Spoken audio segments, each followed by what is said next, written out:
Just a bloke in a bar. What is up, ladies and gentlemen? Welcome to another episode of Bloke in a Bar. Another week done and dusted. The great roommate, how was the weekend? It was good, mate. Do you reckon I look the part or what? You do look the part. You do look the part. I tell you what, I feel like your testosterone is lifted by at least 10% with that jersey on. Yeah, the Guru Grizzlies, you can see here, 22, 23, 24, just a dynasty that was built over the last few seasons. Can I be honest? You're putting me in my feminine energy with that jersey on. Yeah, thank you. That was what I was going for.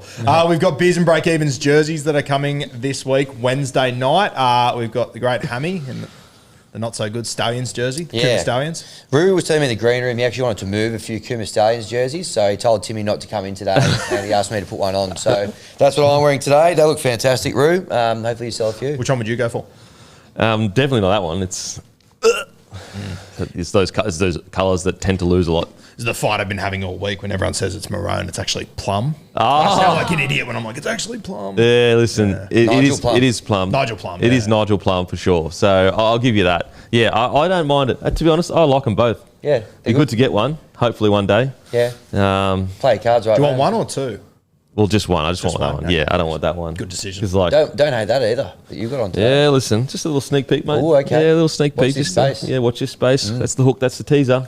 Yep. It's probably about 12 months away, but anyway, long time away. Can't rush hard, can you? Yeah, you can't. You can't, mate. You can't. Alrighty, let's get into Face News. Don't forget, guys, to join the Bloke Club. It's completely free. We give prize away every single month. Go to www.bloke.club. Discounts, everything. Take you 2 seconds. We've got so many members now. We've given away so many discounts. It's the best in the world. Alrighty, sports bet. Face the music, mate. Yep, just a very quick, we've finished up Try July now. We've got to the end of the Yep. month. $450,000 raised for the Australian Skin Cancer Foundation and the Player Hardship Fund. So good. Thanks so much to all the players who got involved. Thanks to RLPA as well for spreading the good word. But a hell of a year. Probably my top three. I've got the Coldplay CEO one that we got from the North Queensland girls the other day. Very good gear. Milking the Cow from the Raiders girls as well. Pushing the boundaries, taking it to places we've never really seen before. Absolutely. And then a modern twist on an old favourite with the Piggy Riddell from the Dragons girls. Really? Yeah, which was capped off. We ran this on Matty Johns last night with the cameraman. They said, can you find Piggy Riddell in the crowd? And they found some bloke 3 or 4 seats to the right of him that looks a bit like Piggy Riddell off Temu, but it wasn't Piggy Riddell. And then he finally found him. So those are my top three. But, you know. Well, my number one is Nick Meaney. The Aura Farming? The Aura Farming. Yeah. I think the Thai boy, the front of the boats. Yep. That was good. That's my number one. Nick Meaney had a good game that game. He gave us 2 or 3 celebrations. So yeah. Oh, and also is it the Blades of Glory? Was that this year? No, that was a few years ago with the Panthers boys. They did a bit of a variation of it, a bit of breaststroke on the back. Yeah, that one. I like that one too. And Toto a few years ago did the full legs around and everything. So, and they won our best celebration of the year. So, look, it's a great campaign. Thanks again for everyone who got involved. I like the people, like obviously I like the big ones. Everyone likes the big one. I like the ones that you know it's not normally in their nature to do it, but they're like, it's for a good cause, I'll just do that. Or like, they'll just do something. I think Harris Tavita just went like that. Yep. You just see little ones there. Oh, what about Hulk Hogan? Billy Walters. That was good. That was good. Was that last week or this week? This week. Yeah, a very emotional tribute to him. Actually, one that you would have enjoyed, seeing as you dragged me along to Carrot Top in Vegas. God, bro. A bit of prop comedy in the celebrations. Daly Cherry Evans using the corner post as a walking stick. Oh, yes, okay. That was good. I thought you might have enjoyed that. Yeah, it was great. Reminded me of good times. Did you go see him again last week? Yeah, mate, absolutely. Yeah? I saw him every night. Is the second time better than the first time? Absolutely. It's one of those things it's like an acquired taste. Yeah. You just got to keep going back for more until you just kind of, almost like it's called Munchausen syndrome. Okay, yep. Where essentially you beloved your captor. Yep. That's He's what a happens. Tigers fan. He knows all about it. Yeah, exactly. It does feel like one of those shows where you go back and watch it the next time. There's stuff that you wouldn't have noticed the first time. Of course, it's a very deep show. Yeah, absolutely. Like all those props that, like, I think it's about 20 minutes of props that he uses. Yeah. And then just points to memes on screens. It's like, damn, I couldn't have seen that on the internet. What a well-balanced show. It's good stuff, isn't it? The irony, though, is he actually, even in the show, it's like 3 levels deep of Inception because he admits he's coasting in the show. So you're like, what's happening right now? Like, if you're admitting you're coasting, you're admitting it's a poor show, but I'm here paying for it. Be nice to, how good would it be to coast and still charge $85 US a night and have 500 people there on a Tuesday? Hopefully, Sportsbet will make it through the One year. of these days. Yeah. We'll make it through. We're charging $85 each for us. Yeah. Hopefully, I can cover that. Sportsbet. Fingers crossed. Yeah.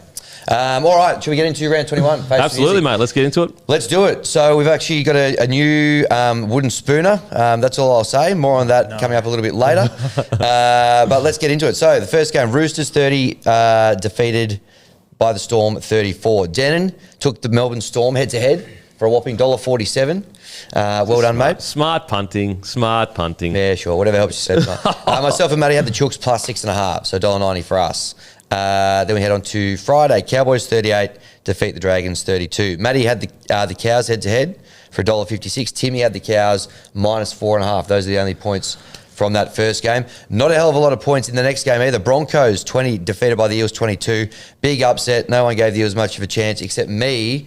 I had them. The line was 13.5. I had the Eels plus 13.5. Very poor radars from Rue, Timmy and Matty, who had the Broncos 13 plus. Yeah, it's poor and sucked into you, Denon, who chased the $1.24 value of the Broncos head-to-head. Hey, a loss is a loss, mate. It's just all the same. That's true. Warriors 16, defeated by the Titans 24. None of us gave the Titans a chance. No points at all. It's so Titans. It's so annoying. Yeah. Like, it's just typical Titans. Like, in the one game they definitely shouldn't win, Yeah. they go out and dominate. Yeah. And particularly hard done by you, who had the Warriors head-to-head for $1.30. So, Hey, a loss, mate. yeah, that's true.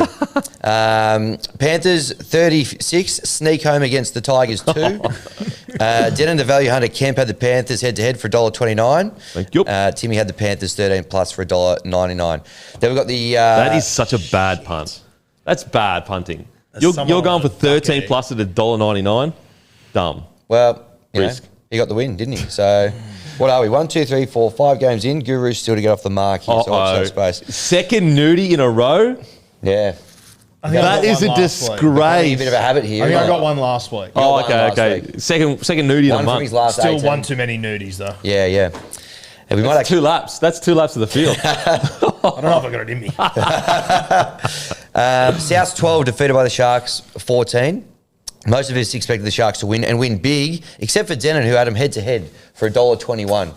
Well done. It's just smart punting, boys. It's smart punting. I don't know if it's smart, but you know, I guess take them where you get them. Raiders 44, defeat the Knights 18. Denon with a stunning and brave Raiders head-to-head for $1.19. Just banking them up, baby. Just banking them up. Jeez. Wow. There's a reason I'm at the top of the... Yeah, well, not well, you were, not anymore. I will be after this. Myself and Matty had the Raiders 13 plus for $1.75. Then to bring us home, Dogs 42, defeat Manly 4. Matty had the Doggies head-to-head for $1.62. Timmy had a minus 3.5. Those are the only two with points. So round 21 results. Despite being on his deathbed, Matty, $6.83. He's done pretty well there. Timmy had another okay week, $5.79. Myself, $5.55. Denon, $5.16. And Guru with his second nudie run in 3 weeks. Oh, my. What did I take in the Bulldogs game? The Doggies game, you had Manly 1-12. Yeah, that checks out. Yeah. So not great. So overall, Matty's out in front, 177.65. Denon, 173.20. Timmy, 131.36. Myself, 126.29. And we have a new last place, Rue, 124. How have you lost? Like, that is a fall from grace. Rue needs to be studied this year. Yeah, Going like- from second to last. What the hell has happened? Talk about the Hasn't been a mid-season. huge fall, to be fair. But You were it's second definitely at been one a stage. fall. I think you were second at one stage. Yeah. Maybe in round 2. Yeah. Hasn't been And a you great season. you allegedly won tipping last year because you didn't have a team, so you didn't have to. That's true. You know. How the Wow. mighty fallen. When we actually got a bit of movement, a bit of where it doesn't matter who your team is, all of Yeah. a sudden he's at the bottom of the table. I'll just leave it there. You know what? Last week was the first week too. I didn't just think I'll swing for the rafters. I actually thought, let's be a bit sensible here and still a duck. Yeah. I'd think about swinging for the rafters again if I was you. I will be going back to it. Don't Yeah. worry. There we go. Oh, there we go. Face the music. Brought to you by our friends over at Sportsbet. Give us a follow on the feed, guys. Anything get up on the weekend? Anything happen on the weekend? Yeah, for the feed. No. Oh, new feature. You can now emoji react to people's bets, and a lot of vomit reacts to a lot of my bets on the feed. Yes. Yep. You're hoping to get a few more kind of like, the money poking out of the mouth Yes. kind of emojis. Not many of those. And less of the poo emojis, which I've been Yeah. popping on a few of mine lately. So Yeah, me too, me good too. new feature though on the feed. Go and check that out. But And, it's a great feature because you can let us know how bad we are. Whereas Feedback. before, yeah. that's what it's all about. A bit of face to music live on the app, which is good. So There you go. Get on there. Get on there. Give us a follow on the feed. Give Hammy a follow on the feed. Cracked 10K as well a few did. weeks ago. Yep. And it's always a good fun, guys. So get around us. Alrighty, it's time for the code story of the week. Go to codesports.com.au/bloke.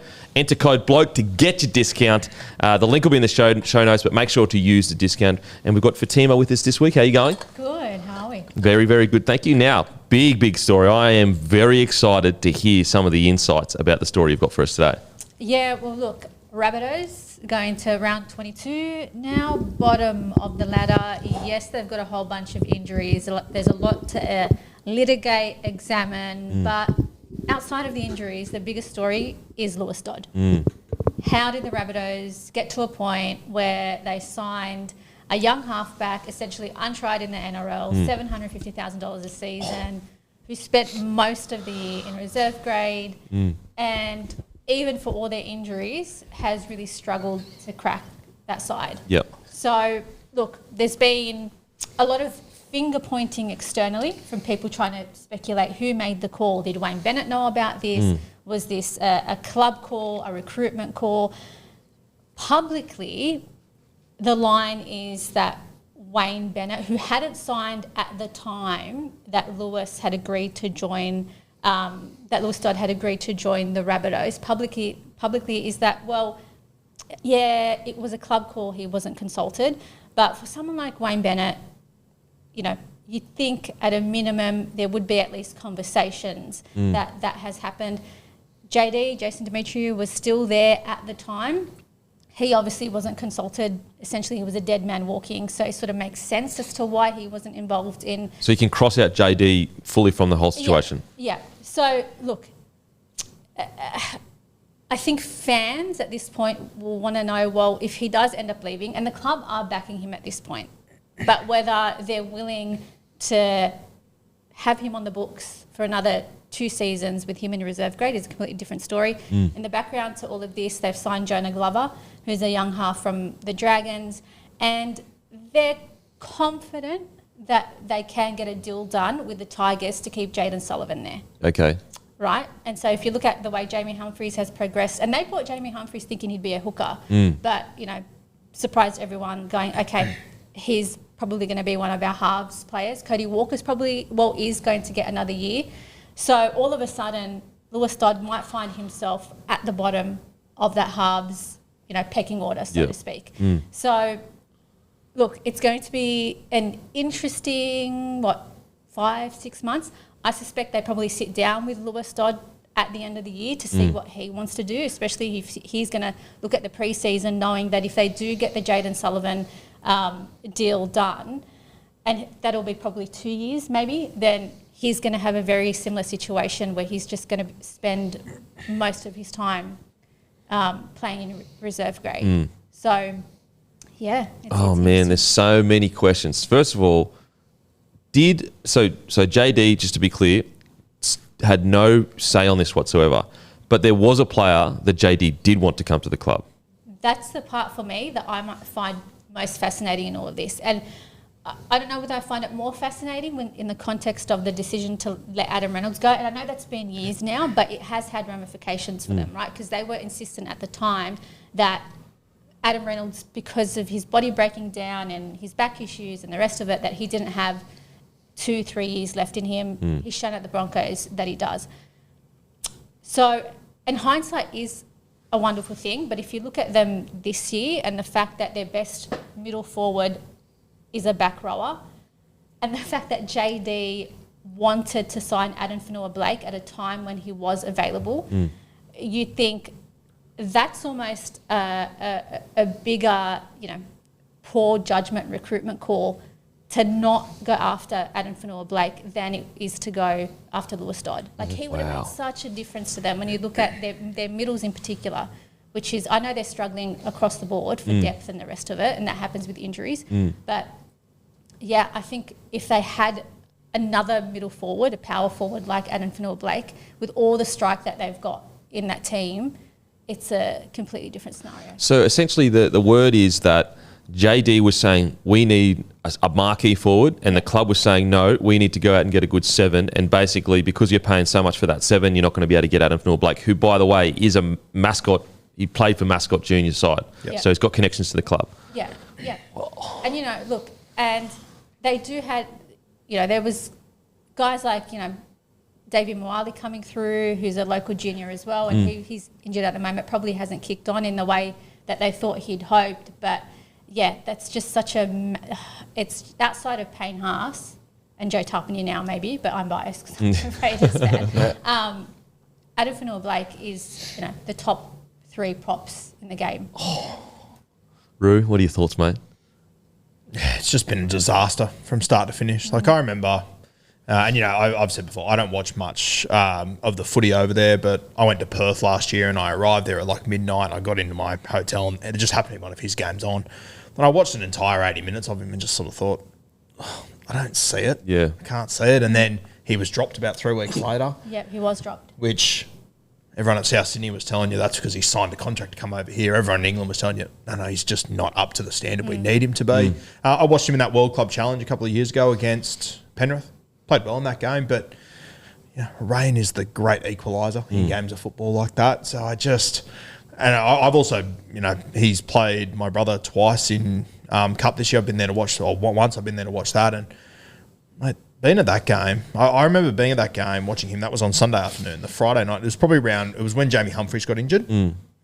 Wayne needed to pick a new halfback that week. 15 minutes into the second half, Wayne left Redfern Oval that day. Oof. Like, the optics were dreadful. Yeah, wow. And Dodd didn't sign himself to this contract once again. It's not his an fault. attack on him, and it'll be interesting to see. Like, if I'm Dodd, I'm sort of sitting there going, well, I'm not going anywhere. 23, I'm on 750K for the next 2 years. Then I can go to the Super League and play 7 years after that. Yeah. It could put him in a really tough... Like we've said before, this contract could derail a lot of things for South Sydney at a time that I think they've built a really good squad that I think can be a real smoky for a comp next year if they're all fit. But like when you have a look, even over the last few weeks, the lengths South Sydney have gone to keep Dodd out of this side. Like Talis Duncan playing centre, so Jack Whiten has to come in and play 5'8". You got Ashton Ward that debuted on the weekend. Like they have done everything they can to try and keep him out of wearing that 7 jersey. They've probably got no choice now with Jack Whiten suspended for 3 weeks. Well, with Jack Whiten suspended for 3 weeks, they probably do have no choice. It's interesting because I actually asked Wayne Bennett about this when Dodd came back into the side a couple of weeks ago. What do you want to see from Dodd? Like, you've given him his chance now. What do you want from him to be able to keep his spot towards the end of the year? And it's a chance for him, if he is going to keep his spot, to show that he can. Maybe he's got what it takes. And initially he sort of brushed off the question, and I went back to it, and he just thought, I want him to put his body on the line. I want him to put his body on the line. Yeah, okay. Which I'm sure there's probably other sort of technical things, in the background going on and the rest of it. But I thought that was an interesting call, like especially when you juxtapose that to the kind of player that Jack Whiten is, big, powerful, strong, isn't afraid to put his body on the line. I will say Wayne's a very simple coach. Like, honestly, sometimes that's all he wants. Like, really, that's all he wants. I never forget working under him, and he brought the best out of people because he kept everything so simple. I guess now here's the 750, or if you want to go all 3 years, the, I don't know, $2.2 million question. Who approved this deal? Who was the driver behind this deal specifically? I think the club management was.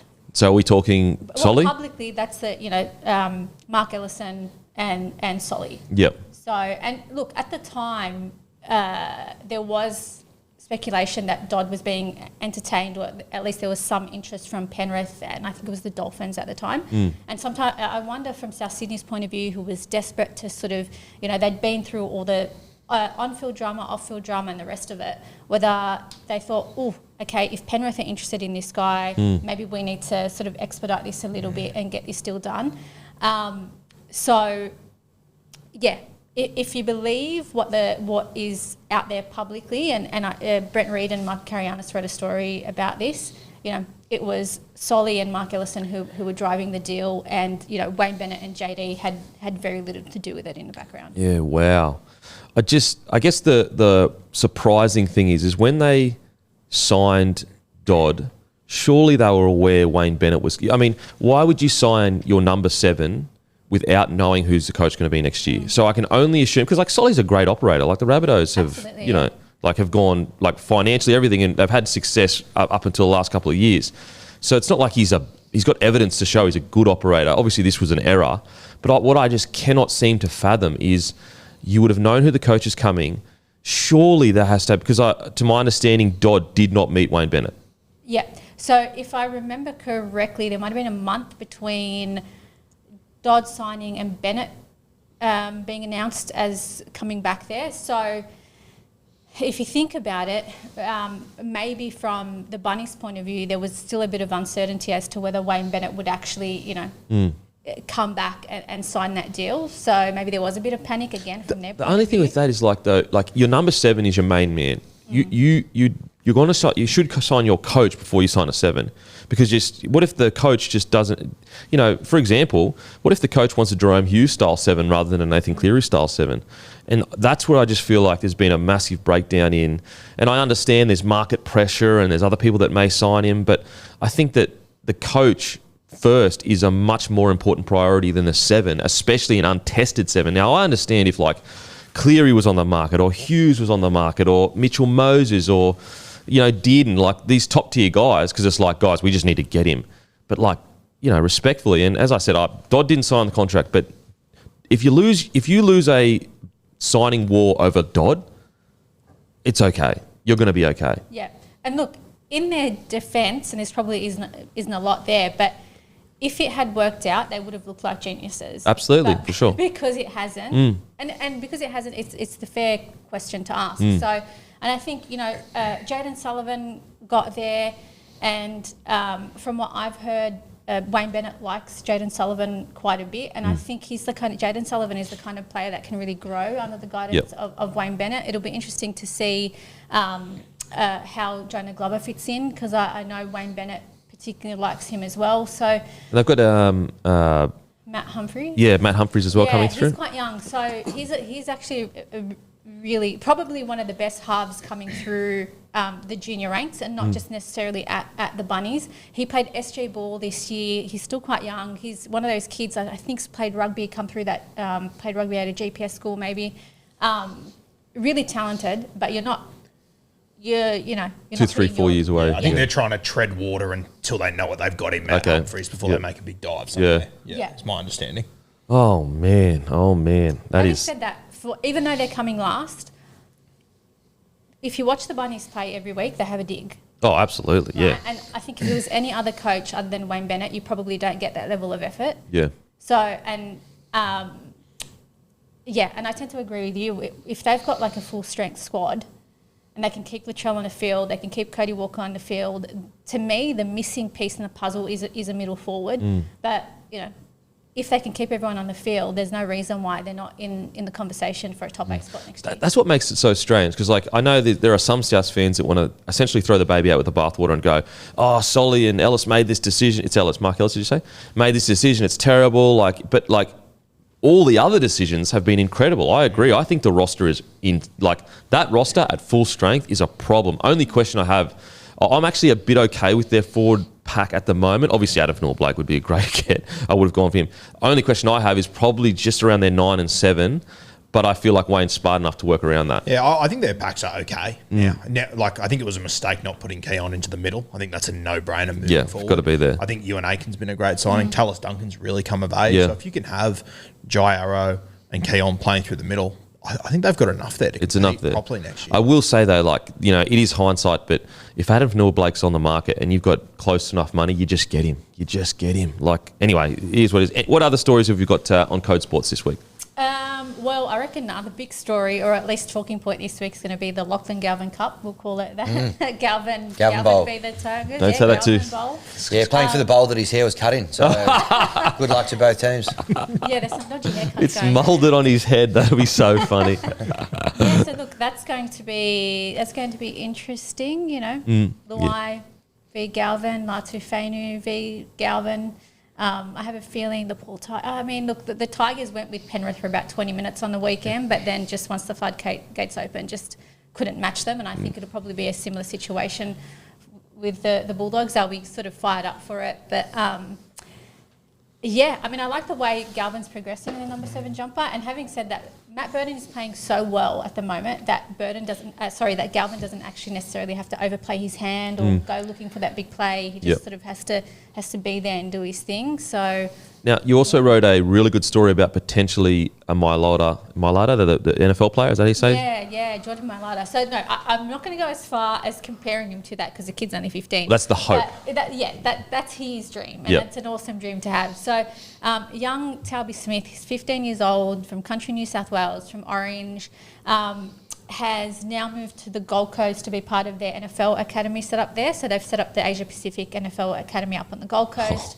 They usually have a cohort of about 6 to 8 players at a time, and it's actually a brilliant opportunity because they take them up there, they put him on a full ride scholarship, so he's at a boarding school up there. Geez, that's smart from the NFL, because when you think about it, like if you're trying to get young teenagers there and then you're trying to say to families, we need you to move to be here, cost of living on the Gold Coast is outstanding. The lifestyle's incredible. You've got great schools, great sports schools, great other schools as well. That's so smart. Whereas you wouldn't want to go to Sydney because then you're basically, people can't afford to live in Sydney. Yeah. Wow, that's smart. And there's something in the NFL now as well that like each team gets one international player as well. There's like a real, it's never been, not easy, but it's never been easier for international players to get into the NFL. Like there's a legitimate pathway there. Yeah. And this kid, 15, almost 130 odd kilos, 6'6", absolute giant. You see his highlights reel. He's just sort of towers across everybody else who's 6'6". Yeah, Jesus. who's that age. And you know what? It's provided those kids, because we're going to see more of them, right? Sort of just kids who are just physically bigger than everybody else. And like Jordan Mailata, who will eventually be too big for rugby league, because even as a forward, the game's sort of more fast-paced. Yeah. It's body type that don't fit anymore. So, you know, kids like this Talby Smith get that opportunity to live out, you know, an potential amazing dream. Wow. All righty. We'll go to Codesports. Make sure to read that story. I can't wait to read it after we finish the podcast. Codesports.com.au/bloke. Use code bloke for your discount. And massive thank you to Fatima for coming on the show again. Thank you for having me. Oh, thank you. Alrighty, guys, brand new segment, and I've actually wanted to do this for quite a while. We always talk about the tries and all that kind of stuff, but I wanted to have a specific segment that's about a try assist, or basically service of the week. So it's things that you're doing to help your teammate be great.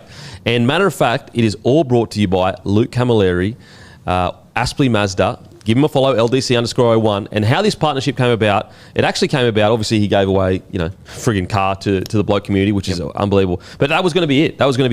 But the amount of messages I actually got from people saying, mate, I've reached out to Lukey. He's an absolute legend. He helped me. So I actually reached out to Luke. I said, mate, become a partner with the podcast. Let's do something long term. And he's like, oh, I'll have a think about it. Yeah, sweet. And so I was like, that's when I was like, I've already got this idea for try assist of the week, but why don't we call it service of the week? Anyway, brought to you by Aspley Mazda, Luke Camilleri. Give him a follow, LDC_01. If you need a car or anything, you give him a message. He's the best in the business. He's helped hundreds of Bloke community members. It is service of the week, brought to you by Aspley Mazda, Nathan Cleary's grubber. My God. The way that he bent that away, like watching defending players grasping for that as it curled away from them, was a thing of beauty. It was a thing of beauty to watch it just curl away and land right where he needed to land. And to be honest, right now, he's the only 7 that can consistently pull that kick off. There are other 7s that have probably done it once here or there, but Cleary has that kick in his bag most games. He's the most consistent at it, and it's not close. Like, it's unbelievable. And, you know, I posted a video of it the other day, and I had people in the comments going, he was aiming for the post. It's like, no, he's hedging his bets in that he either hits the post and he gets a good rebound, or it just trickles across the dead ball line all the way around.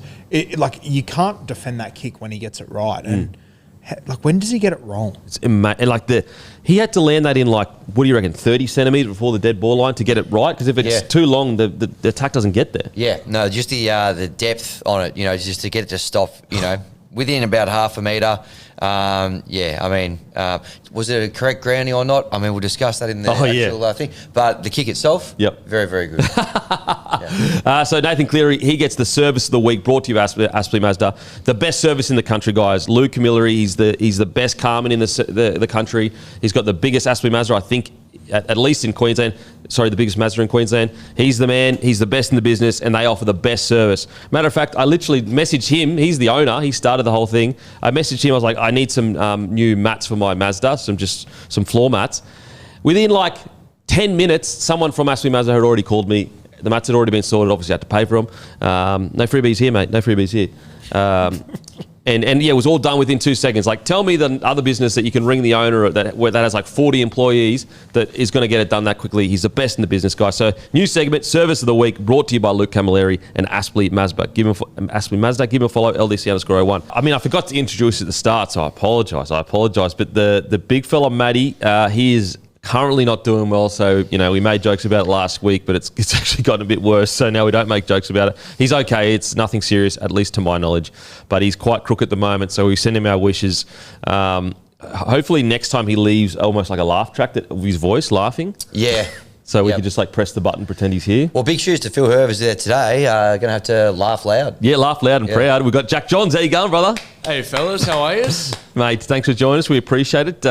First of all, how does it feel to be in such a almost like a mythical seat, Matty the Waterboy seat? Yeah, I owe Matty a few favours in the last couple of years, so it's good to fill in. Hopefully I'm doing him some justice today.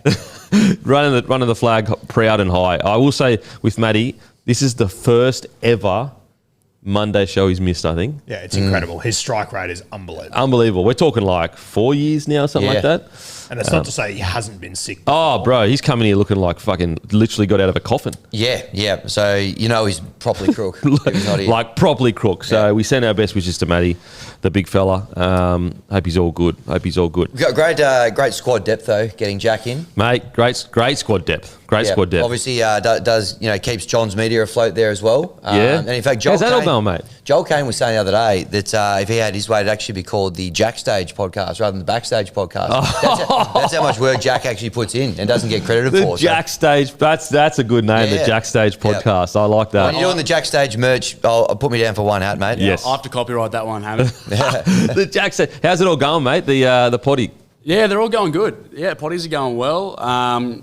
Yeah, better than I thought, to be honest. What's the weirdest thing that you thought, fuck, I didn't think I'd have to know that? I don't know. There's so many things. Like I've learned everything from I've got a marketing and like degree and like a background in like that sort of space, but sort of doing everything from like graphic design through to sales has been a good. It's given me like a broad set of skills. Yeah, absolutely. Skills that have allowed me to come here today and fill in for Matthew. There you go. I was Swiss Army in knife. an Uber with Coop in Vegas. Yeah. And I was just asking questions about what they were doing and everything. And I reckon 80% of the answers were, you have to ask Jack. Oh, mate, absolutely. So he keeps the Johns ship afloat. So as the Johns ship continues to sail at winds we have not seen before, it is all the backbone of the great Jack Johns there. So, cheers, fellas. Credit has been given. Alrighty, it's time for the Hungriest Player. Thanks to Menulog, as always, guys. Now, the Hungriest Player this week. I think we all know the answer to this, guys. It's Harry Grant. That's right. Use code Harry, Harry, because we've already used Grant, for $7 off burgers. And here's another hungry shout out to Umina's BMX Burgers on Menulog. That's right, Umina's. I think that's how you say it, Umina's. BMX Burgers on Menulog, serving the best burgers on the Central Coast for the last 7 years. Shout out to Umina's BMX Burgers. Use code Harry for $7 off your burgers for the local legends on Menulog. Just quickly with Harry Grant, we're going to get into it in the game, but like, if you want the definition of a captain's knock, that was it. Backs against the wall, all these injuries. I wouldn't say like season's not on the line. However, we look at all these other teams that have fallen out of contention with the top four. You look at the Broncos, you look at the Warriors now, they have a bunch of pressure on them. The Melbourne Storm, they needed their captain to just make sure they didn't have a bunch of pressure on them. And he absolutely, I'm sure his Gary Jack is sore at the moment because he carried the team to a win. Yeah. Now, before they come for you in the comments, the Umina.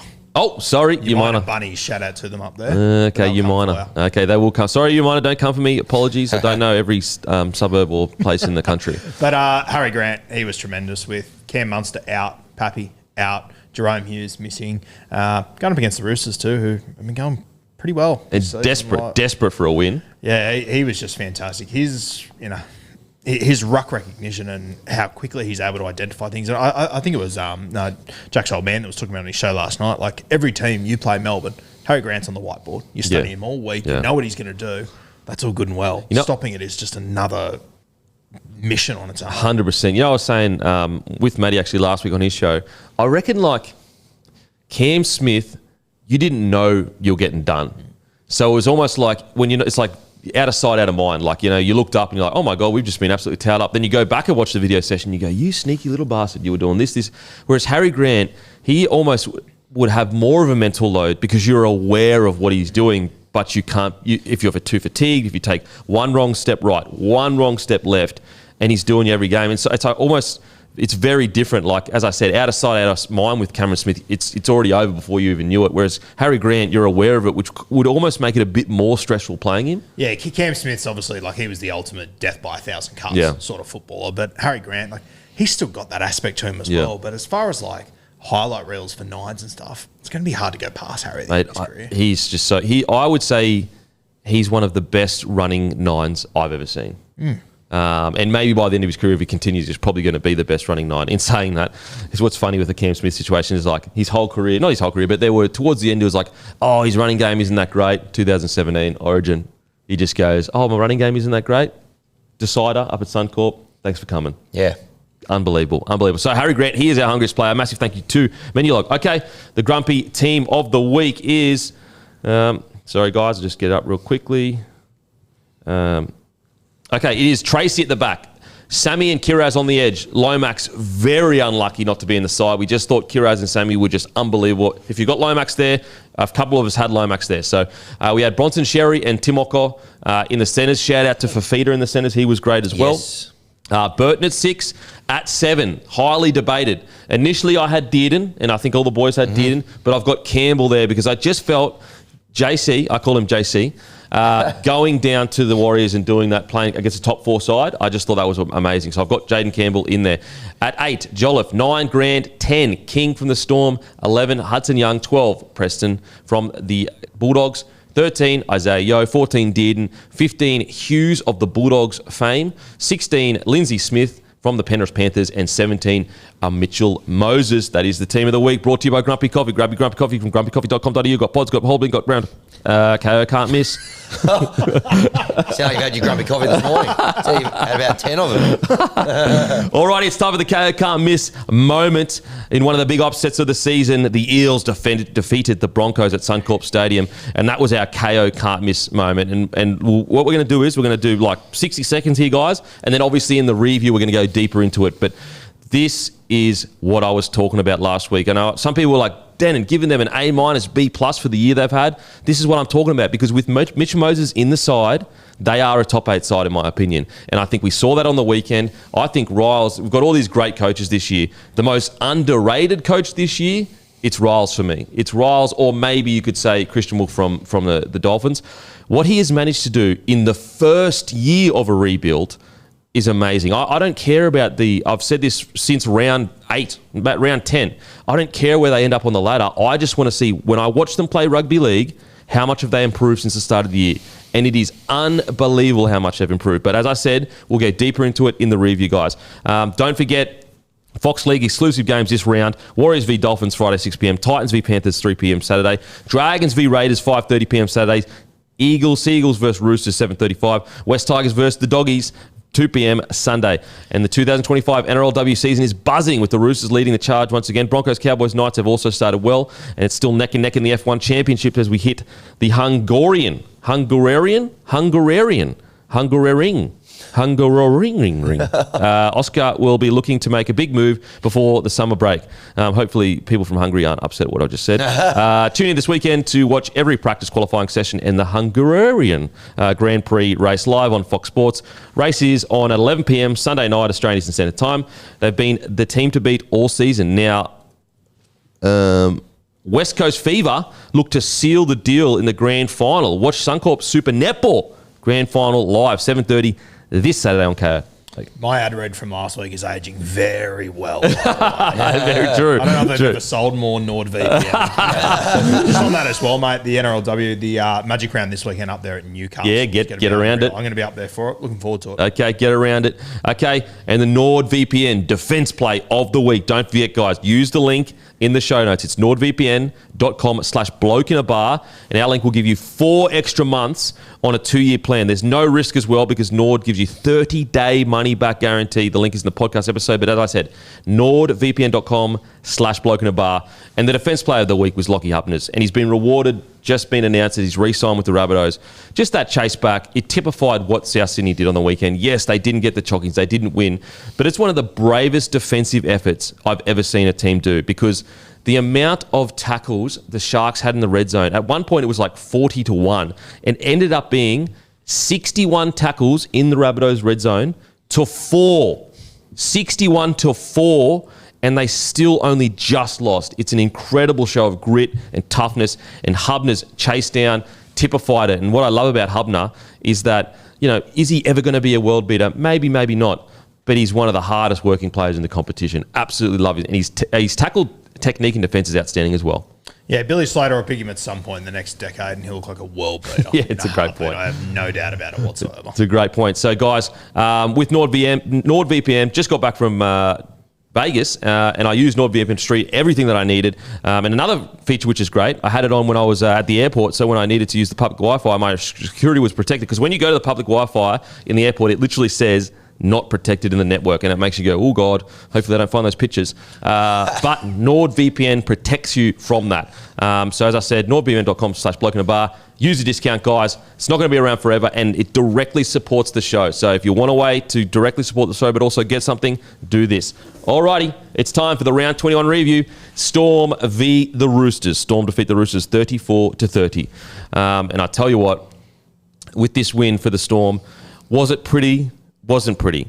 Was it tough and gritty and an ingredient that I was a bit... I mean, I knew they had toughness, but I just wanted to see backs against the wall, things not going their way, and they just find a way to get the victory. And they've done it before, but I just feel that the Storm this year, because their attack is so good, that it's either they play extremely well and blow teams off the park, or they play really poorly but just somehow grate out a win. They were playing pretty well, Roosters were as well, but everything went against them and they still managed to find a win. And that's what I loved about this win. It was all ticker, it was all heart. For the Roosters, I just thought there were some senior players that made some crucial errors and some crucial moments that cost them the game. What do you reckon, Roo? Yeah, the Storm. Really good win here. Coming up there to Sydney with Cam Munster missing, Hughes got injured just after halftime, Pappy not featuring. Every reason to drop this game. Yeah. And they're also playing a side that was playing for, in my opinion, their lives in this competition. Yeah, The Roosters now, I think they're in 10th or 11th. Essentially season over. They play Manly this week. Yeah. Loser of that, I think it is season over. Yeah. I don't think the loser of that can play finals. So, the Roosters had a few injury concerns themselves with Sandon Smith and whatnot during this game, but we already spoke about him. Just Harry Grant. He just dragged his team off the canvas here. Yep. And just kept them alive. It's incredible. And Winston Neville actually was on my Friday Packer Up Boys, and he made a really good point that it's going to be interesting to see what Harry Grant looks like without, I won't say shackles, but the added pressure of I need to get the ball to Hughes whenever he wants it. Now it's truly going to be in good ball. If Munster calls the ball, obviously I give it to him. But outside of that, I'm the big dog. I get us around the park. I'm the one that calls the shots. Going to be interesting to see if he goes to a whole other level, Harry Grant, without that kind of extra pressure. Well, you'd be brave to bet against him. Yeah.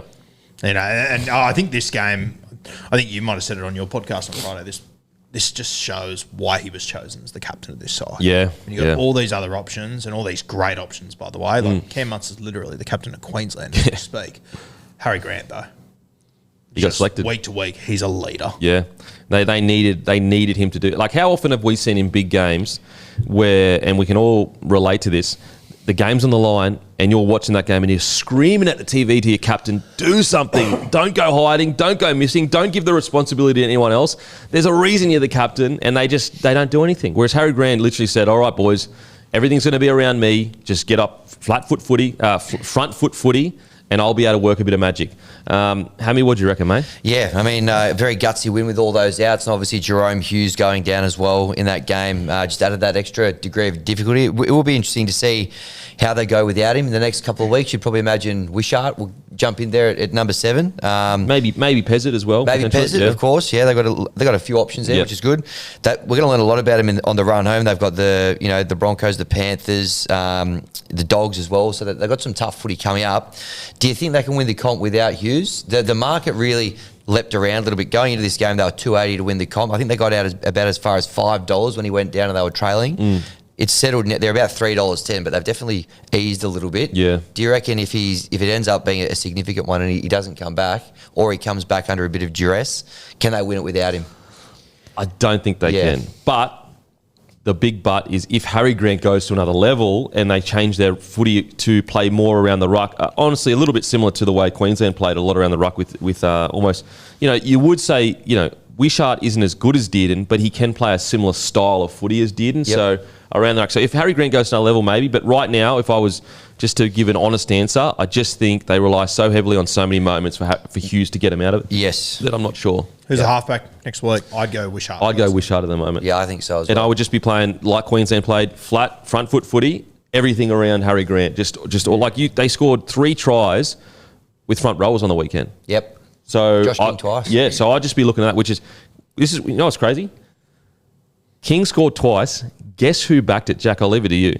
Yeah, Matthew backed it. He reckons Hindy in the green room was just bagging him. Or was it Hammy or Probably Hammy. No, it was actually Hindy. I got there a little bit later. It actually was. He was getting stuck into him. Yeah, he saw an omen bet coming and he backed him. And I've played plenty For of 2 reserve or grade. more. Oh, mate, I played plenty of reserve grade with Josh King, and believe me, I've never seen him score a try. So the odds on that, I think 81's, honestly, that's short. Yeah. That's very short. You might have to have a word to. They're going to have to bring it in now, though, Hammy. I'd say. Oh, mate, heads to roll on the Sportsbet trading floor. Putting Josh King up 2 or more when Matty Johns is getting on it.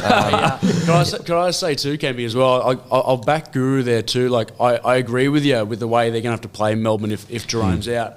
Just because I had a coach who used a very gruesome analogy about Harry Grant. Like Cameron Smith was very much death by 1,000 cuts. The way he played, it's almost coming at you with a pocket knife, but. Harry Grant's almost like a shotgun to the face. That's exactly how Harry plays, and he's all that explosive. That probably the only thing that can deter him is probably he's got a higher likelihood of injury or getting suspended. But it's such a great way to watch him play, and I think that's probably the way they're going to have to go about it when Jerome gets his news back, whether he's in or out. So at least for 6 weeks, at minimum for 6 weeks. Funnily enough, it actually suits Munster probably a little bit better to play flat foot on the front line because he's so off the cuff that sometimes when you give Munster too much time to think, he almost like loses his train of thought as he's playing, which helps sometimes. Whereas if you just go get the ball to Munster with not much time to think, he's one of the best instinctual players in the competition. And so I think that as I said, they're probably going to lean quite heavily into, and they've got Pappy, which is quite similar to Hammer in regards to support play. I will say, if I'm a opposing forward pack, your lungs are going to be burning playing the Melbourne Storm now. And I know they already kind of played that with Hughes, but Hughes also had the extra thing in the bag where he could get the ball deep, ball play with Katoa, do a bunch of different things. And Munster can as well, but I just think everything's going to be around the ruck. It's just going to be all through the middle. Would you go Wishy at halfback, Dave?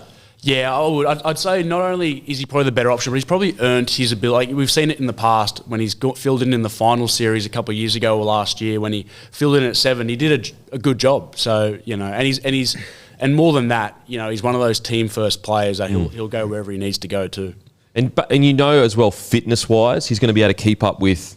Whereas Pez is more of a traditional 7, and he's probably fit as anything, but he's not about his running game. He's more about a traditional 7s role with just getting boys to certain positions on the field, solid kicking game. Whereas I'd say Wishart, he's probably notoriously one of the fitter players in the squad, which helps with that quick play the ball and being up there all the time. So I guess we'll see.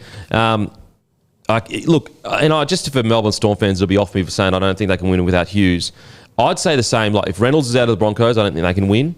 Cleary this year outside the Penrith Panthers, I don't think they can win. Yep. Like I think nearly every team, essentially every team, if they lost their key player, I think that they probably, this year especially, they probably can't win. They're not easy to win. Yeah. You need your best players. So I will say they're probably going to need Nelson to find another gear in his performances because if it's all going to be around the ruck, Nelson's key to that. He's the guy that gets to quick play the balls. So just a super gutsy win from Storm. And it just, I've been talking all year about how there are certain traits that the Storm have had for 20 years that I'm just not seeing at the moment with this current side. What I loved about the weekend is this was a trait that any Storm player would be proud of. Like this is the same trait as any Storm side has ever had. And so I think they can be incredibly proud. Just on Harry Grant as well, before we move on, like you got to remember this game, he didn't have Nas as well, as you just said, huge out. And I personally thought this was probably Trent Leara's, I'd argue, probably his quietest game of the season as well. I think he ran for 68 metres. That's his lowest of the entire season. Wow. So even with those, the more experienced and the rep players, Harry Grant just able to dominate a pack like the Roosters. I will say Stefano, I thought he had his best game in a while. He was great. He was aggressive. Good. Yep. It was aggressive. Like that's the one area with Stefano's game. Like I know he's big and he's powerful and sometimes he'll run for 150 and do his tackles, but and yeah, he's still 25. We always talk. We've been almost a bit delusioned by the fact that Payne Haas and guys like Tino were just the full package when they came into grade. But I loved his aggression when he came on. Like, he was trying to hurt people. He was trying to win the contact. And it made him play his best footy. It just almost like forced him into playing his best footy because he's been aggressive in every bit of contact that he has. Jack Howarth is another one that's really coming on for me. Mate. Like, he's a big boy. 10 tackle breaks he had in this game. He's only a centimetre shorter than Coates. Yeah, right. And we only... So we were watching me, Tom and Eddie on Hello Sport, and Coates scored, and for some reason there was a camera angle, and I said, is Howarth taller than Coates? Just the camera angle looked weird. Anyway, we looked it up. He's a centimetre shorter than Coates. Wow. That's massive. Big boy. That's like, what would that be, 6'4"? Yep. Up around there. I think Lioro's huge too, much bigger than he looks. Gear. Yeah. It's almost like deceptively big, some of those, that even just the Storm team in general, like they're not notorious for being like a big, aggressive side. But when you look at it, anyway, yeah, great win. I really, really like what I saw from the Melbourne Storm. They hung in there. Big Joshy King going over for 2, which is always great. In regards to some other people, I thought like I just like the amount of work that Mini gets through. I know he didn't set the world alight or whatever, but he's safe. He's a safe player. I know he was great last week, but he's just for him to be your third string fullback, it's pretty insane. Like that, he's your third string, and you can call on him to come in and play. And he's able to just do a job consistently. Yep. That's all you need. Yep, all you need. I agree with you in regards to Howarth. He is just like becoming one of those players that every time you see him in contact, he's just he stings people. You can tell he stings people with the way he runs the ball. A bit like Angus Crichton, to be honest. And actually, when he was coming through and I saw some of his videos at school, because he played a bit of union, I'm pretty sure, he reminded me a lot of Angus Crichton. Now, I know Angus is obviously filled out a bit more, but I think eventually he probably will land in the back row. I think eventually he will. Yeah. And I know they already tried him there and it probably didn't work out, but I think as he gets older, it's probably going to... He's still like... I know it feels like he's probably 25, 26, we've waited so long. He's only 22 years old. It's He's crazy. got a lot more to go. Just shows you how good the Storm are with being patient. Exactly right. Next few weeks, I'm very excited, mate. I think Eli Katoa's probably the best back row in rugby league now. He's lost Jerome Hughes. We haven't seen him much without Hughesy. I'm excited to see how he goes over the next few weeks. Big challenge for him. That's a great point because that combination was the most lethal combination in the competition. Yep. And so he's probably going to have to go looking for the ball a bit more. I think you might see the big moments happen a bit less, but if you can see like an uptick in work, that's good enough for me. Yeah. I've got to say as well, I think Bloor is I think he's been great this last month of footy. And we talk about Katoa so much that we don't talk. Like Bloor's been great. Yeah, and his numbers haven't always been mind blowing. Just kind of like good, honest numbers, but a couple of offloads and things like that. Like he's really rounded his game out well. It's funny. It's almost like on time with exactly the way Eli Katoa came in relatively quiet the first year. Yep. And then second year he just kept getting better and better and better, and now look where he's at. Yeah. I don't know how many team of the weeks he got this year, but I guarantee he doubles it next year. Yeah, it just looks like it's just right on time. In regards to some other boys that played really well, just a gutsy win. And as I said, like I know it wasn't perfect, and like if you wanted to nitpick it or whatever, you probably could defensively. Anytime you leak that many points in, it's not great. But sometimes it's just like, don't look at the stats, don't look at all that stuff. Just look at what was the situation, what was the pressure they were under, and how did they respond. That's the most important thing for me, and I thought they responded really, really well. Now on to the Roosters. What a missed opportunity, my God. I know that we've just given a huge rap to how brave the Storm were, but when you look at opportunities to bounce back and save your season, and I know, like I'm saying, when I say essentially the season's over, I'm saying like they really need to almost turn up a different team next week and pretty much win every game except for 2 for the rest of the season, just because there's other teams around them that are playing okay footy. So it's not over. Next week, if they lose, it becomes probably a bridge too far. But I just thought, like, with your season on the line, with such a great start to the game, just some, I know Tupou scored, what was it, 3 tries or 2 tries? 2 tries. 2 tries. One, yeah. Just that drop ball, he's going to regret that. And I know, like, what can you say to a guy like Tupou? Like, you could see, like, he would know that it was a huge error. So there's no point going, how dumb are you, how this, that, the next thing. But it's just like, as a senior player, you just cannot afford, like, that was the difference in the end. Then you got Angus Crichton's couple of drop balls too. Yeah, it's bizarre to have a guy that goes into the top 5 try scorers of all time and you look back at a missed try. Yeah. In a game that was so crucial. I want to talk about Sam Walker. He's been there for like 4 or 5 years now, right? There's no question his talent. He's incredible. But even watching the other night, boys, I sort of felt like the Roosters were back in that stage. They've been at some point over the last 3 years, but they're trying to get used to Sam Walker again.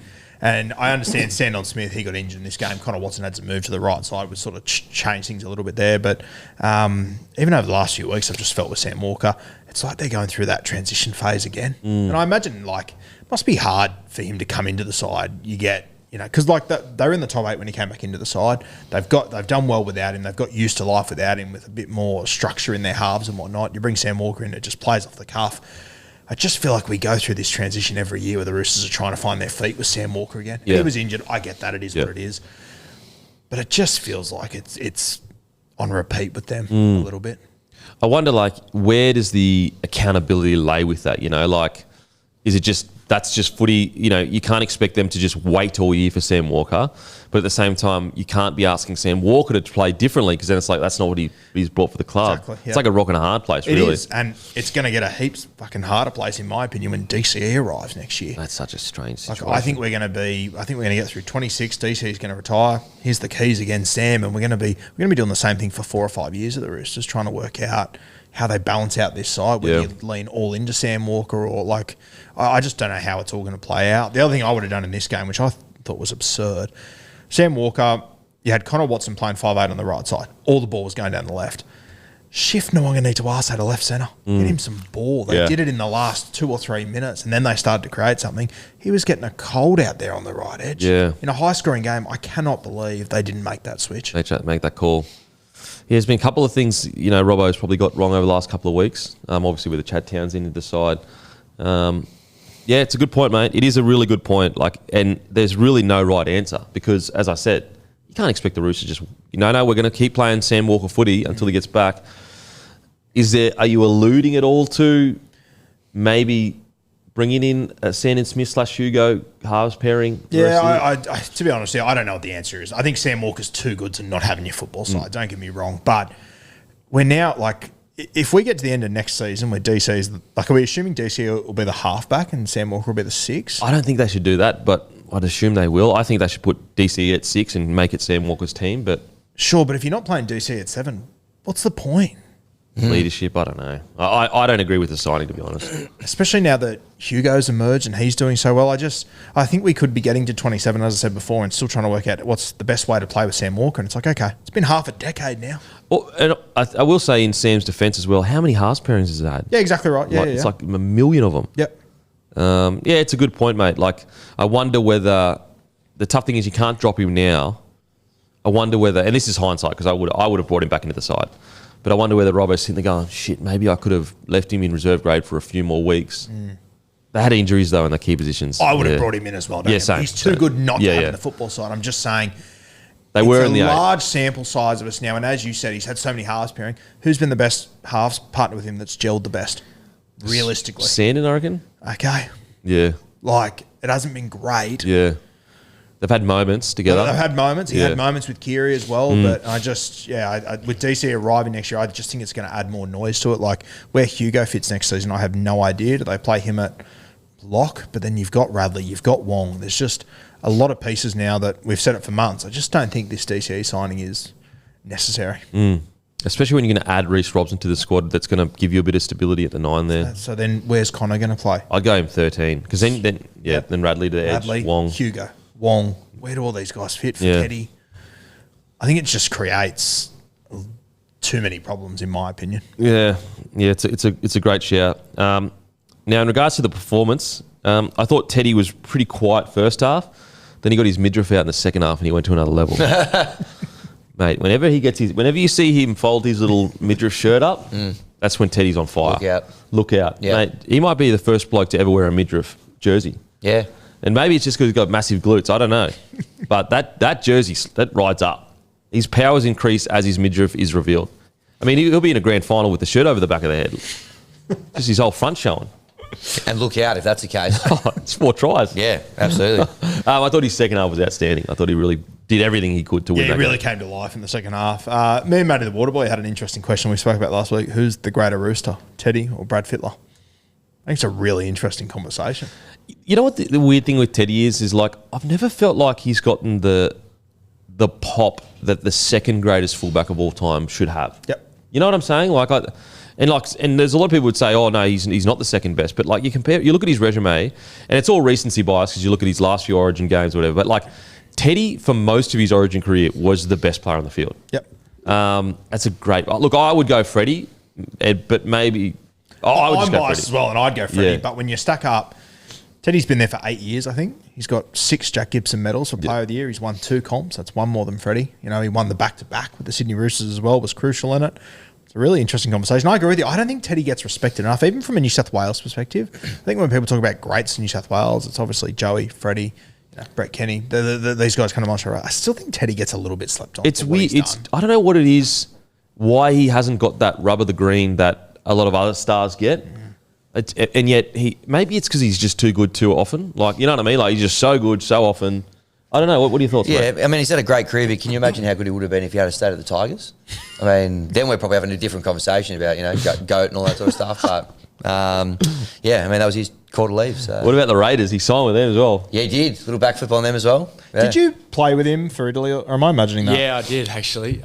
He played... we were 2017, so I'd played 20s that year. Cam Serraldo was our coach, and first game I broke my arm. So we played the trial together against Tonga. Yeah. We went all right, and then us Italians probably got ahead of ourselves pretty quick.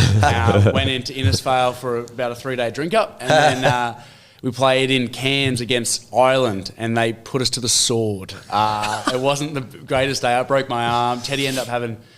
At captain's run, Terry Campese tore his calf. So me and Campo were in the halves together, and then me and Teddy had to go into the halves together because Campo tore his calf. So it was disaster. It was written all over it. Who was 6 and who was 7 in that halves combat, Joe? I'm pretty sure I started at 6, and then 24 hours later I was the 7, which wasn't unreal for me. Were you a conservative 7 or a new school 7? I ended up finishing my career at 13, so I'm pretty sure I wasn't a 7 in general. Bit of an Adam Dewey style. Exactly right. Would you be the 3rd or 4th best Johns ball player? That's the question. Oh, ball player? Oh, I'd have to be 3rd.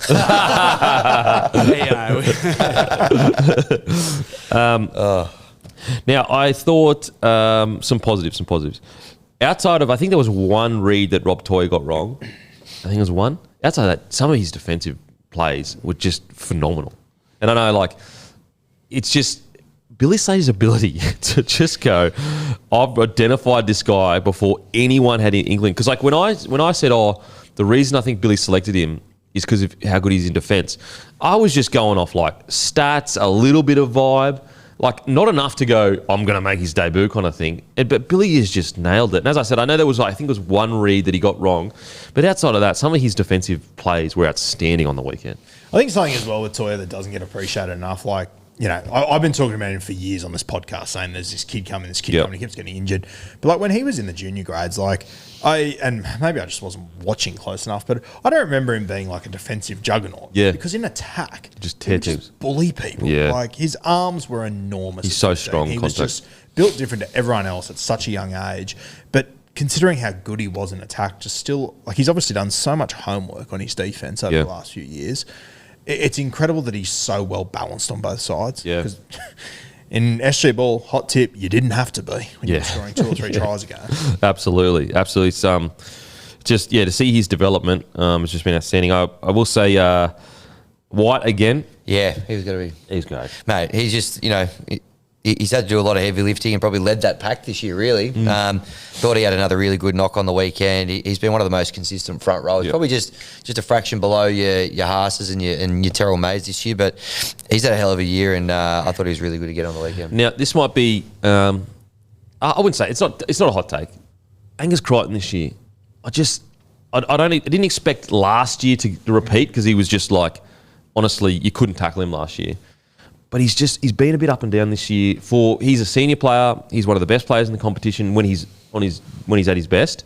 Obviously, Wally Lewis medal winner last year. Yep. Just some really, really crucial errors in this game that, obviously it's a culmination of things that make you lose a game. But if you're one of the best players in the game, and just this year, I just feel like he's been a bit up and down. Yeah, he's definitely slowed down since last year. I even thought in Origin as well. Like, mate, last year in Origin, he was just Couldn't tackle him. You guys couldn't get near him. Like he was getting to the point where if you tried to tackle him low, he'd just knock you out nearly. Like that's how strong he was in bumping people. Thoughts? Am I being too harsh? No, I don't think you're being too harsh. I think that obviously he set such a high standard for himself last year that, I thought last year it was sort of him, Eli Katoa, Hudson Young. Well, here's a good question for you. This year, where would you rate him in the back row? I was going to say, it's those top two are the clear two for me. Yep. Like, I don't have Angus based on this year in that conversation. See, I would go Young / Katoa. Then it would be like Olakau'atu, Preston even. Yep. Like he'd be quite a ways down if you took away his name. I think Kickout would be there as well. Yeah, I'd have Kickout up there as well. He'd be quite a ways down there. And so like it's just something I want to note that like that's a pretty dramatic fall down. Whereas like for example, Hudson Young, he's been up around that for quite a few years. Olakau'atu to a degree as well. Katoa since he got to Melbourne. So it's just probably something because like you got to remember before last year as well. Not you got to remember, you would remember. Before last year, he actually had a really poor year, and I know he's had some personal stuff, so I'm not having a crack at that. But it's just something, I feel like he hasn't been great this year. I think based on name, he's an automatic to be in the Kangaroos squad at the end of the year. Is he an automatic for that left edge spot? At the moment, not for me. Yeah, I think if the Raiders go deep in finals, which I think they will, I think Hudson Young can grab that spot. Yeah, I'm with you. Who's more of an automatic starter, Liam Martin or Angus Crichton? Right now, it'd be Liam Martin. Just because, like, he in big games, he just nails it every time. And I know Angus Crichton had a big series last year, but, the year before, obviously, it was stuff going on. This year, he's been quiet. Whereas Liam Martin, also, he's 4 premierships. Like, how do you... Yeah. Just something I'd love to get your thoughts, Roosters fans. Like, Angus Crichton, I'm not saying... I don't think it's bad at all. I'd probably give it maybe a 7 out of 10 this year. A 7, whereas last year was like a 9 out of 10, 9.5. Yeah, just a bit quieter than last year. Well, last year was just unbelievable. Yeah. It really came from nowhere. He started the season in reserve grade, won a Wally Lewis medal, remarkable story. And this year, he's probably just cooled off a little bit. What do you reckon, mate? I can't pick it really. You know what? I'm not too sure. I can't give you one there actually. I'm not too. I'm not going to lie to you. I wasn't following it. I was focused too much on the cameras there. Don't worry, it's fine. Sorry. It's fine. Matty does the same thing. I was really zoned in. It's great chat. We're just giving you great chat. That was one of the great quarterback scrambles. I was digging myself just the biggest hole. I thought to myself, how can I get myself out of here? And then, so it was shit of me. I should have given you more time. No, I'd rather Hammy. Hammy, can you answer for me? Well, I think, Angus Crichton exploded last year. Had probably you might even get to a point where we'll look back and that will probably be the best year of his career. Hanging hat on that, winning a Wally Lewis medal. Probably just eased off a little bit this year. But look, the Roosters probably haven't, they've kind of they haven't struggled, but they haven't been entrenched in the top 8 as well. He's probably a little bit quieter than last year, but I still think he's played some pretty good footy over the course of the year. He's played some good footy. Okay, here's a good question then, and you've already raised it, but I'd love to get all your answers. Yeah. Who are your back rows for Australia? Me personally, right now, it's Hudson Young and it is Liam Martin. Yeah, I tend to lean down the same. I think I'd probably be the same. I think I had Hudson when we did the Origin selection table. I started him at that point as well. True. But I think you've got to start him. I think he has been consistently an 8 or 9 out of 10 every week for the Raiders. Ripped when he got opportunities in Origin as well. I think he's definitely got to start. Angus would be in my squad still, though. Yeah, experience for sure. What do you reckon, mate? Yeah, I agree. I think they're the two form players in the competition. But I do think someone who gets slept on a bit is Capewell. Kurt Capewell this year has been, and his side, their injury, they got all these injuries that happened, Barnett, Metcalf, but geez, he's been consistent all year. And, with those squads, he can play middle, back row, centre if you need him to play. Versatilities for him is, some players it can be a bit of a downside to your game, but for him it's a positive, I think. What about this question then? Let's say you've only got 3 back row positions in the squad. Is there a chance Preston gets that third back row position? I think with as per all Australian sides and Ashes tours and that sort of stuff, finals are going to decide a lot of it. Yeah, so okay. If Canterbury, if it ends up being a Canberra grand final, I reckon Preston and Hudson will shit into that squad. Yeah, it's a fair point. I don't mind that, Cape. Well shout, though. Every time he's been asked to play rep footy, he has killed it. And, that's often a bit of a audition for the Kangaroo squad as well, going really well in Origin. So probably wouldn't have him as a walk-up start, but I think there's a bit of method to the madness there. Anyway, back to the Roosters. Just a real missed opportunity, and I think it was just a couple of errors from Angus. Obviously, that try that Tupou didn't score, and if that was like junior players, you just brush by it. But as senior players, like Jack, you'd know this, mate. Like you get paid the big bucks to nail those situations. Yeah, you get paid for so much. Like when you get paid those big dollars, it's sort of known in a squad, not so much amongst the players, but more around the organisation. I'd say of a club, that you don't only just bring your game, you're made to elevate other people's games. Like I look at Pappenhausen, for example. I think Pap's probably got slept on by the club a little bit, I reckon, with the noise of him maybe going elsewhere over the last 3 years because of his injuries. But the moment he took to the final stage last year, those games leading up to the prelim, like you just know that he elevates himself and he pays for himself once he gets to those finals games. A bit like Latrell does when he gets into the finals. Yeah, it's a good point. It's a really good point in regards to Pappy. He doesn't get enough credit for the energy he brings to that side because they look like a different side with Pappy in it. Like, they really do. It's a great point, mate. So, I mean, that's a great point, Jack. Well done. Well done. Thanks, boss. You're the best Johns I've ever met. Thanks, boss, for a day. Okay, let's move. Okay, Roosters. Gun to head. Yep. Here's the guns. Pew, pew, pew. Don't shoot. Shot you already. Oh. Dead. Are they going to make the 8? I think they'll beat Manly this weekend. Yeah, but I 8 the best, I reckon. No. They've got to win, they've got 6 games. They've got to win at least 5 to make it a sure thing. They need to win definitely this weekend and the following weekend.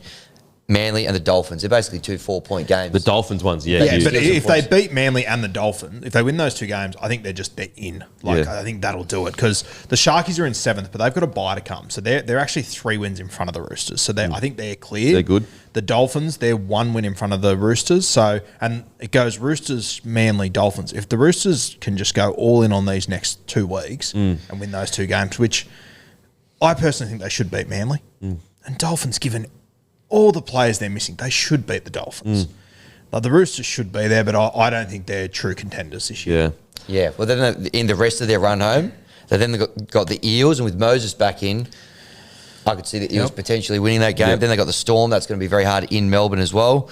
And then they've got the Doggies and the Rabbitohs. They probably should be winning that one, but you never know. The Rabbitohs, because if they're playing for a spot in the finals round 27 and the Rabbitohs are there, they'll be fired up to spoil the party. So it's a tough run home. Yeah, Cam Murray might be back then too. Yeah, I think they're going to do it tough to make it. What do you reckon, mate? They in the 8 for you? Yeah, I think they just get in there. I think they deserve to be there after probably the year they've put in with some of the what have people have been saying at the start of the year. I think they definitely deserve it. I tell you what's interesting is like we all at the start of the year had them outside the 8 because of the injuries and the key players and the rebuild or whatever. Isn't it crazy how they've really landed where we thought they would land, which is like a game or 2 potentially outside the 8. Yeah. I want them to make the 8 because I feel like they deserve the credit for some of these young guys that they've brought in this year and have played really well.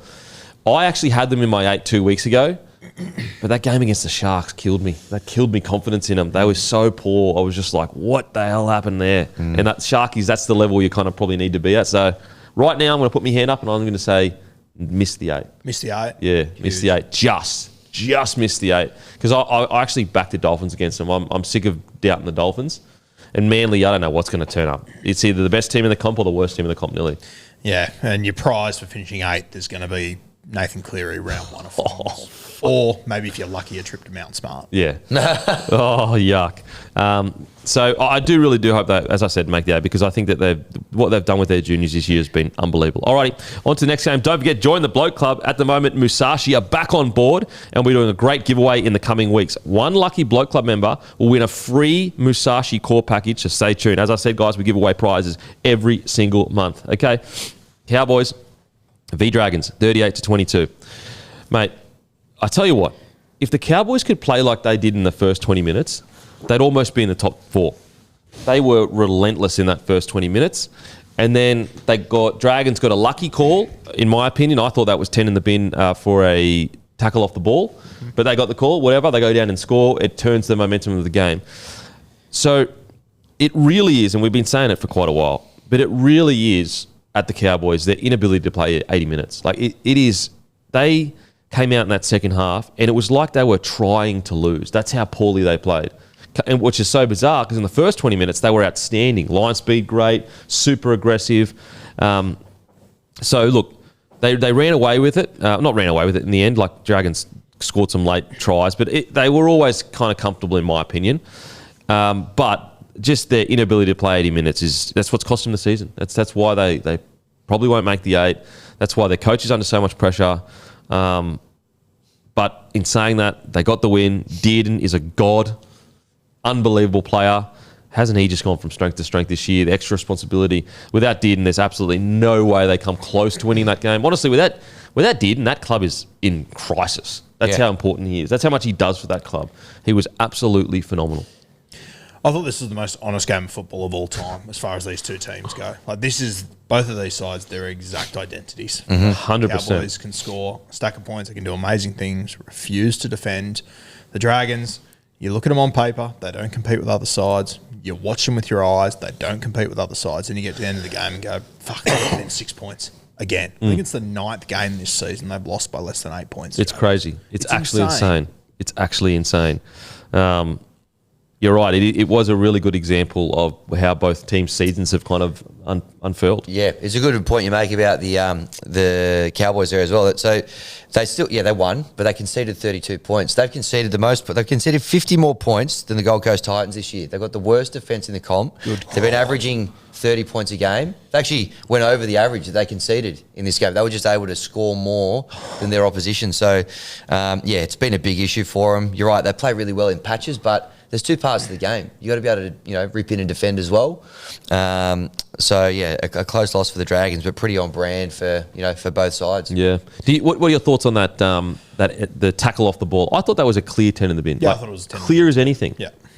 Yeah. Thoughts? Yeah. Well, I mean, some of the things that are and aren't getting called at the moment for sin bins, very confusing. But I thought that was like Bateman was. He was like literally 10 centimetres away from grounding that. Like that definitely stopped him from getting to the ball in time.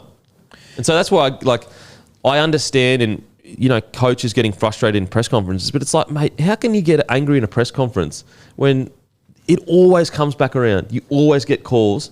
Like if he goes for 10 in the bin there, they get beaten 13 plus. Yeah. And there was one late in the game as well. I think it was Sully knocked it on and they gave the ball back to the Dragons there. And it might have been a scrum or whatever. They said it was a one-on-one strip, which it easily wasn't. Knocked one on in the first 5 minutes too that they didn't. So that's why, I understand being a fan and being frustrated. And I'm with you guys. When it happens to the Broncos, I get frustrated too. But it always comes back around. It always comes back around.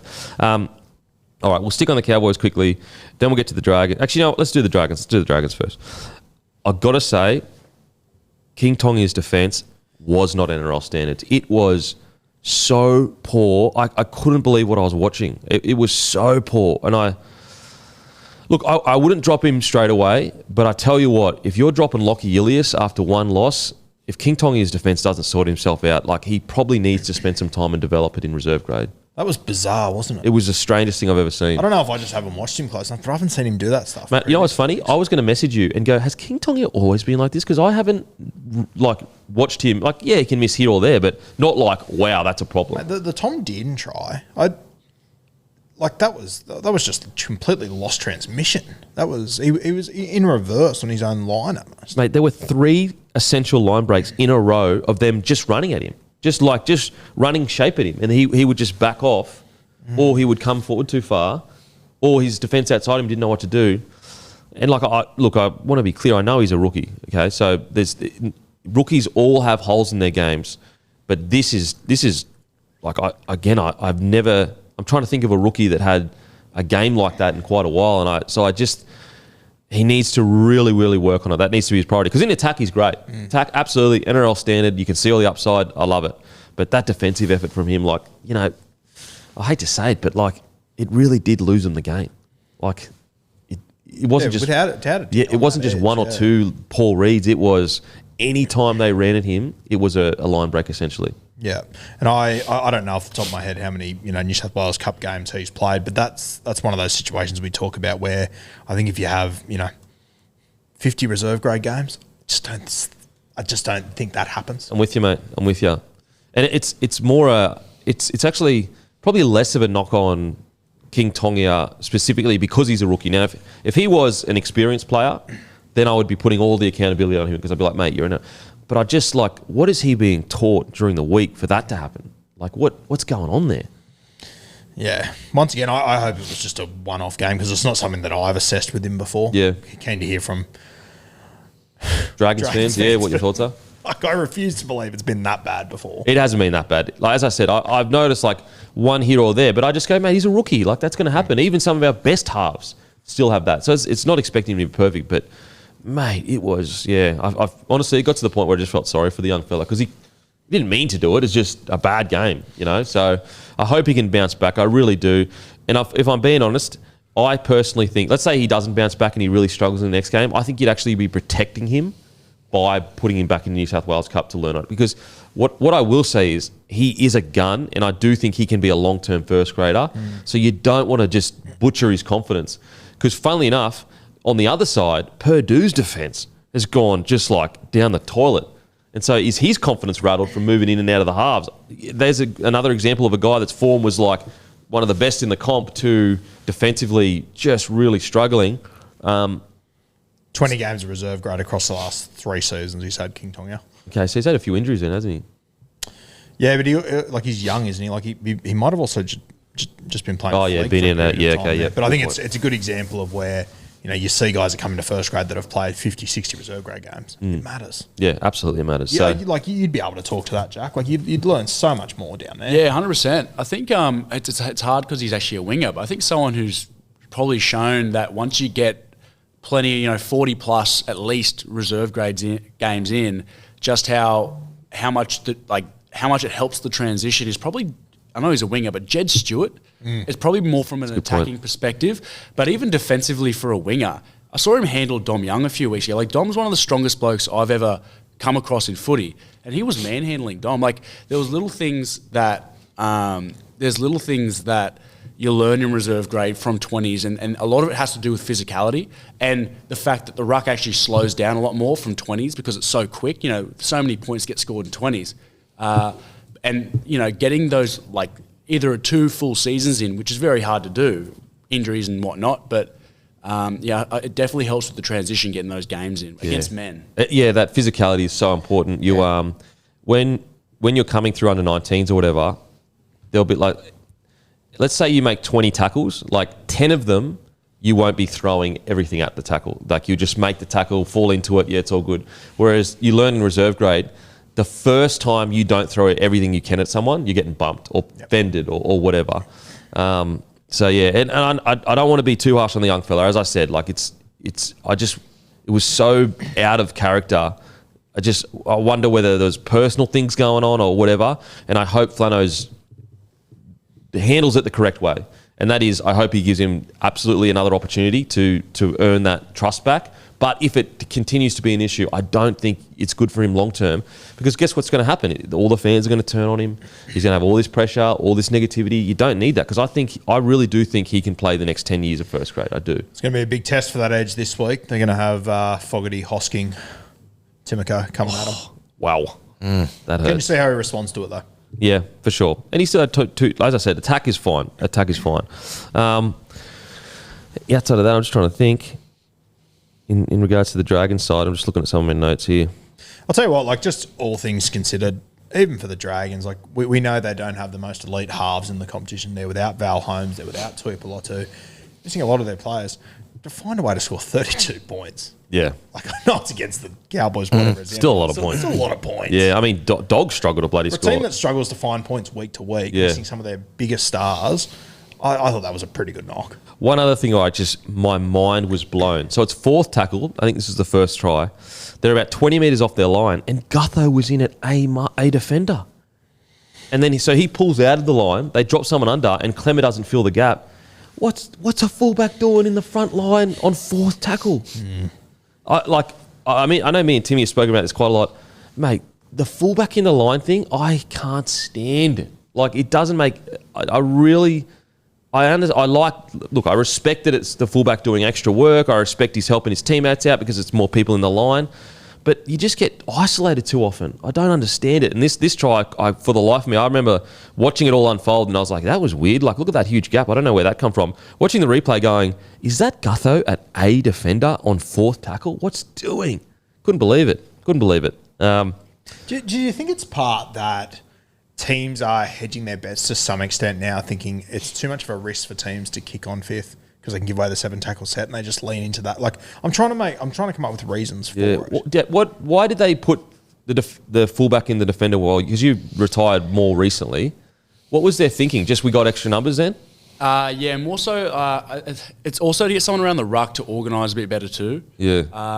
But yeah, it's every team I've been a part of, everything changes each year. It's always something different. So everyone's got their method to their madness. Yep. But, it's really whatever suits. Sometimes it's whatever suits the ruck players as well. Okay. If they're willing to figure things out for themselves, then sometimes you can give the fullback a bit more rope. Yeah. Okay. Yeah, I couldn't understand that. But look, yeah, tough loss for the Dragons. The Dargans. They tried their heart out, but unfortunately. Just last thing on the Dragons before we move on. Jaden Stewart injured in this one. I'm expecting Michael Moller to start on the edge, but I'm hoping we see the debut of Holangahu. I'd love, maybe mathematically they can make it. They're not going to play finals footy this year. I'd love to see Flano just give him 6 or 7 games at the back end of the season to show what he can do, because I think he's going to be a real star of the future, Holangahu. I just had a little silver lining from the weekend, so I thought probably Emre Gula's best game for the Dargans as well. Started off the bench, but came on, had a rip, didn't miss a tackle. Worked his backside off. I thought he was really good. The other one that's been good the back end of this, last 8 weeks, so David Clemmer. I think he's playing the best footy he's played in 3 or 4 years. Yeah, he's been really good in the last month of footy. Another little thing that I just couldn't believe what I was seeing. So the game was on the line, and Gutho put that crossfield kick for the last play, and no one chased it. I was just like, what the hell is going on? I understand you might have had the hit up early in the game, but mate, the game is on the line, and that right side weren't even ready for it. Like, they just, there's a I don't think the kick was the play. Because it came off a half break, didn't it? But they didn't even chase it. Yeah, I think they were already waiting for the ball to come out there, and they were too far to get there. I get they should have chased it. It was broken play. So it was definitely broken play, mate. You got to be chasing that on it. Like, they didn't even chase it. Yeah, I thought it was the wrong choice by Gutho in that moment, but you are right. You got to chase kicks. Got to chase it, man. I couldn't believe what I was. I just like, bro, the game's on the line, and whether it was the right or the wrong play, fuck, you got to chase it. You got to chase it. You can't just be like, oh damn, I had a hit up early, I can't make it. It's the same thing happened with, I think the Titans, where their winger, because he took a hit up, wasn't there, and it was just like, what the hell? It was the Titans or the Warriors, anyway. But yeah, I just thought that, mate, when you've fought so hard to get back into it, maybe you won't make it. Maybe, but what if the defender drops it? Like, there's so many things that can happen. You just got to be there. But that's so unfortunate loss for Dragons. I personally think for the Dragons going forward, they probably need to start leaning into what their side looks like next year. And as you said, like things like debuting those younger guys working together. Sort of guys, I thought Hamish Stewart had some really good moments too. Outside of one missed tackle at the start, I thought he had some really good moments as well. I like the look of him in the 13. Was it 13? Yeah, it was 13. He came on at 13, didn't he, Hamish Stewart? I think so. Anyway, he was in the middle. I like some of his work. Anyway, okay. Cowboys, just quickly. I mean, it was the Dearden show. It was the Dearden show. I thought he was outstanding. I thought that without him, they don't get even close to winning. I just think that he is truly, and this is coming from a guy that wasn't sure whether he was a 7. Like I thought that it was probably going to come later in his career. I think that he absolutely is a 7. I thought he was great. He just bumps all the rules about ages for halves, doesn't he? Like we keep, when we talk about Nath when it comes to Origin and whatnot, that he's 27, 28, getting to that age, blah, blah, blah. But Dearden, he just seems to be able to do it. And like he's got, we've mentioned 1,000 times, but for him to be doing what he's doing at 24, when he had the amount of scars he had as a 20-year-old, he's crazy. Yeah, 100%. Like if you could picture like almost the worst development possible, he had it. Yep. Rushing someone in, putting all the blame on him when it wasn't his fault. At a super club with the craziest amount of pressure, but at the same time not actually supporting him properly, and yet somehow, some way, he's managed to fight through that. I mean, it really does typify the style of player he is, which is a fighter. Yeah. Sorry to be negative again on the Cowboys, but just the outside backs, the amount of errors. Purdue 3, Derby 3, Scotty Drinkwater 2. Look, their completion rate wasn't terrible. 78% was all right. The outside back errors when it's coming out of their own end or whatever. Like the one where Purdue, I think, ran behind his own player and then he just switched off. He obviously he got tackled, so that made him drop the ball, but it was purely from him just switching off. Just his mind just went, all right, I'm switching off. And it seems to be like a serious problem for the outside backs of the Cowboys. But once again, they don't seem to address it. Bizarre. They don't seem to care enough to stop it. It's like they're just leaning into that's their brand of footy. I just don't know how you can ever achieve anything with that brand of footy. Me too. Because the tough thing is like you look at the rest of the team. If you take out those, 2, 3, 3, so Purdue 3, Derby 3, Scotty Drinkwater 3, and I know some of them are challenging for attacking kicks sometimes, whatever. But outside of that, really. No one else in the squad has 2 other than Lars, but one of them wasn't his fault. It was actually a rake that he didn't, a one-on-one strip that he didn't get called for. But yeah, in regards, I thought Ruben Cotter was really good. Yes, it was really good. I thought he was good at lock. Had him in my team of the week. Just another, similar kind of like approach to Tom Dearden. Just doesn't matter where he runs out or whatever. He just gets in there, rips, and has a crack. I thought he had a really good go of it on the weekend for sure. How's this stat line from Cohen Hess? 38 minutes, a try, 150 run metres, 1 line break, 7 tackle breaks, 15 tackles, 4 missed tackles, 2 penalties, an error, and on report in 38 minutes. Just did it all. Something for everyone. I think he's been great the last month, though. I think they've really missed him, to be honest, with all the injuries he's had. I think he's one guy that in the preseason when we were talking about this side, I think we sort of underappreciated or sort of forgot what he can actually bring. Because despite what some of those negative stats say, just eye test him on each weekend. He's doing really well for the Cowboys. I'm just trying to look. How old is Cohen Hess? He needs to get back the Drago hair would be my one bit of feedback. Maybe next preseason. Yep. Yeah. Cohen Hess could be 25 or 32. He wouldn't be 30. 28. 28. Mate, I'll never, like when he burst onto the scene playing Origin, like he was the man.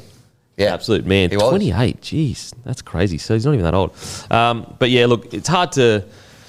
Good win for the Cowboys, I guess. Sorry, Cowboys fans, but like... It's just been one of those years, man. Like, you're just scraping by teams that, on paper, you are so much better than. So much better than. Okay, on to the next game.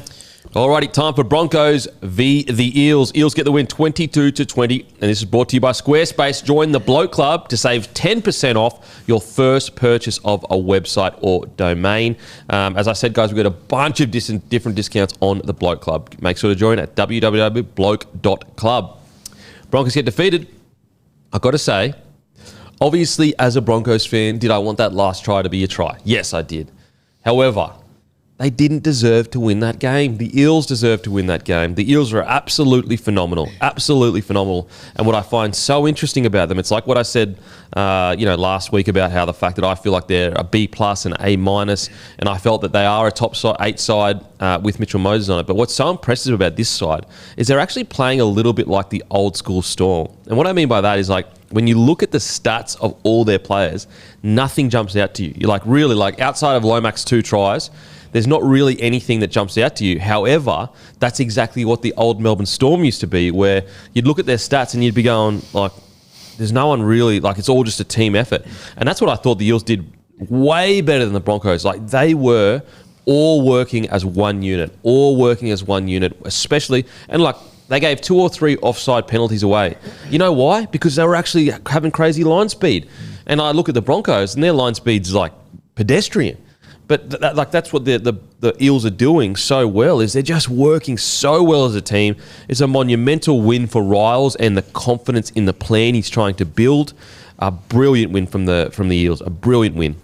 We spoke about it all season and even in the off season about this, how we respect Jason Riles for his plan to blood these guys. He's moved away from the Madisons, the Cartwrights of the world. He's heading in a completely new direction. And mate, this week, like when he found out Iongi was out, to not just go, we'll just put Dill Brown at 5'8", go on a Suncorp this week to play the Broncos who won X amount in a row. Just goes, no, I'm going to back Hawkins in. If you read Hawkins' stacks, his stats coming out of that game, it screams a pretty average game. I thought he combined really well with Mitch Moses. Mate, they were great. I thought the balance was just about perfect between the two. They looked way more dangerous than the Broncos at times. Yeah. And it's just like, whereas Broncos were just relying on individual brilliance to kind of break games open, whereas the Eels were stripping the Broncos of numbers pretty regularly. Yeah, all the time. You even look at Mitchell Moses' stats, like outside of his kicking numbers, like it's okay. It's not crazy. But they dominated for most of the game. I felt like the Eels controlled momentum. It was just these flashes of brilliance, whether it was a Reynolds intercept or an inside ball from Hetherington or Reece Walsh trying to make something happen. That's the only thing that kept the Broncos in the game, because it wasn't their line speed, it wasn't their defence, it wasn't anything like that. It was a brilliant win from the Eels, a brilliant win. And I'm with you, mate. When I saw Joash Papali, get named instead and run out instead of Dill Brown getting brought in the side, I thought, mate, Riles, listen, I'm all for buying into a plan, but we need to be realistic here. Didn't even flinch. Think about how many coaches would have had the guts to pick Hawkins over Brown at Suncorp. Honestly, I don't know if there's many. I don't know if there's any at all. Like, maybe there's 1 or 2, but can we confidently sit here and say that every other coach or even some of the great coaches would select Hawkins over? Because when's the last time we've ever seen a coach, outside of maybe Wayne Bennett dropping Hodjo because he signed with the Roosters, when was the last time we've seen a coach drop a key spine player because he's building forwards next year? Like, and maybe there is one. You can let me know in the comment section, but I don't think it's often. But it's something we talk about every, and I know, like, for me and Tim, what we do sort of at the back end of the season when it comes to Supercoach models, it's all about who's going to be on the field for the longest. And we always talk, if they're not going to be there next year, do you not pick them? Do you stop? Coaches never do. They always just pick them. They always just pick the best 17 to go out. I love that Riles has got a few $100,000 sitting on the sideline just going, no, we're focused on next year. We're leaning. Well, he's got about $1 million sitting on the sideline. Yeah, it's like the guts, and then you go up and you win against essentially a top 4 side, or top 5 if you want to get specific. It's an amazing feat, and as I said, the confidence everyone in the organisation is going to get from this, and go, oh, you know what, this Riles plan, it's working. It's working. Yeah, well, you can definitely see, even though they're still kind of towards the bottom of the ladder, that you can see where they're heading for next year. And he's made some ruthless calls this year, the Dill Brown one, obviously, in preparation for next season. So, it ended up being the right call. Hawkins was able to kind of just play that second fiddle to Mitch Moses really nicely. And, it was an incredible win. Listen to this. This is their forward pack. Jermaine Hopgood, who's probably having the worst season of his career. He was good on the weekend, but you know what I'm saying? Yep. At 9, Riley Smith came out of nowhere this year to be starting. Junior Paulo, obviously top tier. Or not top tier anymore, but has been top tier. Charlie Geimer probably wouldn't make most forward packs in the top 8. Jack Williams, Sharks were okay with allowing him to move on. Yep. Dylan Walker, good solid player. On the bench, you've got Talon De Silva, Luke Moretti, Matt Dury, and Sam Tuivati. Like, these are all, like, that forward pack on paper is a pretty average forward pack. And yet they just went up to Suncorp and won the field battle with the Brisbane Broncos. It's an incredible achievement. Incredible achievement. Now, someone that runs a stats page, a random stats guy, someone, please go a little bit deeper in this. I've just had a quick scan. I don't think Mitch Moses has lost at Suncorp since 2022, maybe 2021. Jesus. Wow. Far out. Has there been Origins that he won there last year, he didn't play there this year? Didn't play there for Origin. He played game 3 game that 1 year. this year. They didn't. Yeah, played game 1 this year. Yeah, at one. Suncorp. I think They won that. Yeah, won that. Sorry. Games he's lost. Yeah, games he's lost at Suncorp. I don't reckon he's lost there in like 3 or 4 years. Maybe he's a Queenslander. Magic rounds. Do you reckon he's a Queenslander secretly? It might be.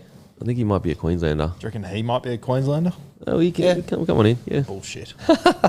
you're wearing a Queensland jersey, Plum. mate. It's a great point. His ability to. Yeah, I'd be interested to see what in Magic Round how they went. That's a good point. Yeah. Yeah, or it's Hammy's point. Okay. I stole it. Can't mate. Go Queensland.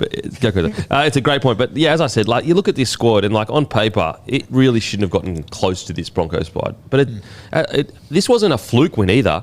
This win was based on systems, working as a team. As I said, look, if Mitchell Moses came up and had 4 try assists, you go, oh, okay, well, Mitchell Moses is one of the best 7s in the game.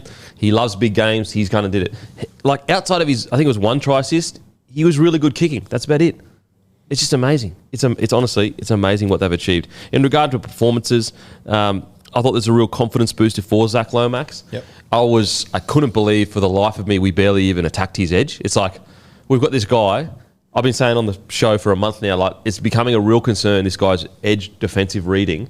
Broncos go, nah, not going to attack there. Friggin' so weird. Anyway, in regards to Lomax, I just think this is the game he needed against a big side, that, you know, he's instrumental in getting the win, a couple of tries, because you could tell after that game 3 for New South Wales, understandably so, his confidence has been a little bit shot, in my opinion. Yeah, he needed a bounce back game like this, and you know he obviously scored the 2 tries. Like he only ran for 158 run meters, but he had 22 hit ups. Like I thought they actually defended him pretty well. As an individual, I don't think he had too many offloads in contact as well. So as a whole, I thought they did pretty well with him.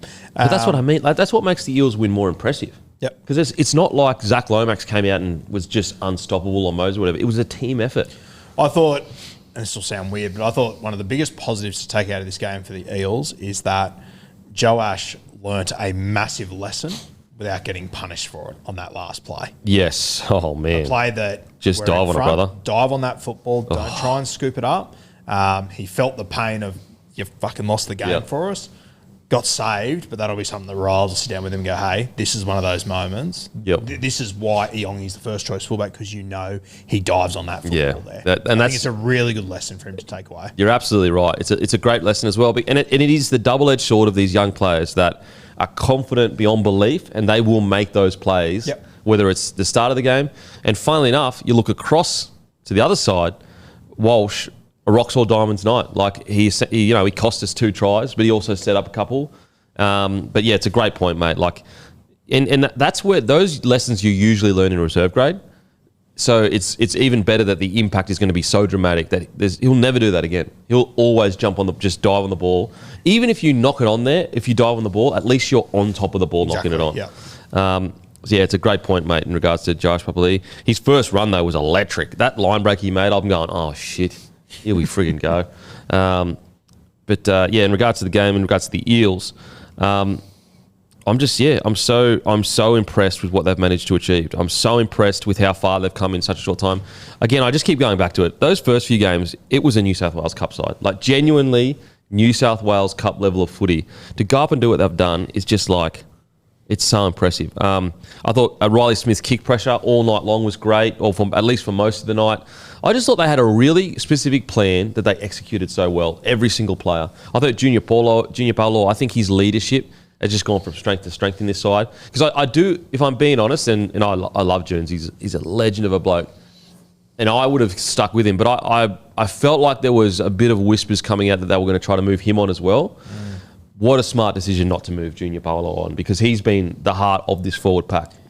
Was it this week or last week he had the bung eye? Was that this week? Last week. Last week, wasn't it? Fuck, that was terrifying. Oh, mate. Yeah, 100%. What was his 150th or 250th where he played an absolute Barry the Ballfella? Yeah. not his best. But yeah, he's been a real leader in this pack. Yeah, and even this year, kind of changing his body shape and setting the tone with a lot. Like he obviously would have had a great preseason based on that, which is obviously rubbing off on some of these guys. I thought also Jermaine Hopgood. We were saying maybe not his best year so far. However, 41 tackles, none missed on the weekend. Against that pack as well, pretty impressive. His last 3 weeks have been the best 3 weeks of his season. Easy. By distance. It was getting to the point where he might not make the side. Yeah, for sure. Yeah. And I'm interested to see what they do this week now because I think Kelman Tuolangi, he's available again. So I assume he'll be on the edge. They'll move Jack Williams back in the middle, which maybe they move Jermaine back to 13. I'd be a bit loath to change anything from this side that did what they did on the weekend. Maybe Kelmer on the bench. Defensively, he has some big misses in him, Kelmer. Yep. Well, that's what I was going to say. If you're going to bring Kelmer in, I think you move Jack Williams to the front row. And I think you probably have to put Geimer on the other side. Yeah. You can't put Kelmer and Dean Hawkins out there together, in my opinion. But, mate, so much of the attacking ball goes down the right edge. I'd be very tempted to put Kelmer with Mitch Moses out there. Running a good line off Mitch Moses, that's what he's. And Mitch loves him. You can tell whenever he plays with Kelmer, he likes having him. So that's what I'd be doing. I'd be moving Geimer to the left, Kelmer on the right, with Jack Williams back in the middle. Jack Williams been a good signing as well. He's been great too. Left edge, right edge, middle, doesn't matter. Yep. Just almost like a utility forward for him to a degree. And again, just a good example. And granted, I understand that, there's a boatload of players that have improved so much under Fitzy. So it's not to say Fitzy can't improve players, but it's just a tick for Riles that he's taken a guy that was pretty much a bench player at the Sharks that had handling issues to he's not perfect just yet, but he's definitely much, much better than he was before. I'll tell you the other one that, I've heard people hype him up for a long time and I've never really seen it, but Matt Dury the last few weeks, just him coming off the bench, he's only playing 20, 25 He's been minutes. great. He's having really good impact in those minutes. Yeah, I actually ran into him earlier in the year at we did a coffee event and he was doing extras at a gym at the time. Yep. And yeah, he's a player that, because he was at the Doggies before, wasn't he? Pretty sure. Mate, I reckon he debuted at the Dogs 4 or 5 years ago. Yeah. And I was just having a chat to him in regards, because he probably was at a bit of a crossroads of his career. I know he's still kind of young, but he's getting to that point where you kind of had to make that decision of, are you going to use a first grade spot up for him? But he seemed really, really just focused in and keen to just get a first grade spot, and he's done great. And I would say that has a lot to do with that. A guy like him would have walked into the Eels probably expecting, okay, I'm behind Bryce. Yep. I'm behind Matt, behind all these guys. And it seems like Rollers walked in there and gone, no, clean slate. Yeah. Best guy gets the jersey. Yeah, absolutely. Another guy, I've got to say, it's not Grant Anderson areas, and you probably already know who I'm alluding to. Sean Russell. Yeah. Where did this come from? Bro, this guy, fringy at best, last couple of years. Mate, he's been great this year. He has been great. I think he's been outstanding. And on the weekend, obviously, that try assist that he had was phenomenal. A try assist. Mate, I think he's been great for him. Just exactly what they needed. Yeah, he's got a little bit of the Nick Meanies to him almost. You can just, I actually thought there was a chance last week when Eongi got ruled out. I thought, surely they'll put Joash there. But if they were to play him at fullback, I think he'd be able to handle it. It's the best he's ever played, in my opinion. And again, it's a testament to Riles and what he's doing there. He's just done so well. But yeah, outside of that, in regards to it was very much a team. I can't stress enough.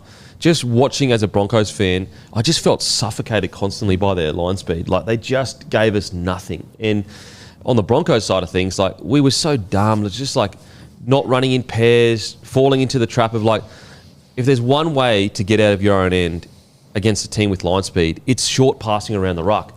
Just didn't even bother trying doing that. Whereas, the Eels just had a better game plan and they executed it better. It was a brilliant win, an absolutely brilliant win. It's outside of that, as I said, it's very hard to individually look okay, this guy was unbelievable and this guy was unbelievable, because it wasn't the case. It was just more very Melbourne Storm-esque, where these guys and Riles actually spent quite a bit of time at the Melbourne Storm as well. Yeah. And so I reckon that's, if I had to kind of explain what type of rugby league the Eels are playing, it's a mixture of the Dogs with old school Melbourne Storm. Because they're all a bit lighter, a bit smaller, so you've got that line speed, you've got that suffocating kind of play, but that grit and edge where you don't really have that many standout players. I'm sure it came up in conversation earlier, but just before we move off the Eels, that Mitch Moses kick that he put in for God, bro. He makes that stuff look so easy. And you can't do anything as a defence, literally. You can't, yeah. If the defender is far enough back to stop that, he just throws a cutout ball.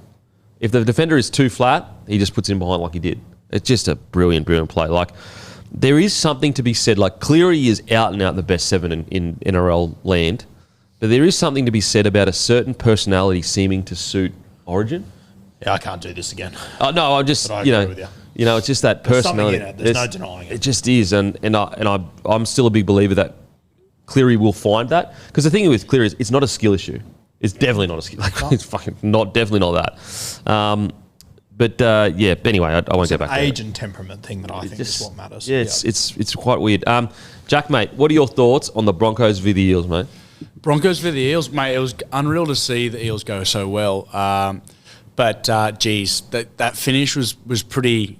That coach's box looked like there were that many emotions going through it in that final minute of the game. It was, I can't imagine what was going through Malcolm Maguire's brain. Mate, Roasty put up a meme, and the difference in emotion. I was actually, you know what's funny is when it happened, I was surprised Malcolm Maguire was laughing, because I was like, bro, let's just wait. Yeah. Let's just wait for the try confirmed. Then his face after that was like a just death staring nothing, looking into the abyss of despair. Looks very similar in my lounge room. Oh, yeah, you had a multi, didn't you? I had a bit on it. Didn't have nothing on it. Oh, yeah, that's good stuff. At least, I can take that out of the loss, that Rue lost money. Yeah. Makes me feel a bit better. That's true. $1,000 straight to Sebo.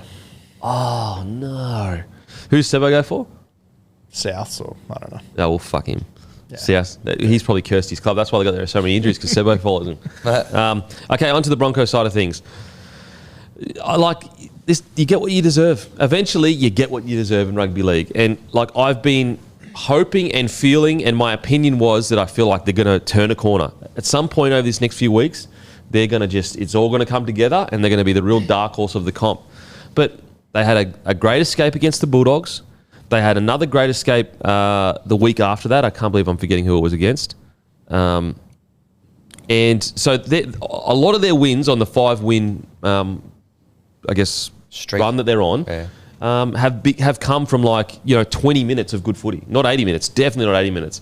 And so, unfortunately, when you got up against a team that's playing good footy, that's all systems based, they're going to grind you out of that. They're not going to allow you to have those little moments, and they did exactly that. And look, yes, were the Eels hanging on by a thread for the last 10 minutes, but that's what makes it so frustrating. It's like, when the game's on the line, all of a sudden the Broncos can run a bit harder, they can tackle a bit harder. It's like, if you can do that when the game's on the line, why isn't that in the first 20 minutes? I'd actually rather you come out and play like that for the first 50 minutes and run out of gas than go, all of a sudden we're feeling the pressure that we might actually lose this game. Everyone's going to start running harder. It makes no sense. Other little things that I'm just getting a bit concerned about Reynolds' leadership in key moments this year specifically. Like, the last 10 minutes of the game, I don't think he kicked the ball once. Like, why is Reece Walsh taking over the kicking there? Kicked out in the full. Like, Reece Walsh, I understand you need to give room for these young guys to be great. But, bruh, be great 2 passes out where you're the best, where you got more space. I don't need you. Like, okay, there was that great one-off ruck through the middle that he did and he broke through or whatever. But, again, there's a reason why Reynolds is the main 7. There was other times where, so they go to do some shape, Ricky runs the wrong line, and I'm going, friggin' hell, Ricky. Like, how are you running the wrong line when your experience is... If they go the other side, and then Carrigan runs the wrong line 2 plays later, and I look at Reynolds, he's not even blowing up at them. And I'm going, okay, so was it Reynolds that had the wrong communication? Everyone... don't even need to say it. I friggin' love Reno. But in these moments, I just think he needs to be more firm with these players about getting them exactly where they need to be. And for damn sure... Reece Walsh shouldn't be our main kicker with 10 minutes to go, in my opinion. We've got Adam Reynolds, who statistically this year is the best kicker in the comp, and he's not taken over the kicking. I don't understand it. I genuinely think he's arguably one of the best kickers of football we've ever seen. Like, the amount, and it's not like it's a one-off too. It's not a one-off. A heap in the last few weeks. You've gone on a run where you've won a few games. You haven't played well in that stretch. You've beaten up on some average side. You've got away with, as you said, good 20 minutes of footy here and there. Mate, like, I'm looking at their run home. They play South this week. They should beat that. Like, they're going to play Melbourne twice in the next 5 weeks without Jerome Hughes. It's a golden ticket. But I don't have confidence. I don't have any confidence in that whatsoever, mate. They play the Dolphins and the Knights, two teams that you know. They might not be good, but they'll hang in the contest. Yeah, will they play finals footy this year for you? They'll play finals footy. Yep. I mean, I hope so. I mean, if they don't, it's a disaster. Like, it's a disaster of epic proportions. But we just, I just don't... I understand Michael Maguire coming out and saying, Walsh, he's a leader and, all this great stuff about Walsh. I get it. You've got to build a bond with him. You've got to build a connection. But you've also got to be realistic about people's roles specifically in their side. And, the amount of times where it was the second tackle and they're just throwing cutout balls out over the sideline or chip chasing. And it's not just Reece. It's Reynolds. It's whoever. How long do we have to do this before you just go, boys, go back to the Roosters. The score was pretty tight for 60 minutes and then we scored 1,000 points in the last 20 minutes. You know why? Because we grinded them out of the competition. Not running in pairs. Our attacking shapes are just poor now. Our line speed is not even existent. We don't suffocate teams at all. We just rely on being bigger and stronger than everyone and shotting blokes. Coming out of our own end, it's one-out footy. I don't know what's going on. I seriously don't know. And I just, as I said, I really feel Reynolds needs to step up and just put a rocket up these boys and not allow them continue. And the problem is he can't do it at the moment because he's also throwing those cutout balls on the third tackle instead of just getting to a position on the field and playing conservative footy until we get to a point where we can bust the game open. It makes no sense to me. It makes no sense. I just find it so bizarre, mate, that you went out as the Brisbane Broncos, you signed the New South Wales head coach, but the football you played doesn't reflect what we know of Madge anyway, but it doesn't seem to change. And Madge has alluded a few times, you've mentioned it in press conference and stuff, that, no, this is how we want to play. And I can't get my head around. Neither can I. It's just these key moments that we just make the worst decision ever. And also, even little things, I understand getting Payne Haas a bit wider on 6 and 7, which is your 3 defenders. But it's making him run overs. Why are a lot of our forwards always running overs? But then when the game's on the line, guess what we do? We straighten up our attack and we start hitting unders and we just roll down the field. I just go back to, I just don't know, is Reynolds hard enough on these players? Is he pulling them in? I just don't know. Even a little thing Reece Walsh was blowing up at Tony Staggs last week. And I'm just going mate, Tony Staggs is a senior player. And Michael Maguire kind of just brushed it off like it was nothing. But it's how is Reece Walsh blowing up at anyone about errors? He makes the most errors out of anyone in the side. And I just think there's this imbalance of trying to, make sure that these young guys are happy instead of going, yeah, we can do that, whilst also having an expectation of there's a standard here and you have to reach it. We'll allow you to have these crazy moments or whatever, but do it not coming out of your own end on the third or fourth tackle. Do it in good ball. It's frustrating to watch. There's so much talent in this roster. They've got such an opportunity to win a competition. They really do. And they're going to look back on these years and go, honestly, a lot of these young guys, when they get to 28 to 30, are going to go, what did we do? We lost the perfect opportunity to win not just one comp, but multiple comps. But because we're so in love with just enjoying rugby league and playing what we see, we're not willing to make the sacrifices. Sometimes footy isn't fun. Sometimes you have to do stuff that's boring as batshit. You think playing for the Melbourne Storm is fun all the time? You think playing for the Penrith Panthers is fun all the time? And I don't know. Maybe I'm being too harsh, but it's just getting really frustrating. 30 minutes of that grand final for the Panthers wasn't much fun. That's what won them the game. Yep. Just being safe, simple, grinding them out of the game. And I've said for quite a while, our attacking structures have been poor all year long. I think that we need a new coach in the attacking situations. In regards to our attack, our defence is okay, but our line speed isn't great. Just a lot of concerns. I don't know. Is Payne Haas, you think, feeling the effects of obviously Origin series, a bit of an injury cloud there, just a bit of fatigue, still playing okay, but just not those big numbers that we kind of saw heading into the Origin period. And obviously they were coming off a bye here, but back down to kind of 130 metres. The game before that as well was about the 130 metre mark as well. What do you reckon? Mate, give him a rest. Yeah. And I know people go, we need to win games. It's mate, if we can't win games without Payne Haas, look at the rest of the roster. Bro, Lord, give me strength. We have a spine of Reece Walsh, Adam Reynolds, Ezra Mam, and Ben Hunt. And you're telling me we can't win games without Payne Haas? Like, give me a break. Give me a break. There are teams out there at the moment with forward packs that wouldn't even make New South Wales Cup a lot of the time that are friggin' making the 8. Like, what are we talking about here? It is just like such a cop-out. He needs a rest. He clearly needs a rest. Yeah. Oh, man, it's just frustrating. So frustrating. Sorry, I'm just a passionate Broncos fan. Jack, what do you reckon, mate? What's going on with the Broncos? Are you a Broncos fan, Kevin? Keeps you quiet, doesn't he? Oh, look, it's one of those things. It's been probably a year they probably didn't plan to have, I'd say. The Broncos, like they're not going bad by any stretch, but they probably aren't performing. You know, it probably says a lot. It's probably the Roosters this year have had a rest from expectation. This year, the Broncos had an enormous amount of expectation this entire year, leading in with the likes of, even with Mam out, the likes of having Ben Hunt as a backup, and then he'll switch to hooker when Mam's back. Just on the back of that and having Renault there, people were saying easily they're going to be minor premiers, premiership contenders. I think that level of expectation probably affects the side more than even they realise.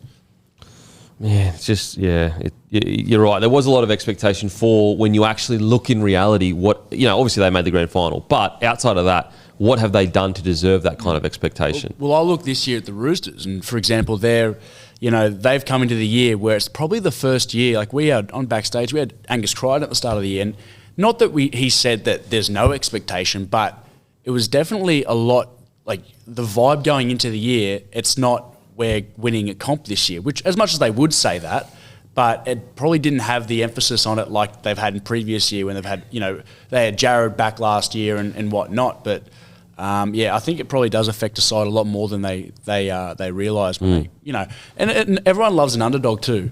Tall poppy syndrome in Australia is a huge thing, and I think that even media etc. Even when it isn't like right in your face, people do support an underdog more so than the favourite, I think. Absolutely. And that does affect the side as well.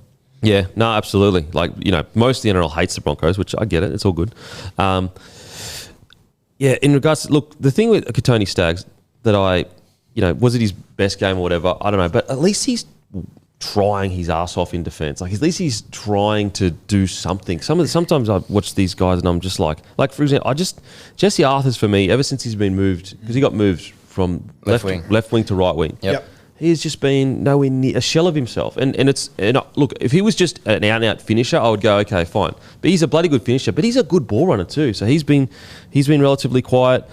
Xavier Willison, his inability just to back up good games is like, that's why he isn't a regular first grade. I mean, he technically is a regular first grader yet, but that's why he hasn't hit his potential yet. It's because just consistency is just not there at the moment.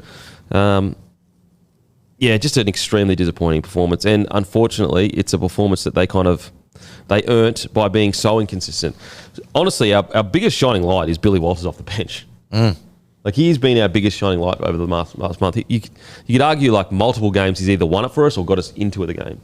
I think you've summed it up well, mate, to be honest with you. All right, I don't have much more to add. Yeah. Just frustrating. Hopefully they can turn around. I believe in the boys. Come on, boys. Come on. Alrighty, the Warriors lose to the Titans 24-16. Brought to you by Menulog. Bloke Club members get their footy feed from local favourites for less. On the Bloke Club, you spend $30, you get $10 off. The Titans get the job done. And what I liked about this performance from the Titans is it wasn't like a fluky win where certain things went their way. They played outstanding footy for a period there. They were completing at a really high percentage. In the end, they landed with 90% completion rate. Mate, they were outstanding. They were absolutely outstanding. We've already spoken about him a little bit, but Jaden Campbell, my God. I've heard whispers that they're shopping him at the moment. So, like, the one guy out of all of them you probably wouldn't shop. And I understand that, Kinney is outstanding, and he's outside of this one injury he's had, he's been pretty injury-free, but, like, Jaden Campbell, he's the most versatile of the lot. It just sounds like the Gold Coast Titans will not stop until every team in the top 8 has a half that once played for the Titans. That seems to be their MO at the moment. If they go through this last half decade and he's the one they end up losing, pack it up. What are we doing? How can he possibly be the one? Like, I think there's a fair argument he could be the best fullback out of all of them. He's the one you've addressed to be your halfback for the foreseeable future. just as Foz is retiring, he's the one they're shopping around? Surely not. It's insane. Not to mention, the Campbell name on the Gold Coast, like, it just makes no sense. Have you heard the same thing? Yeah, of course I have. Yeah. It's insane. Yeah. But I'll stay positive. Stay positive for Titans fans. Sorry for bringing that up. Apologies. But he was phenomenal. Like and what isn't just like phenomenal in the sense of his running game we know is great, or even his ball playing. His kicking game was outstanding. Just like, and it was our biggest concern going into this season that they didn't have the kicking game. He's improved out of sight. Like I thought that kick that he put in last week against the Tigers, that didn't get enough attention anywhere. Yeah. That was unbelievable, that play. It's because we didn't have Service of the Week brought to you by Luke Camilleri on the show. Right. Some of us were holidaying in Vegas. That's a bit harsh, mate. I was working. I'll tell you, this game, the first 5 minutes, I thought the Wires were going to win this 60-0. Mate, it's a great point. I was like, this is too easy. Like, there was concerns if the Titans didn't get on the bus. I didn't know if they got off on the plane from the Gold Coast in the first 5 minutes. I thought this was going to be an absolute bloodbath. And I think we've seen it a few times this year in the NRL where it almost comes too easy for teams early. And then I think they get a little bit complacent. I think that happened to the Warriors over the weekend. Mate, here's a stat for you, and this will blow your mind. Titans in the first half averaged 10 more metres per set than the Warriors. The Warriors who've got the best roll-ons in the competition. That's how good this Titans team played. Like, what are we talking about here? Like, we're not like. I'd get it if they did it against a bottom four side that's pack wasn't that great. They did it against a top four side with notorious good go forward. 10 more metres per set. They were averaging 50 metres a set. And I would have loved to have seen that stat after 12 minutes. Yeah, the Warriors were rolling. Yeah, mate, they barely touched the ball in the first 12 minutes. It's just like. Mate, it was just an incredible performance. And that's what's so impressive of it is like, this wasn't a fluke win where they got some really big plays that went their way. This was a domination that, yeah. On top of that, they had to go to New Zealand, which as we know is tough. They were without their hooker. They had to get Chris Randall to jump in at hooker. He only lasted, I think, 15 minutes or something along those lines. Like, they also didn't have things go their way. The hooker that came in to replace them, Mulaney, I believe it was. Yep. He got sin-binned as well at one point. Like, they had a lot of things go against them, the Titans, that normally means pack it up, see you later. Yeah. Against a good side. Mate, it's I'll tell you what, if you're Desi Hazard, you're sitting there going, I don't know whether to be happy or furious. Yeah. Here's to the next 500 games. What do you do now? I personally thought if they lost this game, Desi probably doesn't coach 501. I don't know if that's... I would just see that, as long as... If he is playing ball behind the scenes, like, so if he's being respectful of the administration and being okay to deal with, then I'd be like, listen, he's a legend of the game. Let him see out the year. We say goodbye. Okay. We do know Des notoriously can be prickly at the best of times. That's when I would be more along those lines. Listen, mate, if you're not going to play ball with us, I'm just going to get rid of you after this 500 game. But if that is the case and they go out and win, you probably can't. It's just bad optics if you were to sack him after such a good performance. He's definitely gone in my opinion. It's just when. I thought if they lost this, that might be okay. We'll call it a day here. But you're right. If it is, it doesn't look that smooth up there to me. Has it ever been smooth? No, it's never looked smooth. But in particular, it doesn't look smooth at the moment. Obviously, they won on the weekend. That's great. But in the lead up to it, I sort of thought, geez, I don't know if he... Well, even the little things, like clearly the Titans, not clearly, I think, with the information I have and just looking at things, I don't have any inside information, it looked like the Titans were trying to give him a way out of going, he's going to retire from, coaching or whatever.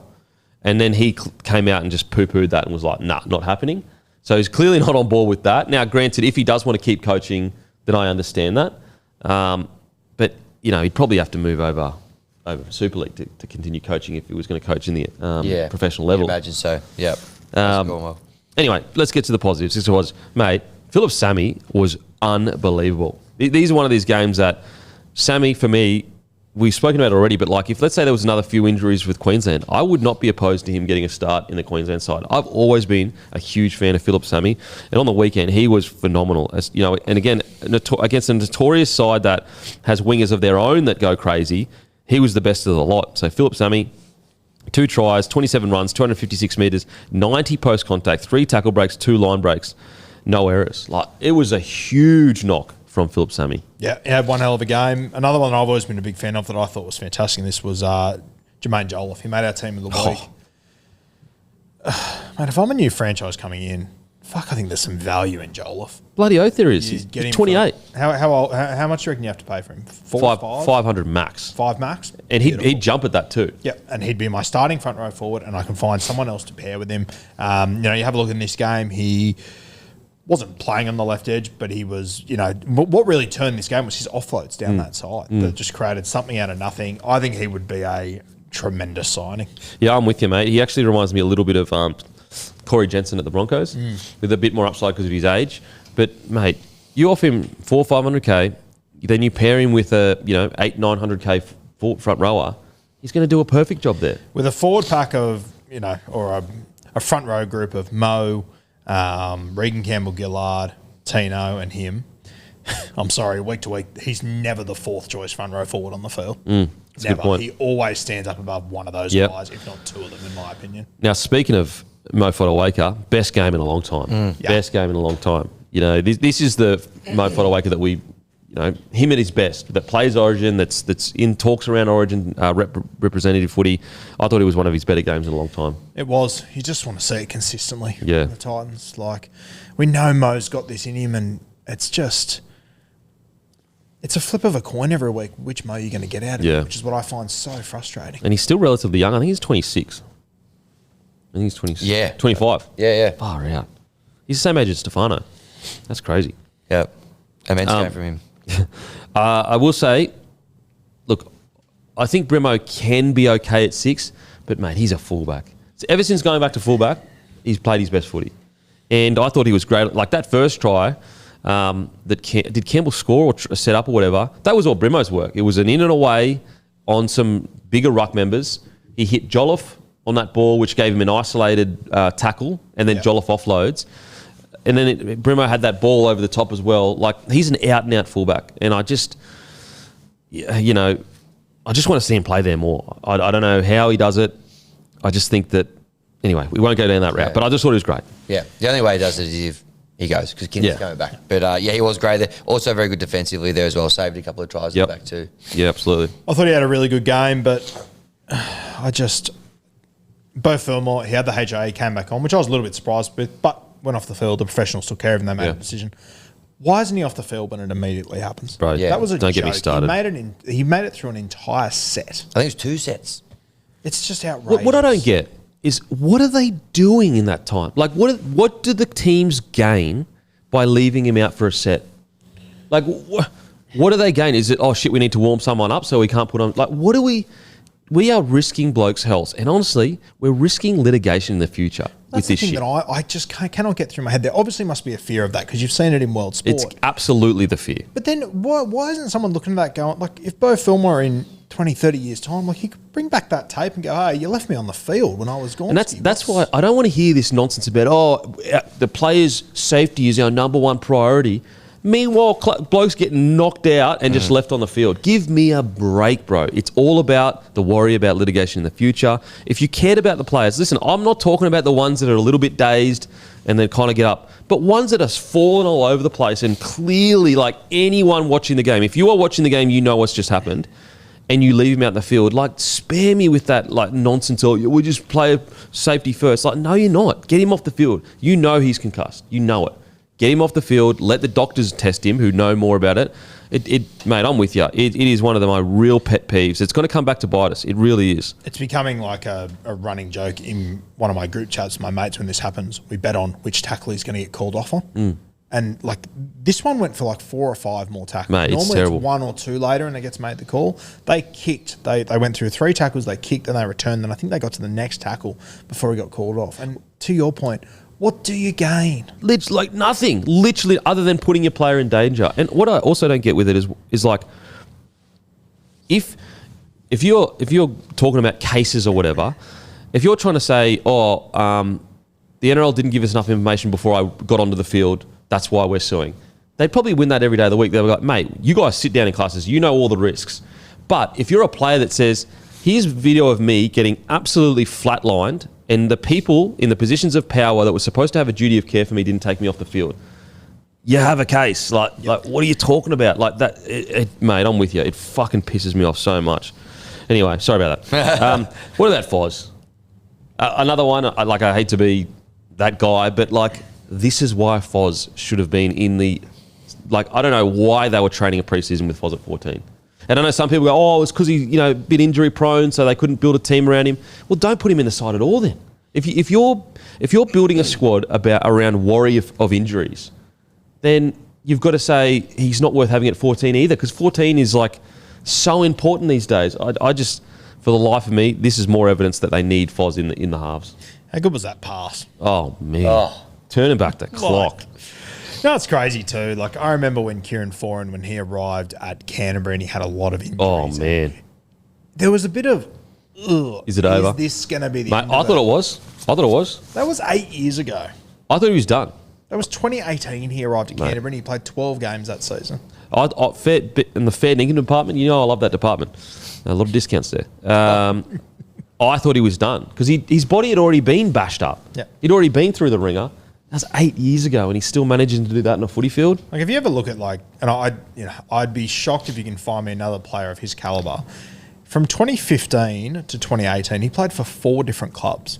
He went Manly, Parramatta, Warriors, Canterbury, 4 seasons in a row. Damn, that's journeyman, and he did it in 4 years. Far out. Yeah, he was phenomenal on the weekend. I thought Jojo Fafita as well. Yeah. Jojo, very good in the centres there. He's had a good couple of weeks, to be honest with you. I've always rated him so highly. Him and Sammy, great players. And both of those two guys on the weekend are really good. Obviously, the double for Jojo as well, but some nice little touches as well. Final touch on 1 or 2 tries. So, good game. Okay, now to the Warriors. Look, I hate to say it, just complacency. So complacent. Thought they were going to go out there. They thought the energy of the stadium was going to get them the job done. Some of their right edge was pretty poor with the defence. Niokore sometimes doesn't release his outside men well enough. Some of their decision-making from their wingers, not great. But this was just a complacent loss, in my opinion. I just felt like they got those early points. Yep. They thought, all right, we just get into our modes here. We get into our gear. Everything kind of falls into place for us. Look, the good thing is their reserve grade went 14 on the trot on the weekend, beat South like 68-8 or something like that. But yeah, this was just a purely complacency loss. Like the fact that you'll get in the first half, you're averaging 10 less metres than the Titans, that should literally never happen when you look at the Warriors and who they are over the last few years. I thought Fish tried his absolute heart out. Like he tried everything possible, but unfortunately just one of those losses. I thought Fish and Ford were fantastic. They just went at it all night. That was the thing, mate. Like I thought that when Vimalga came on the field, I thought he was good through the middle as well. Like, it wasn't like they didn't lay a platform for themselves. I just thought their attack was very pedestrian at times. Tanner Boyd, I watched him very closely, like running all over the place, very active, but they just never seemed to get anywhere. I think he just almost needs to go back to his first game where it was real simple. Like he simplified his game a lot. I thought, for example, I think it was the first try that Harris DeVita scored. Like that was great, really simple short ball with Leka Halasima, I think bowls over. Look, Pompey. Oh, Pompey. Apologies, Pompey. No, Leka scored one, didn't he? It was 5 minutes later. Oh, apologies. Yeah. Okay, you can point to when Egan went off, they really struggled for creativity. So I get that, I do, but at the same time, they're good enough to pick up the slack with Egan coming off. Isn't an example of how important Egan is to the side. Obviously, I think he is. But they've got enough talent to be able to if it was against a top 8 side, I'd say, okay, Egan's a key player in a key position. I get it. But against the Titans, I feel like they still should have won. Yeah, I do reckon we sleep on how important Wade Egan is to this side, and particularly with now that there's a couple of injuries in the halves, and Tanner Boyd's a good organising half and all that sort of thing. But in terms of potent attack, they do rely on the creativity that he has coming out of number 9. So for him to go off after 13 minutes certainly wouldn't have helped. Yes, the Titans aren't going that well this year, but I think that would have that was obviously a pretty big blow for them. Well, the key with Egan is he's so good at dummy half that he holds up a lot of the ruck, which what that does is create space on the edges for. I mean, go back to this Sean Johnson year. There were times where their wingers were almost walking over the sideline. That all starts at Egan holding up those first 2 defenders either side of the ruck, especially when they're on the try line. So I will grant that I will Harry Grant the fact that Egan got taken off early. Tim Grant. Tim Grant. But the Warriors are better than that. The Warriors are better than that.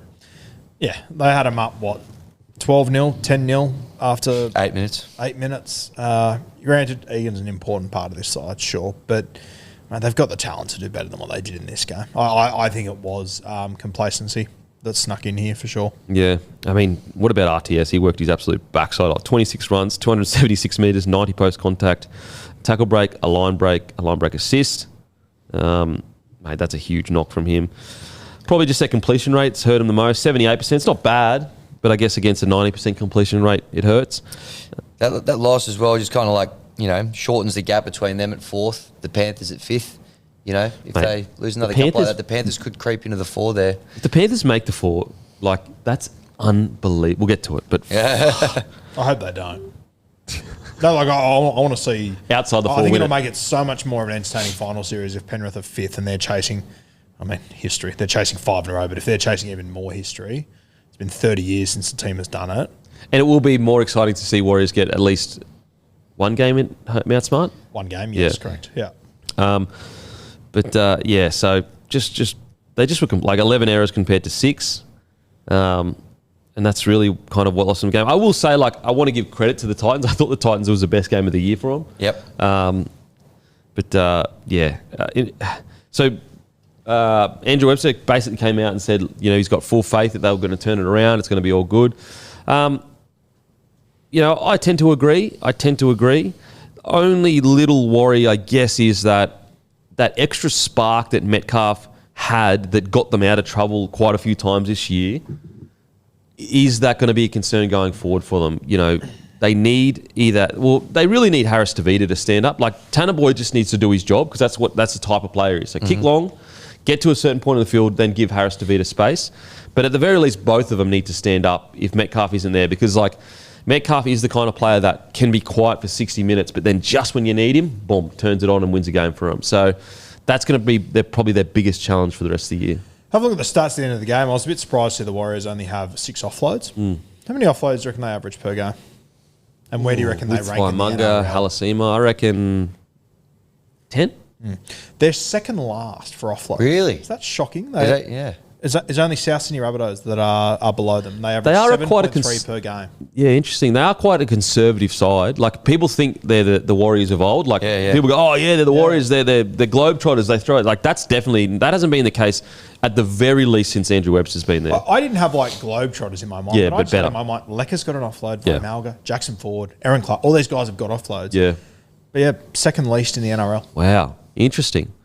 I wonder whether that's a well they can kind of go to in this time that they have a little bit less of attack potentially.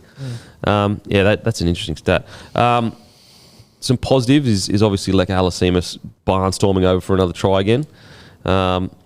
Jackson Ford, 54 tackles, only 1 miss. Played about 75 minutes. Wow. James Fisher-Harris, 46.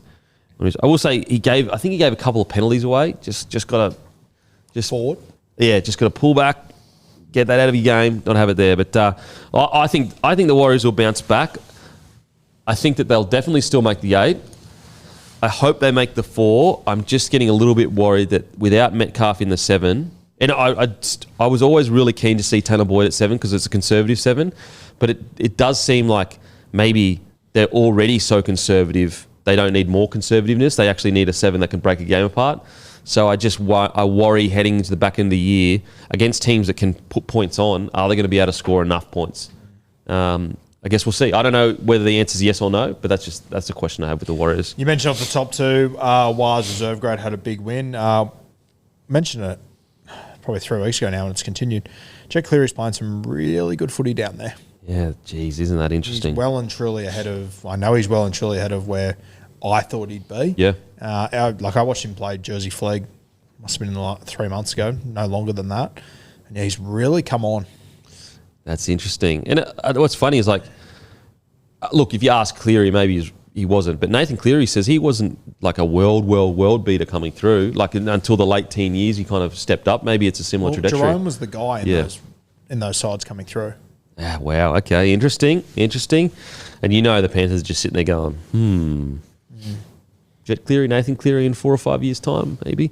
Did you play against Nath when you were younger coming through, or are you a different age group? We're the same age. I don't think we ever actually played against each other, growing up at all. I played against him in first grade. I've only played 1 or 2 games against the Panthers. I played that. There was a game where Tyson Gamble kicked the field goal to win up at Newcastle. Tyson the goat. And then in extra time, Nathan nailed it from 30 out to win, to beat us. So that was a heartbreaker, that game. Oh, damn it. Okay, speaking of Nathan and the Panthers, they get a dominant win, 36-2 over the Tigers. Got lucky. Come from behind victory. Yeah. We should have parked the bus when we got 2-0 up. Really let that one slip. Oh, I got to say, mate, this is the closest I've seen to the Penrith Panthers that we know in a long time. They were ruthless.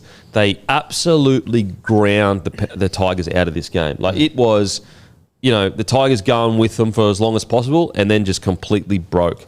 I think their forward pack, they're never going to be able to replace James Fisher-Harris, but they can be a new version of themselves. This forward pack, it is hunting as a pack now. The start of the year, they were a bit disjointed, doing their own thing. They are gelling now. They are looking unbelievable. As I said, they got to lead the Panthers and then just said, all right, we're going to play conservative until we know you break, and then they broke. It is just that was the most Panthers type of performance I've seen in a very long time. It's scary for the rest of the NRL. Dylan Edwards back to his best. Isaiah Yeo doing his thing. They're in the fight up to their ears. Honestly, they could go 5 in a row. It is scary. Yep, they're genuine contenders, and I don't think there's any denying it anymore. It's crazy how quickly they can turn the ship around. You still had Liam Martin come off the bench in this game. You still got Scotty Sorensen. Can I be a silly sausage? Go ahead. You mind if I be a bit of a silly sausage? I like Liam Martin off the bench. I'm not saying long term, but can we tinker with that? I thought it was his best game he's played in a long time. Just that, get the dog shit work out from someone else, and then get him to go crazy when he comes on. I know I'm being a silly sausage, but I thought the best. That's the best he's played at club for a while. I think a spell for Liam Martin was very necessary. Yep. What he's put his body through over the last few years has just been insane, as with a lot of these guys. It's going to take a damn good footy side to stop him. I can't believe it. I cannot believe we're back here. It is Start of June, they were $26 to win the comp. They're now $5.50. Well, do you know what they were paying Hammy to make the top 4 about after 8 rounds or so? I can find that. Yeah. I'll check on that one for you, but I feel like it was about the... You're going to have to call me Marty McFly soon, because I wouldn't mind going back in that time machine. Yeah, let me check that for you. I'll get it up. Mate, I just honestly, I'm so impressed with this. Was a classic Panthers performance, and the scary thing is they just seem to be going like that each week. In a week where, the Broncos dropped games, the Warriors dropped games, all against underdogs, the Panthers come out and absolutely spank the Tigers. It's just the thing that they've been fortunate with, or not fortunate with, they've got themselves back in this spot, but we're like, where they might fall down this year and not be able to win the comp is that they're not going to be able to have that luxury to rest players and get them fresh, and they've been able to kind of do it really cleverly, where they've kind of rolled them through and given different guys different weeks off at different times, or bring them off the bench. They're humming all of a sudden, and they are going to take some stopping. They're probably playing the best footy in the comp at the moment, consistently over the last month. And what's crazy is Lace Talangi threw about 6 balls to the ground, so they can get better. There's so much growth in that kid still to come. Yeah, that's what's insane about this. This isn't even their final form. Over 9,000. This isn't even their final form. So, that's what's scary about this side is, they're only going to get, Casey McLean's only going to get better. Milky Jenkins is only going to get better. Talangi's only going to get better. I'm mind blown by how good this team is. I can't believe how much development they've made. If you take the comp, I think from round 9, they've only lost 1 game, I think, and they drew another one. They'd be leading the comp essentially from round 9. If not leading, they'd be second, right up there. But if you took it from round 9, they'd be leading the comp. So that's what's scary about this is that I think not a lot of people, but there are some people that still go, the Panthers. They're still connecting the Panthers to the start of their season. But as I said, if you go to round 9 and you look at their season, they had 1 blip of a game against the Knights. Outside of that, they've won every game. That is scary. That is scary. I can't believe what we're witnessing. Just to show you as well, part of the Panthers' game plan. If you're going up against the West Tigers, who's been their best player all year? Who's been the player all year? The Tigers? Yeah, who's been your best player? Appy, Dewey. Yeah. Not Terrell May? Oh, Terrell May, yeah, apologies. Okay, yeah, sweet. So if I'm going up against the Tigers, I'm going to try and make Terrell May do as much work as I possibly can. If you have a look, since round 16, these were the tackle counts for Terrell May in each of those games. 37, 38, 38, 35, 40. The two most recent games against Penrith that sandwiched those two games, he was forced to make 50 tackles in both of them. Yeah, wow. You could see them getting him at first marker the other night and running straight back at him. To Terrell May's credit, He hung in there. He still played 70 minutes, he was still going in there. But the way that they just look at the Tigers and go, okay, that's their big dog. Yep. Let's see you make 15 more tackles than you usually do. Jeez. 50 made, 1 missed.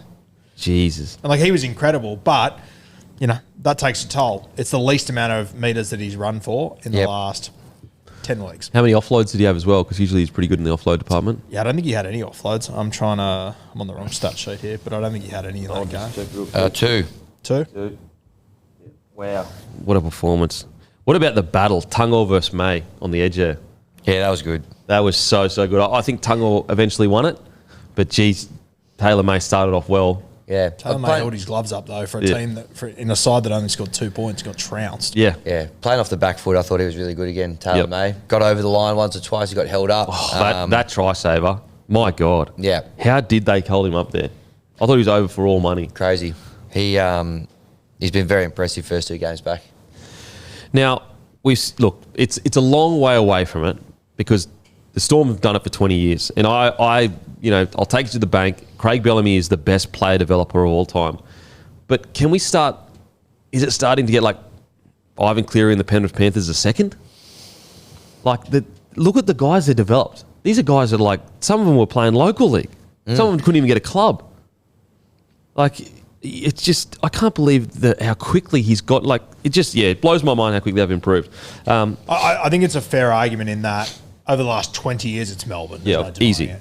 But I would really like to see, if you were to break down Melbourne's 20-year dominance in that area and find their best 5-year period, how it would match up to the Panthers' last 5 years and the guys that they've brought through. Because it'd be hard to top, I think. Yeah. Sample size, Melbourne's obviously a lot longer. They've done it for a huge amount of time. But Penrith, they've done over the last years. If you compare that 2020 side to what they've got now, but it's night and day. It's really, they've just got the left. Yeah, exactly. They've got the core left, really. Just keep winning comps. It's just, honestly, amazing. Absolutely amazing. Alamotti bloody didn't even play. You know what I mean? And his current form would walk him into most sides. I will say I still am of the mind that they should rest Toto. I know he's played well, he got through his work or whatever. I just think, give him a rest. He might be next cab off the rank where they go, they've just done it to all these other guys that played a lot of Origin or whatever. Maybe the Alamotti comes back in for a week or two, freshen him up. Yep. Yeah. So this is their backline. This is how good this friggin' side is. It just blows my mind. Dylan Edwards, 322 metres. Milky Jenkins, 168. Isaac Tungo, 170. Casey McLean, 142. Brian Toto, 187. But it doesn't stop there. But wait, there's more. Blaze Talangi, 104. Nathan Cleary, 178. So their whole backline all ran for more than 100 metres. It's like they've completely flipped the script on their head of what a rugby league team is supposed to do. For so many years, it was the forwards that made all the metres. They used to call them metre eaters. They're the pigs in the middle. They do all the work. They do all the hard stuff.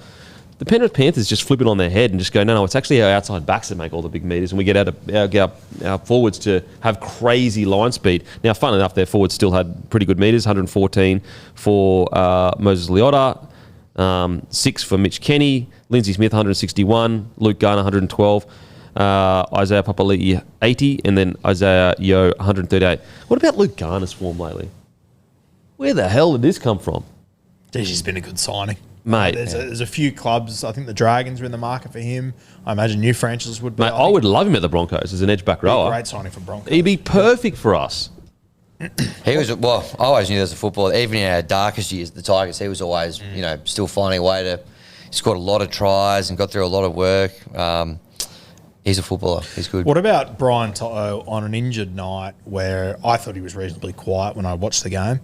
He still ran for 187 run metres, 66 post-contact and had 5 tackle breaks. Take out Dylan Edwards and he topped the runs for outside back still. Yeah, he's an absolute machine. That's a great game for any other winger. For him, it's a quiet one. It's just crazy. Another bloke I want to speak at, Lindsay Smith. What a knock. Hasn't he just found his... I feel like for a period there, he was trying to almost mimic fish, and not like obviously mimic fish, but then he almost swung all the way the other way, where it was almost like he looked like Isaiah Yeo for a period there. I feel like Lindsay Smith has found his groove in that forward pack. And it is a mix between quick play the balls, getting up, down, making sure your team has momentum, but also having a bit of finesse around the ruck as well that Isaiah Yeo has. Mate, I feel like he's found his spot, and he's found his identity in the forward pack. I really do. This is going to be, in my opinion, the second year in a row he's going to play for Australia and not play State of Origin. That's crazy. That's crazy. I think, especially if one of Payne Haas or Tino plays for Samoa, I think he's an absolute shit-in. I think he'll probably be on the bench anyway. Yeah, give it a really good shake. Because the starting would be Mitch Barnett, Carrigan. Well, Barnett might struggle to be back.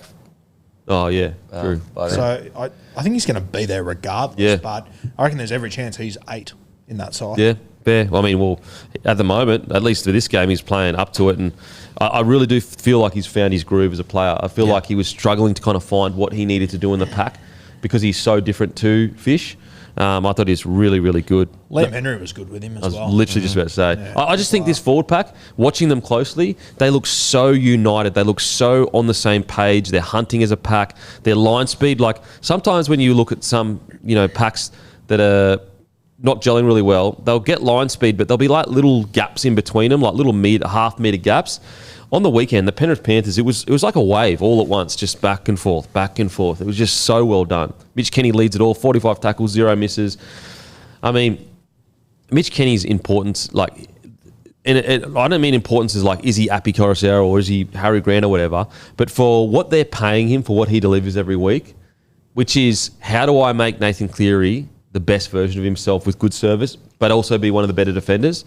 It's like one of the best bang for buck signings you'll ever bloody get. Yeah, for sure. It's unbelievable. So the Penny Panthers, they are looking red hot. Even like little things. But like it's such a Nathan Cleary. Like I think it would have been like first half, maybe 1 try assist or whatever. By the end of the game, he's got 3 try assists at 170 metres. I remember watching that first half going, Cleary's been a bit quiet. Like not usually dominant. Comes out, just goes bang, bang, bang. Thanks for coming. Yep. Just such a good play. Freaking hell, that kick, man. I can't express how hard, like, with the pressure you're under, with the defence coming up off the line, to thread it through like that is friggin' amazing. So, yeah. Outrageous. Panthers are back. They are absolutely the real deal. I was wrong. I counted them out way too early. Words can't describe what they're achieving right now. It's actually insane that they most likely will be in the top 4 at the end of this year. Like, how does that happen? How does it happen? Yeah, there's still $4-ish to make the top 4. They got out to Jack $26. Well, same price to win the comp. Jeez. Yeah, they're at $4 to make the top 4. Yeah. How many games are left? What, 6? 6. 375. I think it's good value. What are the Wires are 3 points $2 ahead of them, so they're going to have to win 2 more games than the Warriors on the run home. Yep. Play the Titans this week. I reckon they will make the top 4. Or I want to watch the Warriors this week. Let me watch the Warriors this week and then I'll have an answer for you. You might miss the pricing.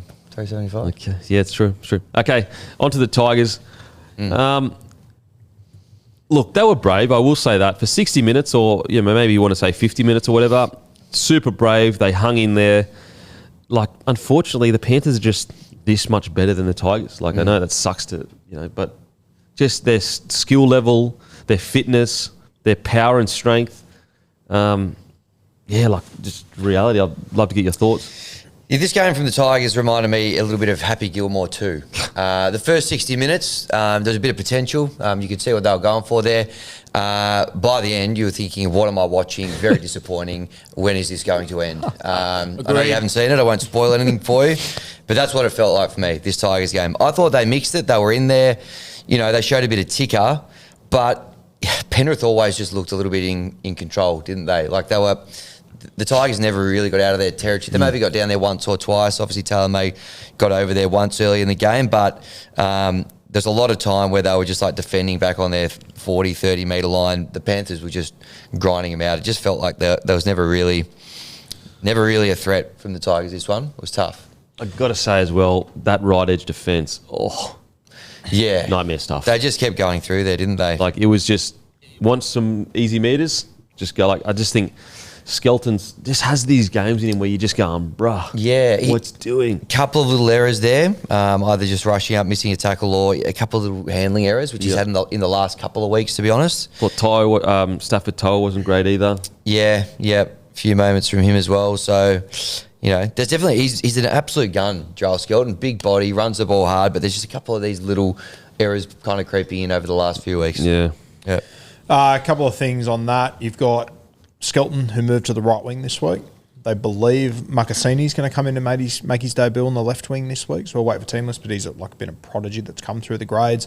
He's only played 3 games of New South Wales Cup. One of them was off the bench, so he only turned 18 this week, so they've been waiting for that. How'd he go in Cup? I didn't watch them, to be honest with you, but according to the stats, he looks like he's done okay. Makasini. So he was playing wing in Cup?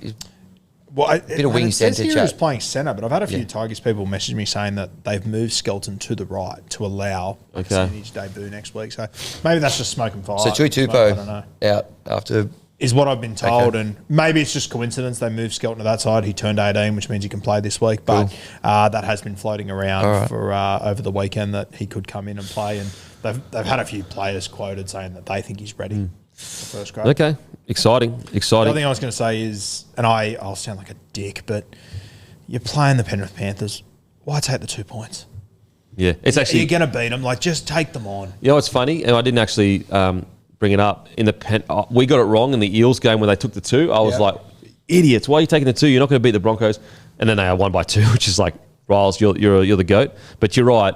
The Tigers and Panthers, it's a different story. Panthers have been so consistent. I don't know why they took the 2. I really don't. We're going to back our defence, mate. Defend him out of the game. Well, last time we played them was 14-8. So maybe in a bit more then. Maybe they thought it'd be another tight one. But I will say that is this Tigers team the same team as start of the year? I don't think so. Well, I think more to the point, the Panthers team that played them on the 8th of June is very different to the Panthers team right now. I will say, listen, I know Latu Faianu is young, but I do feel like, when the game isn't coming to you or you're playing against a guy like Penrith Panthers or the Storm and they're working you over, you've just got to find a way to get yourself in the game. And Nathan Cleary learnt this probably 2-3 years into his career.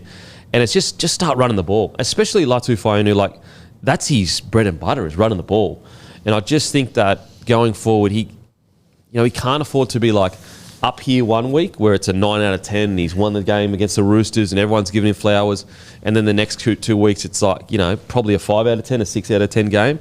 And he's just got to find a way, as I said, sometimes the game doesn't come to you and the ball playing, it's just not working, whether it's rushing defence, whether it's people outside you, whatever the reason. But what you can do, especially when you're as talented as Latu Faianu, just run the ball. He had 1 run for 12 metres, I'm pretty sure. So 1 run, 12 metres, 7 post contact. Outside of that, he had 1 kick as well. He allowed the game just to completely run away from him, didn't engage with it at all.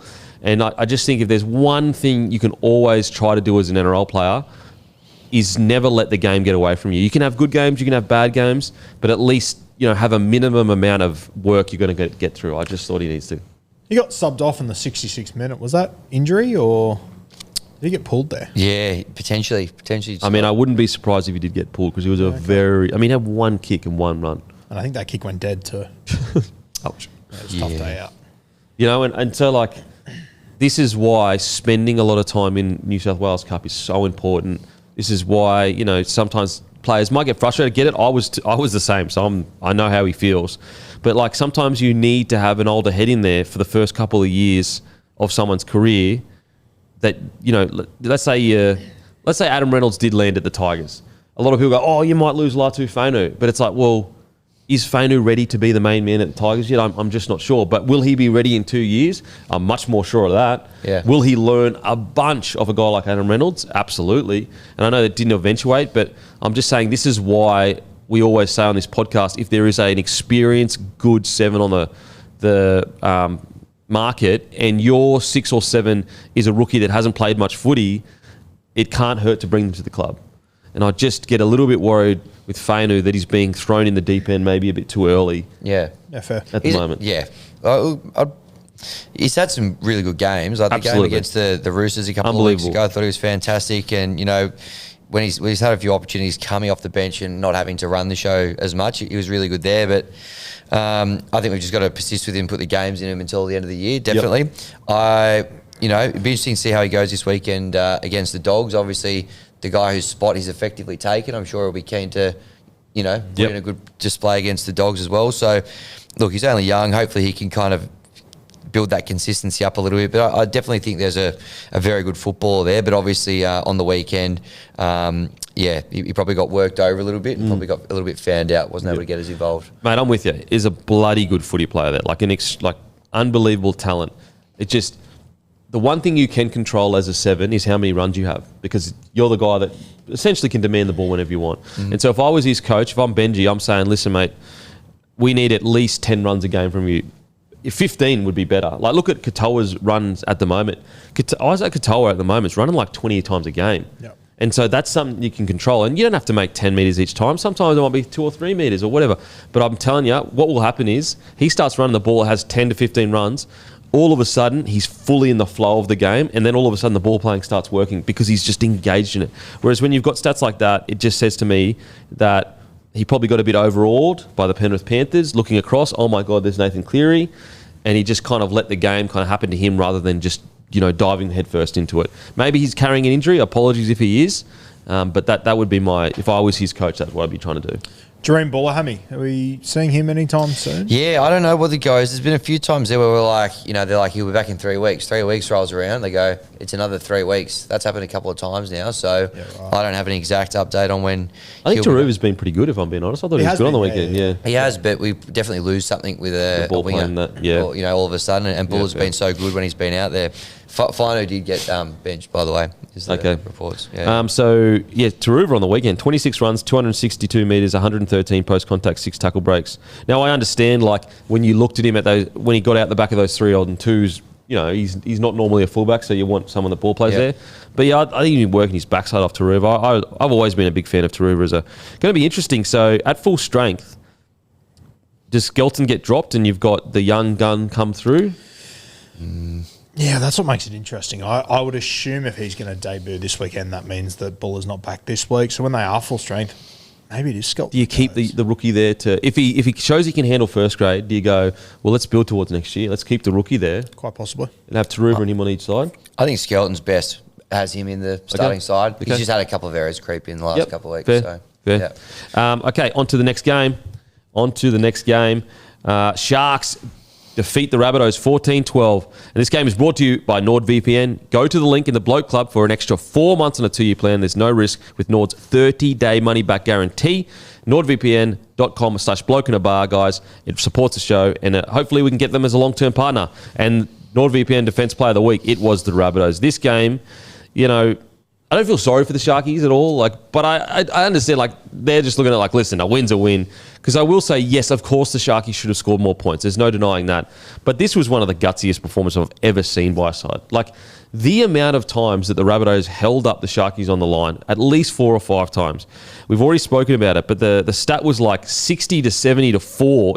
So the Sharks had 60 tackles inside the Rabbitohs red zone. The Rabbitohs had about 4 or 5 tackles inside the Sharkies red zone, and it ended up 14-12.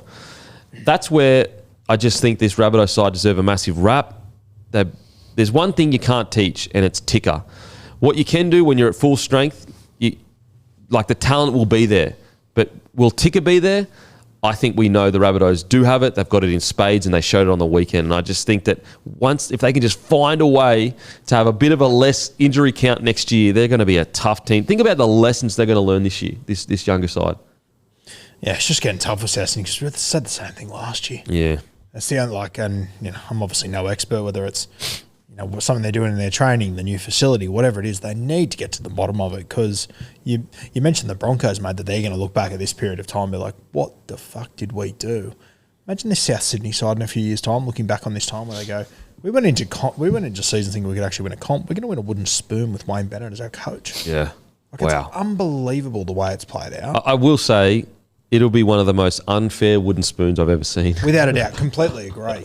But it's going to be a huge, it takes years to build a roster like what they've got right now. I see a lot of people out there on socials that bag it. I think it's a cracking roster. Mate, this at full strength, It's a top, like it could be a top 4 side for me. I think it is a top 4 side if they are all fit and ready to go, and you've now got Aiken on one edge, Tallis on the other edge, who's come of age. Aiken's been a great signing, in my opinion. Yep. You're then going to have Keon, Jairo, and Brandon Smith to add to this front row rotation. Yeah. Oh, it's crazy. It's the key positions we're 9 and concerns 7 about. I'm less concerned about 9 because I think Mamazelis has actually been quite good when he's played. And then you've obviously got Humphreys can move there if 7 doesn't work out. But it's just probably that 7 because if Humphrey moves, that's going to be Sullivan. And he's had some good moments in first grade, but he's struggled other times too. I think if I'm South looking at next season, as long as he's on the field, I think I'd just play Cody Walker at 7. Yeah, I think I use a 2-prong hooker attack of Jamie Humphreys and Mamazelis, in my opinion. Interesting. Just let Cody Walker direct the side. Depending on who can play in the outside backs, it could be Jack at 5'8", potentially. Yeah. But this defensive performance, when was the last time you saw something like this? From a team in a situation they're in, nothing comes to mind. Yeah, a team running last, making that many tackles on their own goal line. At least they're showing, ripping in, showing a bit of ticker. Yeah. When we reckon the last time you saw something like this, Jack, like the Rabbitohs, they've got nothing to play for, and yet they had playing as if they're playing a grand final. Well, it just goes to show, I think Wayne obviously knows, in a situation like this, the best coach to probably have is Wayne. It's something that a lot of coaches could probably get wrong, especially their first year at the helm. But obviously a coach like Wayne, he's so seasoned and he knows, he probably knows when to get them up. He doesn't have to get them up for games that they don't need to get, they can get themselves up for. But for games like that on the weekend where everyone had them down and out, and just trying to get off the bottom of the ladder, that's the thing at this stage at the moment. That'd be their motivation, just get off the bottom because, they have had, decent excuses with all the injuries before the season even started. But something that springs to mind, maybe Newcastle Newcastle played Penrith, I wasn't even at the club then, I was at South Sydney actually, in 2020, I think it would have been, and they played Mitchell Pearce, Connor Watson got knocked out early stage of the game. They ended up drawing with the Panthers in extra time. It was a game like that where, they were under the pump. But other than that, it's when you got nothing to play for besides getting off the bottom of the ladder, you're just glad you probably got Wayne there because I don't know how other coaches would go. Just mental. I can't believe how gutsy they were. Look at this tackle count from Ryan Gray off the bench, one of the strongest moustaches I've seen in a long time. 65 tackles. And he did it in 69 minutes. Just needed one more. Actually, I was 68 initially, so it's got reduced to 65. All right, it's not that big deal then. But next week he just needs to rip in a little bit more in defence. Yeah, see, I always say just run the ball more. If it's not working for you, you just got to get 10 runs under your belt. I thought he absolutely tried his heart out. We've spoken about it already, but Lockie Hubner, hasn't he just been such a good find for them? Because blokes like this, it's interesting because we say, okay, he's never going to set the world alight. But guys like this are still rare. You don't find blokes like this very often that that effort is never going to be a question for them, even if they play 10 or 15 years of rugby league. There's never going to be a game. It's honestly, it's a little bit similar to Cam Murray. I'm never going to watch a game and go, Cam Murray is not going to be trying one of the hardest players on the field. And I think with Hubner, it's a little bit of a situation where, is he in Cam Murray's class? No, I don't think so. But is he just going to be the heart of a forward pack that just is a dog that goes after everything? Yes, he is. I genuinely think at the start of the season, the plan for Hubner would have been a handful of first-grade games coming off the bench, and that'll be a good knock. We'll be happy with that. The way it's turned out, I would assume throughout this season he's probably averaged 40-plus minutes across the whole year. He's been thrown in the deep end. He's done incredibly well. I think it's been very evident over the last month or so that it's started to catch up on his body. There's been games where he has really struggled to sort of keep up with the pace and everything, just because he's new to first grade. It's fucking hard, hot tip to everyone, and he's become one of the main forwards in this side. But you're heading into the future, he's been so impressive this year. When they pick their best 17 for round 1 next year, if they're all fit and available, I don't know if Hubner's in it. He's been incredible this year. That's crazy. And so, he's been a bloody good find. He just re-signed, which is definitely deserved. And that chase that he made, Mate, he is running on, as you said, he's running on fumes right now. Yeah. Like, it's hard enough as it is as an outside back in your first year of full first grade to be doing what he's doing, like losing most games, on the back foot most games. And what's crazy is, like, it wasn't just like he was a tackling machine on the weekend. He nearly ran for 100 metres as well. So it's not like he shirks his duty in attack either. 11 runs, 100 metres, 2 tackle breaks. Just gutsy, just all guts, really. Bit of a negative, just Munro's errors. Especially that first one that led to a try. Just, that's probably what's going to hold Munro back from being a bloody good outside back. All the talent's there. I remember watching him when he came back earlier this year. Geez, he looked big, he looked powerful, and you're going, oh God, here we go. This guy's going to be special. And I still believe that, absolutely. But 5 errors, and some of those errors is like just straight up drop balls that, really should be run of the mill for him. Just got to make sure that doesn't happen too often. Yep, completely agree. I'd really like to see them. There must be someone, I don't know if Campbell Graham's going to be available soon, but geez, Tallis Duncan was doing so well in the back row. Yeah. Just for his development, I'd love just to see them get him back on the edge. Mate, his form was so good. Form-wise for that month, he was one of the best back rows in the comp. Without a doubt. Not like young Katoa levels, but if you put him in the top 5 form for that month, I wouldn't have pushed back on it. He was doing great outstanding. things. Yeah. It's a good point. They've taken so long to get him to that point. I hate now that he's been shafted out to the centres for the last 3 weeks. It also shocked, and I say it every week, but Jesus surprised me that Tallis Duncan's playing centre when Ewan Aitken's in this side. That always... Yeah, maybe just Ewan Aitken being a bit older, potentially, kind of... Yeah, sure. It just seems... I think it's a good point you make, though, because, and it's a really good example. Sometimes it's not a player's fault that they haven't developed as quickly as possible because of situations like this. Like, he's been moved around, off the bench, in the middle, in reserve grade, finally gets okay, I'm backing you in, mate. You stay on an edge. Starts playing to the footy we all knew we could play, and they go, oh, by the way, now you're out in centre. So, it hurts his development. Just makes it hard for him, in my opinion. Yeah. Wasn't like... I thought, and there's been a lot of moments that just sum up South Sydney's season, but they get back into this game late, they score a try into Tola. I think it's a pecking. Oh, fuck. Scoring a try too. Oh, just can't take a trick. Yeah. Got to say, guys, we don't like to ref bash or whatever, but the reffing in this game was absolutely not to NRL standard. No. I don't think it helps anyone by not calling out the fact that was just not good enough, unfortunately. Some of the calls, we just got to be better as a game. I understand, not everyone's going to be perfect. Players make mistakes, ref make mistakes. But at the same time, there's a certain standard that we have to deliver as a product. And unfortunately, on the weekend, it wasn't it. Yeah, and it's a hard job. Refereeing Absolutely. is hard. It's brutal. But there has to be a standard where we have that. I'm sorry, we can't be missing last tackles. It can't be happening. It literally cannot be happening. And, no one's perfect. All refs make mistakes, but I just feel on the weekend it was just it wasn't NRL standard reffing. It just wasn't. Thoughts, Hammy? On the refereeing or just on the reffing?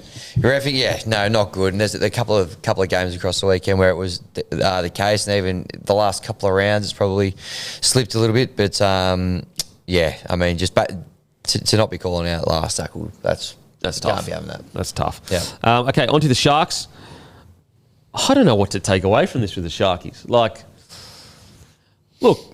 you know me, mate. I'm a silly sausage, but I'm also a glass half full kind of guy. The glass half full version. Hey, sorry. What a combo. A silly sausage and a glass half full. Yeah, not bad. Not bad. What do you reckon a silly sausage tastes like? I don't really know how to answer that. Silly, I suppose.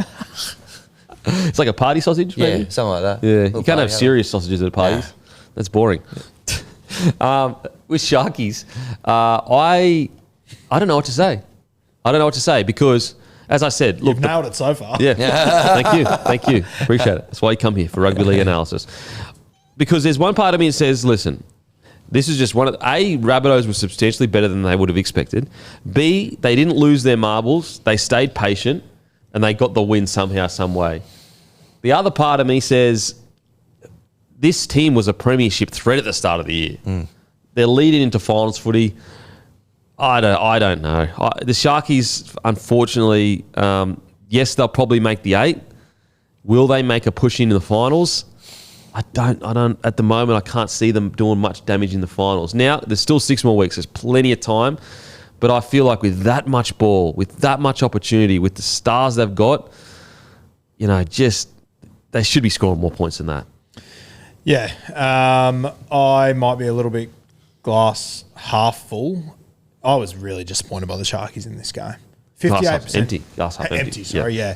58% possession. Like the penalty count was 10-2 in favour of the Sharkies. They ended up like 15-3. Like it's outrageous. Ruck infringements went the way of the Sharkies, 4-1. Jackie Whiten got sent 10 in the bin. 10 in the bin. Like they, Sharkies missing a couple of players. Sure, Britton Idero has good players, no doubt about it. Souths are picking guys out of South Junior's car park at the moment. Like it's outrageous what they're going through. And for Cronulla to just get home in this game when you have the sin bin, the refereeing calls, like you look at NRL squads and, when you look at it in just a vacuum of this game, South Sydney were really tough, they were really gritty. When you look at the bigger picture, this is the squad Cronulla's been building for 5 years. The next 18 months is the apex point of that squad where they're going to have to start to lose guys. And for them not to be able to put the Rabbitohs to the sword like that, I'm really disappointed in them. And that's why I don't think they are proper contenders to win a comp this year. Yeah, I don't have them either at the moment. I'll make the 8. I'll be there, but they just lack ruthlessness. And I know we brought that up, probably 6 weeks ago. I think Timmy talked about that edge. But, I just feel like some of these top-tier sides, like Melbourne, Penrith, definitely the Raiders, they smell blood in the water against the Rabbitohs side. They are just putting them to the sword. And, mate, I hope this ages terribly. I'm watching this game going, fuck. I sat there and complimented this mob because after they scored tries, they clenched their fists and stuff the last few weeks and they looked like they had some aggression about them. And then you see a performance like this and you just go, fuck, what's... if you ever look at the halves over the last few weeks, and I know that we've been discussing this all year, but, I'm still not understanding what each of their roles are. If you look 3 weeks ago, Trindle and Hines had 10 kicks each in that game. Last week, it was 11 to Trindle, 7 to Hines. Do you know what it was this week? Yeah, it's massive to Trindle, wasn't it? 20-3. Yeah. How do you have such a swing in 3 weeks? And you know what? If I'm being honest, Trindle this year has been pretty poor. Outside of a few good games. When he has his good games, they're great. Yeah. But the rest has been... I feel like he's the biggest Trindle fan in the world. If I'm being honest, I feel like his performances get hidden by the Hines talking point every single week. Because, I don't think he's really been anywhere near his best footy for quite a while now. And as I said, I'm with you, mate. When he has his games, he is fucking, mate, tricky Trindle. He is seriously unstoppable. But, yeah, mate, they had every opportunity to just blow this team off the park, and they just didn't. Mate, I take so many more positives out of this game for South Sydney. So many more. And even Mulatalo, I think he put up 2 points is 2 points, which is fair. How else do you come out of that game as a Sharks player? If you sit there being too harsh on yourself, maybe you're going to lose a bit of momentum. But at the same time, I also wonder with Sharkies, are they just way too comfortable in their positions? This side, although there is a bit of pressure for spots, but I feel like they don't play like a team that's desperate all the time. They have these moments where they do. I was great against the Roosters last week, but I don't know. I feel like they're missing a bit of desperation at times. Yeah. If I'm playing them in the finals, I'm not nervous about that.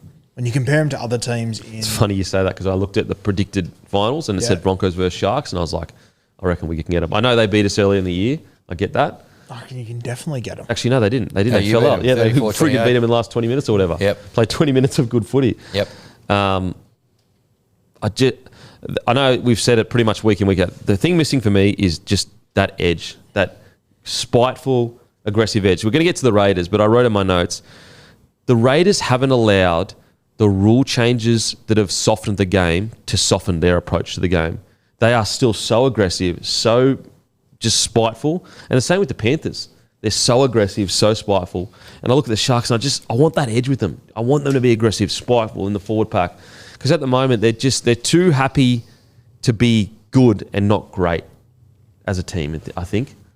And I don't know how you turn that around in 6 weeks. I don't know how you do it. It's so strange because Craig Fitzgibbon is everything but that. Yep. He was aggressive as anything. He was spiteful, but he was also great pretty much every time he played. And the hard thing's going to be that, their run home, they're going to play the Cowboys, the Dragons, the Titans. They have a bye. They play Newcastle and they play Canterbury. Canterbury's probably going to be in second place and resting players. They're not going to play a decent football team in the next 6 weeks. Yep, and they might go for the rest of the year and win 13 plus most games, but how do you get a good gauge when... Yeah. Three of those games are at home.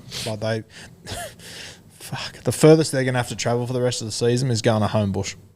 Damn. Jubilee Stadium. Wow.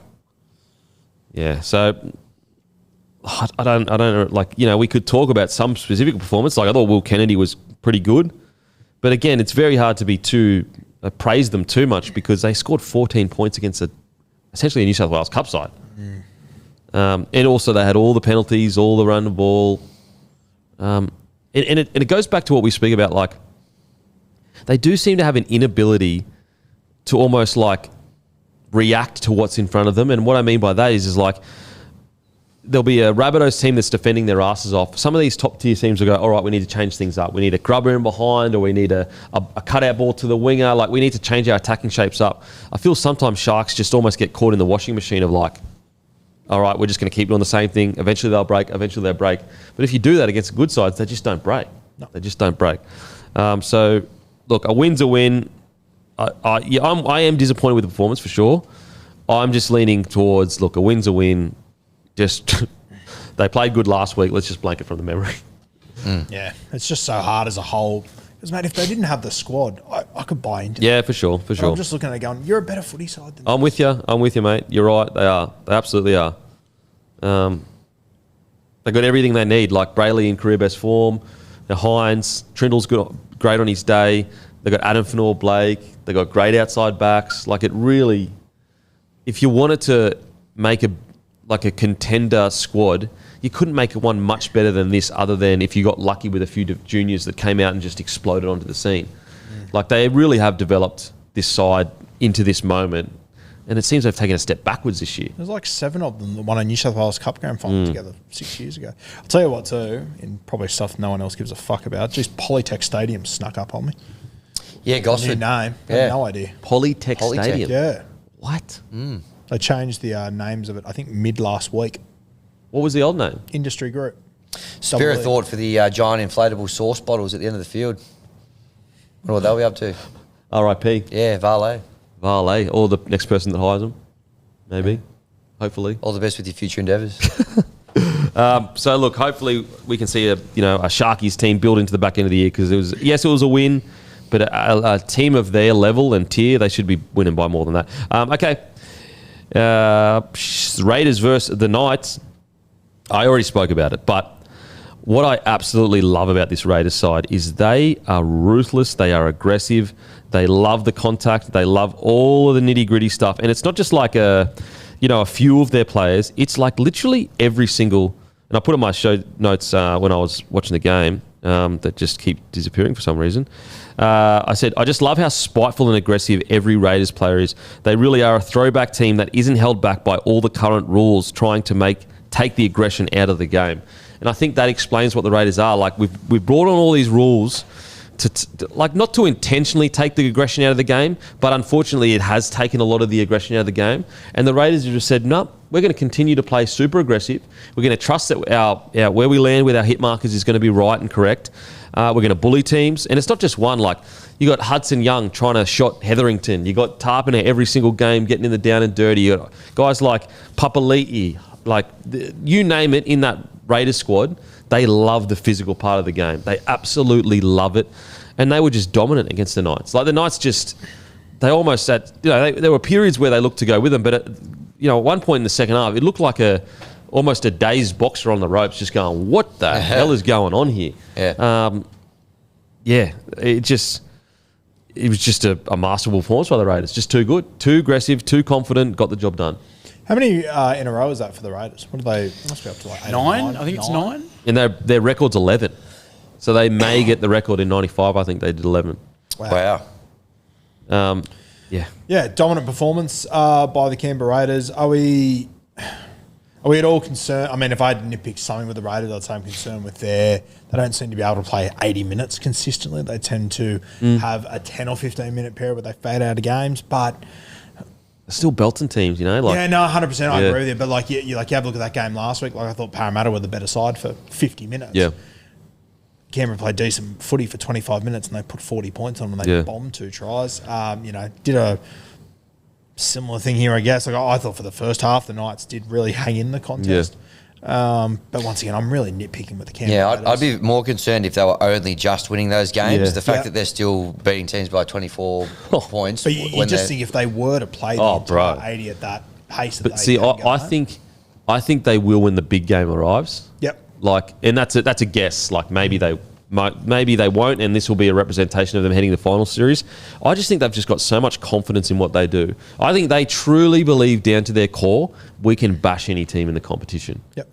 And I think that's a powerful thing to have. Like that's a powerful. It's almost like a lot of fighters talk about before you have your first loss. There is this air of arrogance and confidence about you, especially before you have your first knockout loss. Where there's a guy called Ilia Topuria at the moment in the MMA UFC. He is so confident in what he does that it almost works in his favour because he's willing to take risks and fight in certain ways because he's never had the, poor fortune of being knocked out or being dropped. And I look at this Raiders squad and I try to look back, and of course they've lost games this year, but have they ever been bashed up through the middle? I'm like, I can't recall a game where I've looked at Tarpany getting dominated, Young getting dominated. There was even like games they lost at the start of the year. Like I remember they lost one to the Cowboys, which they had themselves in a situation where Savage had a 2-on-1 and he dummied and went. Even the games they lost, there was moments that they could have won those games. Can I ask you, 9 in a row? Do they have to drop a game before finals? Yeah. I would say the history would suggest. I say yes too. You go back to Storm, 19 in a row, fell out of the finals. You go back to the Panthers, friggin' 15. I reckon they're going to equal their record. They got the Dragons in Wollongong. They got Manly. Then they have a bye. This is the one that's, and it might be the best game played at a regional ground that we've seen in quite some time. They got the Panthers out at Mudgee. That'll be a real good test. So that's round 25, a couple of weeks before the finals. Cracking game. Maybe that's the loss they need to have or whatever. Then they've got the Tigers, and then they finish with the Dolphins at KO Stadium. Dolphins may be playing for a top 8 spot there as well. So there are a couple of tough games heading in where maybe if they lose, they'll learn something from it. But I'd imagine most of those other games look pretty winnable. So I'll tell you what, boys. I'll give you one. I'll say no. I'll say they don't need one. And I'll tell you why. So earlier in the year, they had the Cowboys loss and they had the Manly loss at the start of the year. And Ricky's renowned as one of those coaches that gets the team up for big games, and that can sometimes happen too many times and then they have one big explosion. And that sort of happened at the start of the year where they started well and then had that bad loss at Brookvale Oval. The way they've been playing to start, like the last probably month or two, where they've sort of been close with teams, and especially at the start of matches, like on the weekend against the Knights, I reckon Ricky hasn't really been doing much with them. I reckon he's just been letting them get themselves up for games. And the fact that they've had so many close wins with like high pressure situations in the last 20 minutes of games, I'd almost say that they've almost done enough now this year and gone through enough as a squad that they can go straight through all the way to the top. It's a good point because it's not like they've been playing 10 out of 10 every single week for 80 minutes every single week. Whereas the year when Melbourne Storm won 19 in a row, they were toweling teams up by an average of 35 points or something like that. The year where Penrith Panthers went on that crazy one, they nearly didn't lose a game all year. And it was like, what's going on here? So that's a good point. Like the Raiders, although they've been, dusting teams towards the end, it is your argument of they have a tendency to be a bit quiet in the first half and then blow teams off the second half. That's a good point. They've been in the pressure cooker too. To Jack's point here, they beat the Warriors in New Zealand by 6 points. Yeah. They beat the Roosters at Allianz by 2 points. They beat the Tigers away by 4 points. Got done by the Bulldogs coming back by 20 No, they did. points. That's the one where they switched off. But there's been a lot here where it's they beat the Dragons by 4 points. They've had to fight for it, and probably a good sign that they've been able to work their way to a win. That's a good sign when you're winning ugly. Yeah. And the other side of it as well that Sowie pointed out on my podcast the other day, he sort of went, no, fuck it. Young guys in key positions, just let them go. Let them ride the wave. Just let them go. And the beauty of it is, if they ride the wave to finals, I think the thing that people are sleeping on with Canberra is they only have to win 2 games in fucking freezing Canberra and they're in a grand final. And also they've built up a fortress there this year. Like going down there, like there really is an air of like, this is a tough place to play footy now. Whereas that probably dropped off a little bit last couple of years. I'm keen to see how Ricky balances out this back end of the season too, because they're lucky enough to have that bye in round 24, right? So then they play Penrith. That'll be a huge game. They then play the Tigers in Canberra. The week after that, they're meant to go to KO Stadium to play the Dolphins up there. If they're locked in for a minor premiership, do you bother sending you guys to Queensland? But if they then win the week after, they get the week after off as well. So if they rest that last game, they could end up playing 3 games in 6 weeks. Wow. Too much rest. Like it's an interesting little balance to work out. Yeah. Because they've got that round 24 bye, do you just let them play out the season and just ride the wave? Yeah. I reckon you ride the wave. Yeah. As little interruption as possible. I've got to say, like, how nonchalant we're saying Raiders are going to win the minor premiership. Like, what are we talking about right here? These guys were nowhere near minor premiership talk. And, like, I'm a big believer in, whoever wins the grand final is the best team that year. But we don't give enough credence to the minor premiership really is the best team all year because it's a culmination of all the points you get throughout the whole season. I cannot believe what we're witnessing. Like the Raiders, for me, are out and out the best team in the competition right now. Yeah. Panthers are sneaking up on them a little bit, but right now the Raiders are the out and out best side. They're $1.28 to win the minor premiership. They're the $6 favourites at the start of the year for the Spoon. Bro, it's one of the great coaching feats. Like this was supposed to be a rebuild year for the Canberra Raiders. They were supposed to be in a rebuild. Strange is going to come down. He's going to get a few games, and Fogarty's going to teach him all this great stuff. Like, who's going to be their fullback? Oh, Chevy Stewart. He's going to be their fullback. He's a gun. He's coming through the grades, but he's going to need a bit of time. Like, they don't have enough star power on their edge. All of a sudden, Timoko's back in best form ever. Savage has been pretty good too. Like, their edge back row with both of their starting edge back rowers, the new ones come in, Sasangi, Hoskins, and they kill it. Like, it's crazy. Sasangi goes to centre, and I know he has a miss here or there in defence, but, like, he's killing it at centre. He was outstanding on the weekend, their first try with that offload.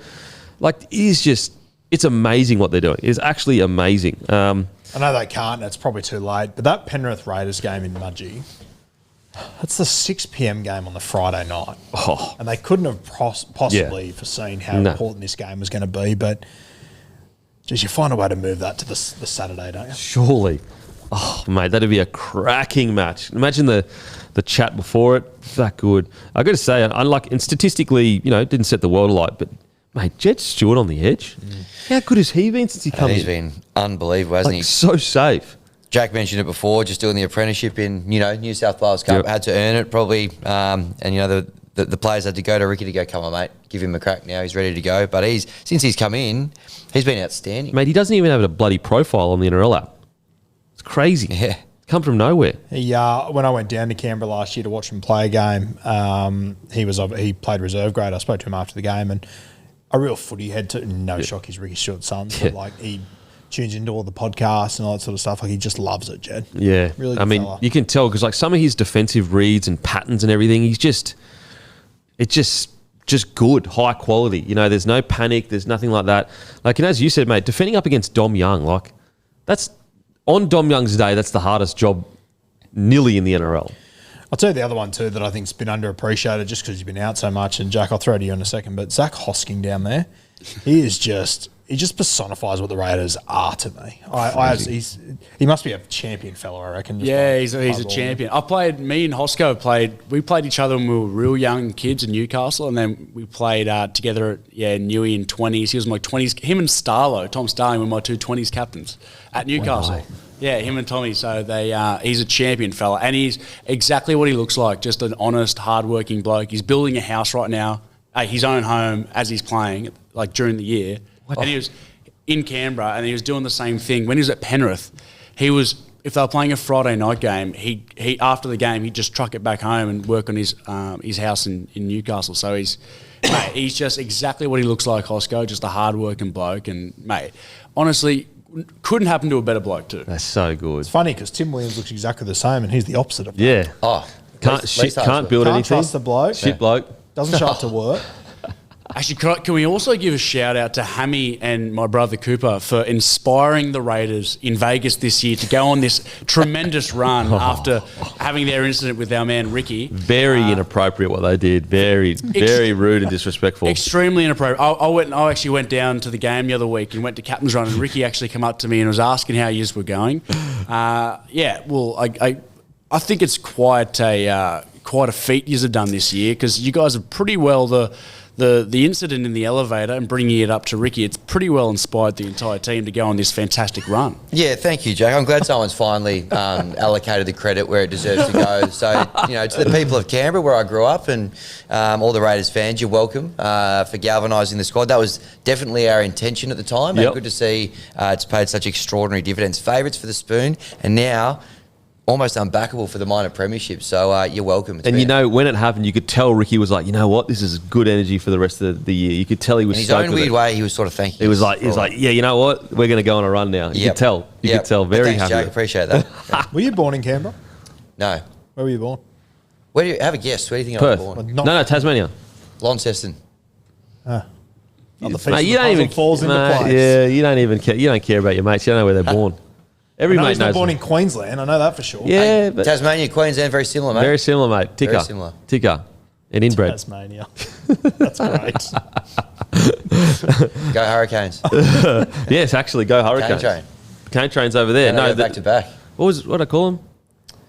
Oh, The man. Barts. The Barts, yeah, the Bloke Barts. in a bar. The Barts. We're going down there to do a live show this year. Yeah, absolutely. I'd love to go to Tasmania. Take the wife Get and Tim kids. David on the show. How about Tim David's knocked the other day? 112, 37 rocks. in the West Mate, Indies. what a bloody knock, mate. Yeah. Oh, man, I can't wait to get into cricket in this season. This is off season. This as is we off said season before. right This now. is a cricket podcast. Yeah. This is just a pad out until Yeah. we get back to cricket season. That's you've got to pay the bills, mate. Got Yeah, to pay the bills. that's right. Okay, back to the boys. Where were we? I thought Tomoko, Oh, bro, how good was he? Look, let's talk about the calls real quick. Now, I actually agree with the calls, but, and it's a huge but, let's be consistent with it now. If it is fair dinkum, if you've brought the fair dinkum department out, you can't take it away the next week. The fair dinkum department, is he actually going to get there? Did he make a play to get the penalty? Yes, okay, then give the try. I'm okay with that. But we just know next week the same thing's going to happen and they're going to be like, nah, obstruction. So just consistency. I'm at the point, I don't even care how you do it. Just do it the same. Yeah. I don't care how you do it anymore. Just do it the same week to week. I thought that was the Timoko try you're talking about. Both really got the Starling The one. Starling one. Like, that essentially said to me, hey, Phoenix, you didn't milk it enough for it to be a no try. Yeah. That's what annoys me. If I'm Phoenix Crossland's coach when he comes back after that game, I'm going, the fuck didn't you run into him and fall over for? You know it's a penalty straight away if you do that. I hate that our game's got to that point that you don't want guys to milk, but then you punish them when they don't. What do you reckon, Hammy? yeah. It's just a bit of the consistency thing is the annoying one. It's a very fine line because you hate seeing players milk, but if they don't, they're not getting rewarded for it. So I don't know. It's a messy one at the moment. I don't know how they, but whatever they go with, just make it. Just go make with it. consistent. Yeah. Do it consistently. Yeah. I will say as a Broncos fan, wish I had the video ref from Roosters Melbourne. Wish I had the video ref from Roosters Melbourne where Teddy was about 7 metres offside. And you know what's crazy about that shot over the top? Is Nwanga Tuase was offside as well. They were literally both offside. And then my boy, Paul Reece Walsh, just trying to get his team on his back and win a game for his state and his nation. Everyone loves the Broncos. And he gets absolutely robbed. He was onside. No, joking. Hey, been a silly sausage again, mate. Okay. Got to get a serious sausage back on. I will say some of the shots by Ethan Strange in defence was outstanding. yeah. Yeah. He was going after it. Yeah. Loved it. Got penalised for that one. Thought a bit harsh. The shoulder charge? Yeah. Yeah. Like, what is he supposed to like? I know. He either does that and saves a try, or he doesn't. He makes no effort in his scores. I've never got that because, like, when have we ever had a bad it hasn't been an issue shoulder charging people across the sideline. You know what I mean? Like, it's not like it's more the kind of the front on collision. That's the. And also, like, of course, like if they hit him in the head, like, yeah, that's a penalty. Yeah. All good. I'm with you, mate. I don't know what they're supposed to do. Now, if you're sliding in with your legs, that's a different story. But yeah, I'm with you. But it is what it is. From all three of you, Dally M58 of the year. I think it's a real open race this year. There's Ethan Strange. There's like even Chanel Harris Tavita. I think it'd be Mate, I'll just give it to Dearden because he's not going to win 7, but he's played enough 6. Why did I just whistle? You did. I hate that answer. But you know what I mean? I know what you mean. Yeah. You got Cody Nicarima, who he's killed it this year. Yeah, he's been good. I don't don't know who gets it. I think he'll never win it. But Ezra Mann's been Burton, pretty good since the comeback. He's only played half the year though. I know. I'm saying he'll never win it. I'm just saying he's been quite good.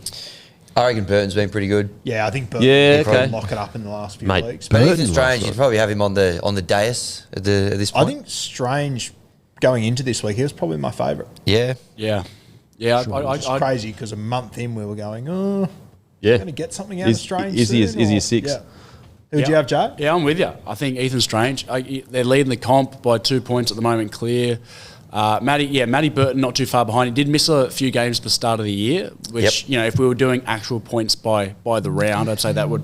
Oh, getting a call. Sorry, my bad. And then, I think Ethan Strange. I think he hasn't been suspended this year, has he? I don't think so.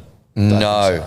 Yeah, well, I'd say he'd be the favourite. He's how interesting that no 6 has really... No one's grabbed it. Dominated this year. Do you reckon they'll give it to Dearden, or do you reckon there'll be too much of an uproar? They won't give it to Dearden. He's played halfback all year, hasn't he? Not all year. He switched throughout round 12, 13. They had Clifford, they had Duffy. Okay.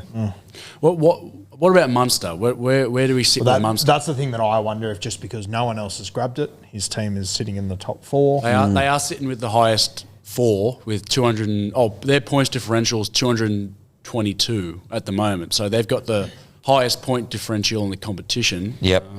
Yeah. Especially now if Munster has a big 5 weeks without Hughesy. Yeah. He could rock it up there quickly. Yeah, if Munster strings together big back into the season, absolutely he could get it. Yeah. But I think the point of it is Strange is nowhere near as far as a lot of people would think. Yep. He's a bloody good player, and it's not you don't look at his stats. You watch the game. Watch the game with Strange, and just how he impacts with some. What's funny is, and I think you've already spoken about on your podcast, is I'm sure when Ricky Stewart, Whiten left, I'm sure he wasn't sitting there going, I'm going to get a guy that's going to play essentially the same as Jackie Whiten. But geez, he plays a lot like Jackie Whiten. Very similar. Yeah. It's just 1-to-1. And Ricky Stewart's been honest and said, I didn't even think Jackie Whiten's a 6, he's a centre. But it just seems to have worked out that way. Just quickly, is Fogarty's turnaround as a 7? And I say turnaround, he wasn't playing ever poorly. But this might be one of the great signings all time from Manly. It's turned from when it first got announced that Manly were going after Fogarty for $750,000. I'll be honest, and I'm a huge Fogarty fan, always been a Fogarty fan. I was like, you're going to go from DCE to Fogarty and you're going to pay Fogarty $750? Genuinely, that was my reaction. Now I'm sitting here going, was that a bargain? Was that a bargain? And the reason why I say that is it's not just one good year with Fogarty. If you actually look at his win percentage at the Raiders, it's good. I can't believe how far he's come in just 1 year. Yeah, it's incredible. Elite kicking game. Every back row that jumps on his edge scores a heap of tries.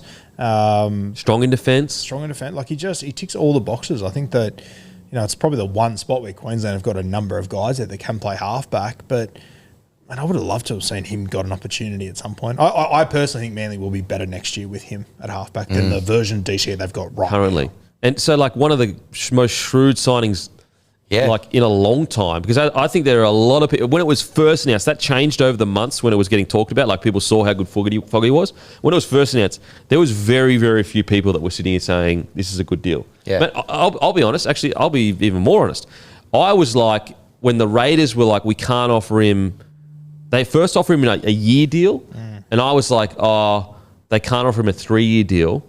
Now, if I was to say, could you sign him for 3 years, I don't think that's a crazy thing to do. 2 years is the perfect amount. And apparently, by all reports or speculation, what happened was they ended up offering him a 2-year deal, but it was at a reduced rate over the 2 years deal, the Raiders. I reckon if the Raiders had their time back, and look, maybe I'm silly to doubt the Raiders with how they've gone, but I reckon they probably would have bumped up the offer and given him 2 years. What do you reckon if Fogarty had his time back? just depends how much, because $750 over 3 years, that's life-changing money. You can save like $300 or $400 after $400K after tax on that. That could get you like essentially a home paid off. But they might win a comp. They might win a comp, though. That's yeah. But I mean, it's a testament to how good Foggy's been. It does seem like with the way the Papali situation's hanging on by at the moment, with him possibly staying in the NRL, it does sound like they've pre-planned their salary cap right to the end of this year. It sounds like there's a big changeover going into next year with where all the money's going. So all those young guys, they're going to have to start, they've re-signed a few now. I think who they got left, is Morgan Smithy's re-signed yet? He might be the last one of the lot. So yeah, they still got like Trey Mooney ready to go there as well. So it's incredible where they're at. It's just so amazing. Here's one for you. Let's say Isaiah Katoa wasn't playing this year. Would Fogarty be a chance for Dally M7 of the year? Nah, Hughes would get it. Trying to think. Top 4. And if you do it off, he'd be top 4 for sure. Top 4. He's been great this year. Hughes has been fantastic, but there's still only one team at the top. By a comfortable He's margin. With a young centre, in my opinion, who's playing 5'8" in the halves with him. Definitely top 5, 7 this year. Slept on. Top 4. Top 4, you reckon? Well, the team Lock coming him in. second has just dropped their half for another person, for starters. Yeah. Storm, they've been very good. Warriors have had some injuries there. Cleary's going on a run now, but beyond that, he's been consistently, And Moses has been injured most of the year. Even when it all went behind closed doors, I'm pretty sure Jerome Hughes wasn't on that list. Yeah, okay. I don't think he was there. So if he might end up being the halfback with the most LAM points. Is there someone else we're forgetting? Are we? You got Katoa, Moses, Cleary. Katoa will get a lot of points. Katoa would definitely He'll win. get there for sure, but Metcalf would have been up there as well, to be fair. Yeah. I think even when Metcalf was playing his best, I still had Fogarty ahead of him in form. I know Metcalf had the highlight reels and that, and I know the Dally M had him ahead, but I think what Fogarty's done this year, the amount of control the Raiders play with, it's like, of course you can build a foundation. Like the 7 that is just controlling the game. Anyway, just been so good. Starling was great again. Hudson Young, great again.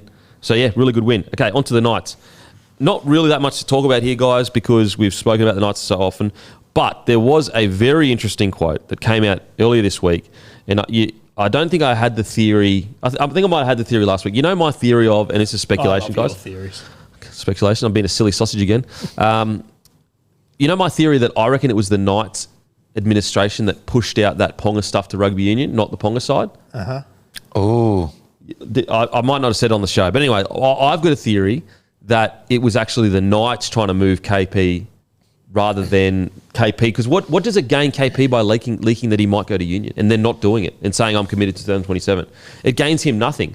But what does it gain the club? It puts pressure on him to potentially leave and they get $1.5 million in the club. Anyway, quote, Knight CEO, we may struggle to sign KP past this deal.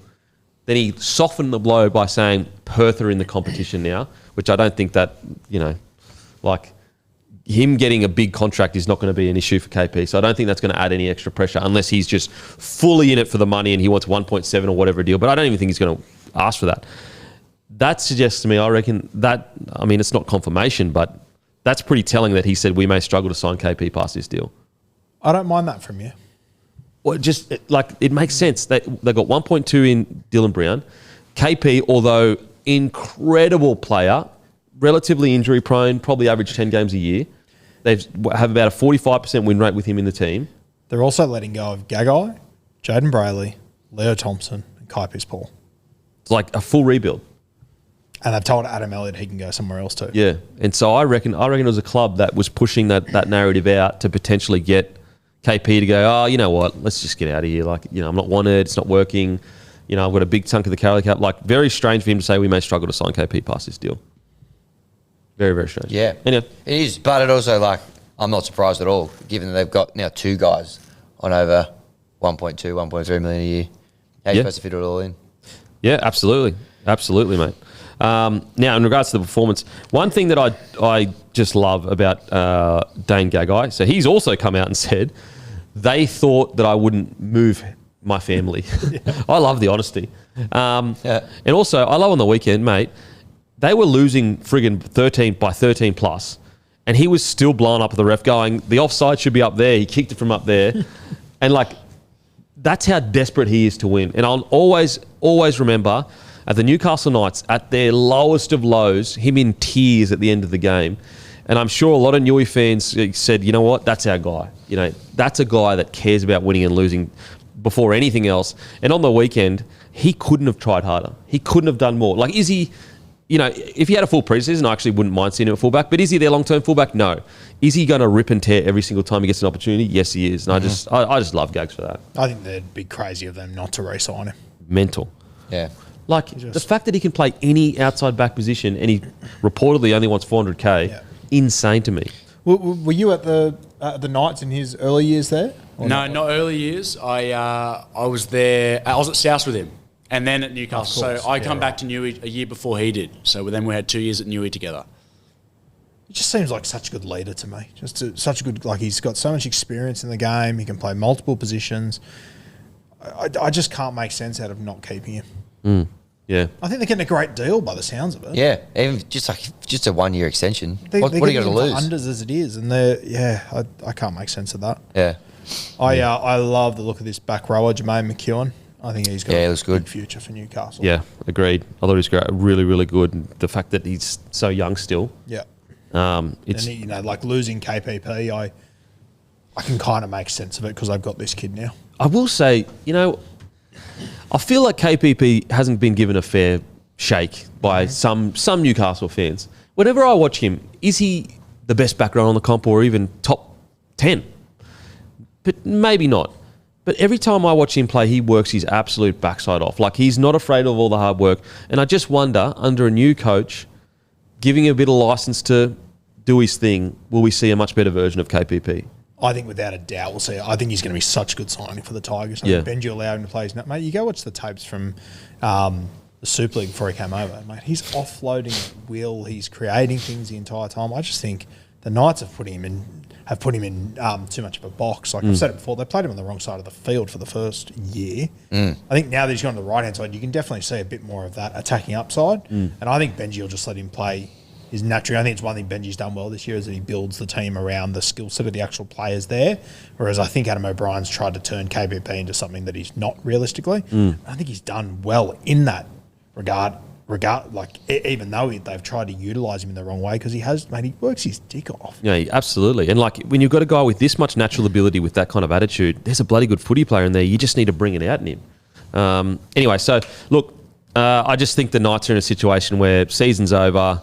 If I'm the Knights, I'd be looking towards next year. Everything would be built around, next year. I'd be doing similar to what the Eels are doing. Obviously there's certain things that they can't do because, injuries or whatever, but I'd just be building towards next year. I think as well, on top of that, like you have a look at the side they ran out with on the weekend, like they had Jaden Brayley at 9, who's not going to be there next year. They had Jackson Hastings coming off the bench who they played at 9. For me personally, if you're not going to play Hastings at 7, don't put him on the bench. What are we doing? Bizarre. He's got a very good skill set if you want him to lead a side around. Why bother picking him at hooker? That makes no sense to me at all. And the guy that I assume will play hooker next year, Phoenix Crossan, played lock when he was on the field. Why not start to look to the future? I don't know, bro. Seriously. Knights, when it comes to selections, is one of the more baffling. I'd love to get the thought process. Yeah, strange. But yeah, look, as I said, guys, we've spoken quite a lot about the Knights, so there's not really much more to add. Look, they hung in there the first half. They've shown a lot of grit. I thought Leo Thompson, worked his absolute backside off. Had a good, really, really good offload for KPP. KPP try. Some positives, as you said, are they've got McEwen coming through. They've also got Kyle McCarthy. I think he's got a lot of promise about him too at the back there. I will say, I always knew Bradman Best was a bloody good player. I didn't think he was a team-defining player. Bradman Best, outside of Kalen Ponga, might be the most important player in this side. And I'm not even... And I know you go, hang on a sec, what about the 7? What about the 9? Bro, they are a different side with Bradman Best in it. It's that simple. He is truly the only person in this side you can throw the ball and you'll get a line break, 1 out of 4 times. And I didn't, and I'm putting my hand up saying I didn't give enough appreciation with Bradman Best. I always thought he was a bloody good centre. I always thought that I could put him in the top tier when he's at his best. Did I think he was a club-defining centre? No. how wrong I was. They truly are a different side without him in it.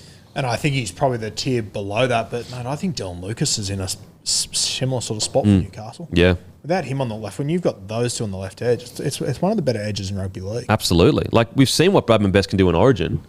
So, mate, I just wanted to mention that. Okay, on to the last game of the round. It is the Bulldogs versus the Manly Sea Eagles. And I have got to say, I was getting a little bit worried about the speed wobbles of the Bulldogs. You know, had they lost a bit of momentum, had they, their forwards looked a bit tired, this is the Bulldogs that I wanted to see. And this is all brought to you by Good Day and Daylights. Use code DMP for 10% off at begoodhealth.com.au. This is the Bulldogs that I wanted to see. They were ruthless. They were patient. Their line speed, the Manly Sea Eagles came out there and tried to out-enthuse, be too aggressive, intimidate the Bulldogs. The Bulldogs said, no, we do this for 80 minutes. If you want to go with this, it's got to be for 80 minutes.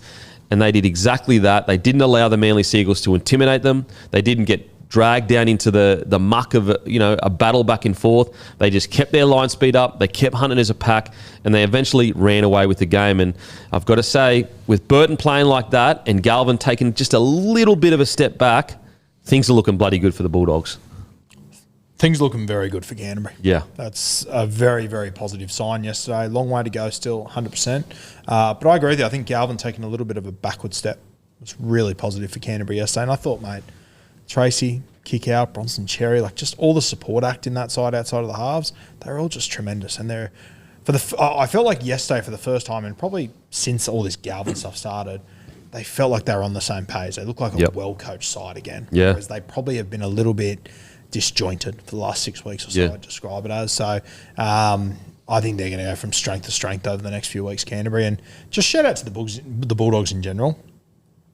The way that they approach that 30-year reunion and all the content and just the way moving it to the SFS, the jersey, they just nailed it. Nailed it. Those jerseys are so hot. The 1985 cheerleaders as well, boys.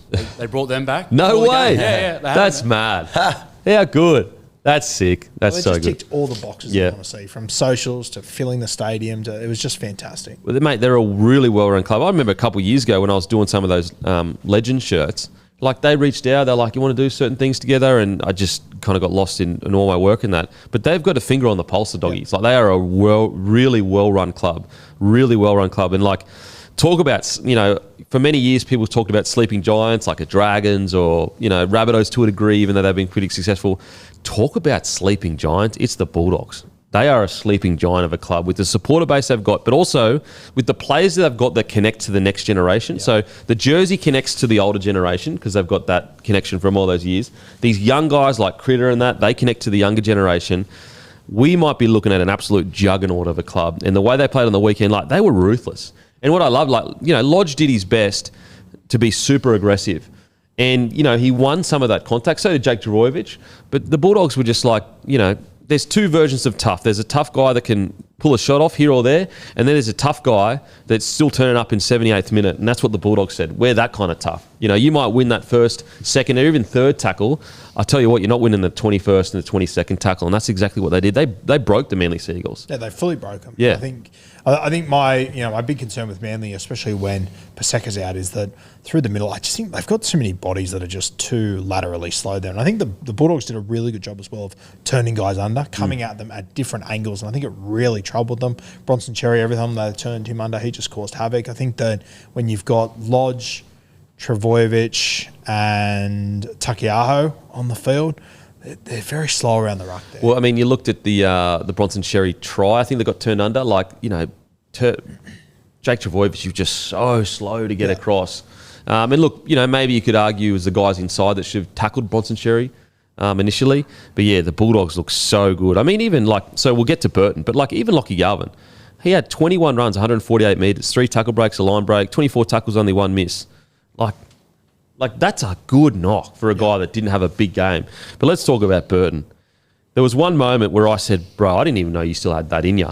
When he made those 3 left foot steps to eventually, I think, set up a try or something like that, they might have scored the next play.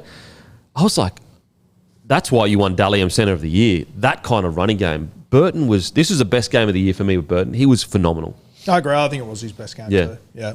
He was fantastic. And, as you said, I think he came off the left foot 3 times on that play. Mate, crazy. And I think that because he's so rangy and kind of long, you don't really associate...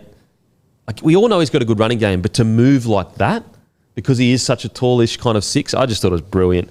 I loved everything that the Bulldogs did. They were patient. Manly tried to almost do what they did with the Storm, which was like rattle them with physicality. Didn't even blink an eye. I thought Kiraz was phenomenal. He was absolutely phenomenal. There were so many players. Hughes, outstanding. Even like little things that I thought was really good. Like Lodge was trying to bully the opposition, and rightly so. That's his job. Maxi King takes a ruck up, bumps him, basically dazes him. You know what I mean? Like, I love the fact that this Bulldog side, not necessarily known for like aggression and spite or whatever, but when the game requires it, they've got that in them. Yep. They've got, no pun intended, but they've got the dog in them. They do. They were very good. Connor Tracy as well. I thought he was really good. Just on Sam Hughes, scored the first and the last try. Multi that together, about $3,000. Damn. Gee whiz. Well done if you got on board that. But that was super impressive. The Dogs, I thought, Matt Burton, 237 run meters with the ball. So just to see him bring that running game back into the play as well, very, very impressive. But big response. This is the first time probably it feels like the new halves have kind of clicked properly, and a little bit of a peak of things to come. But really big win by them. What about Bronson Sherry? He won a battle against Tom Trbojevic. Yeah. Not many people do that. And speaking of toughness as well, to get kicked in the face twice and then come back onto the field and then score 2 tries and then still win the battle against Turbo, mate, that's a hell of a performance. He's had a really good year. Not just by any old shoe too. A double from kick out. Lucky he didn't have his old beak. It would have got ripped off. Would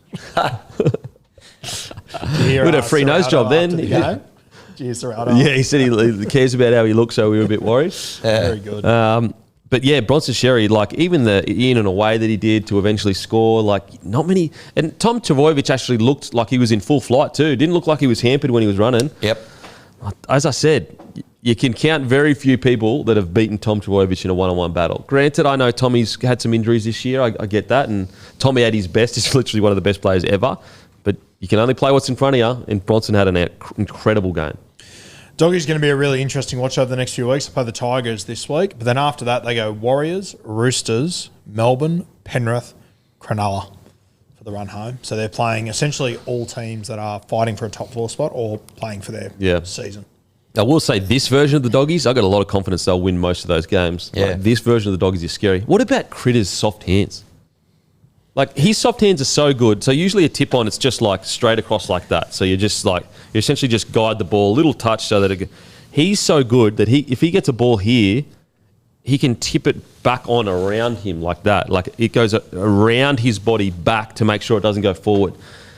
Like, that is crazy. He's delicate hands. Absolute freak. Just usually see that, like those kind of hands on halves or whatever. Critter, his ability to tap on like that, just unbelievable. Connor Tracy, 307 metres, 5 tackle breaks, 2 line breaks. And Tommy Turbo, I think, ended up saving that try that he nearly scored with his foot out.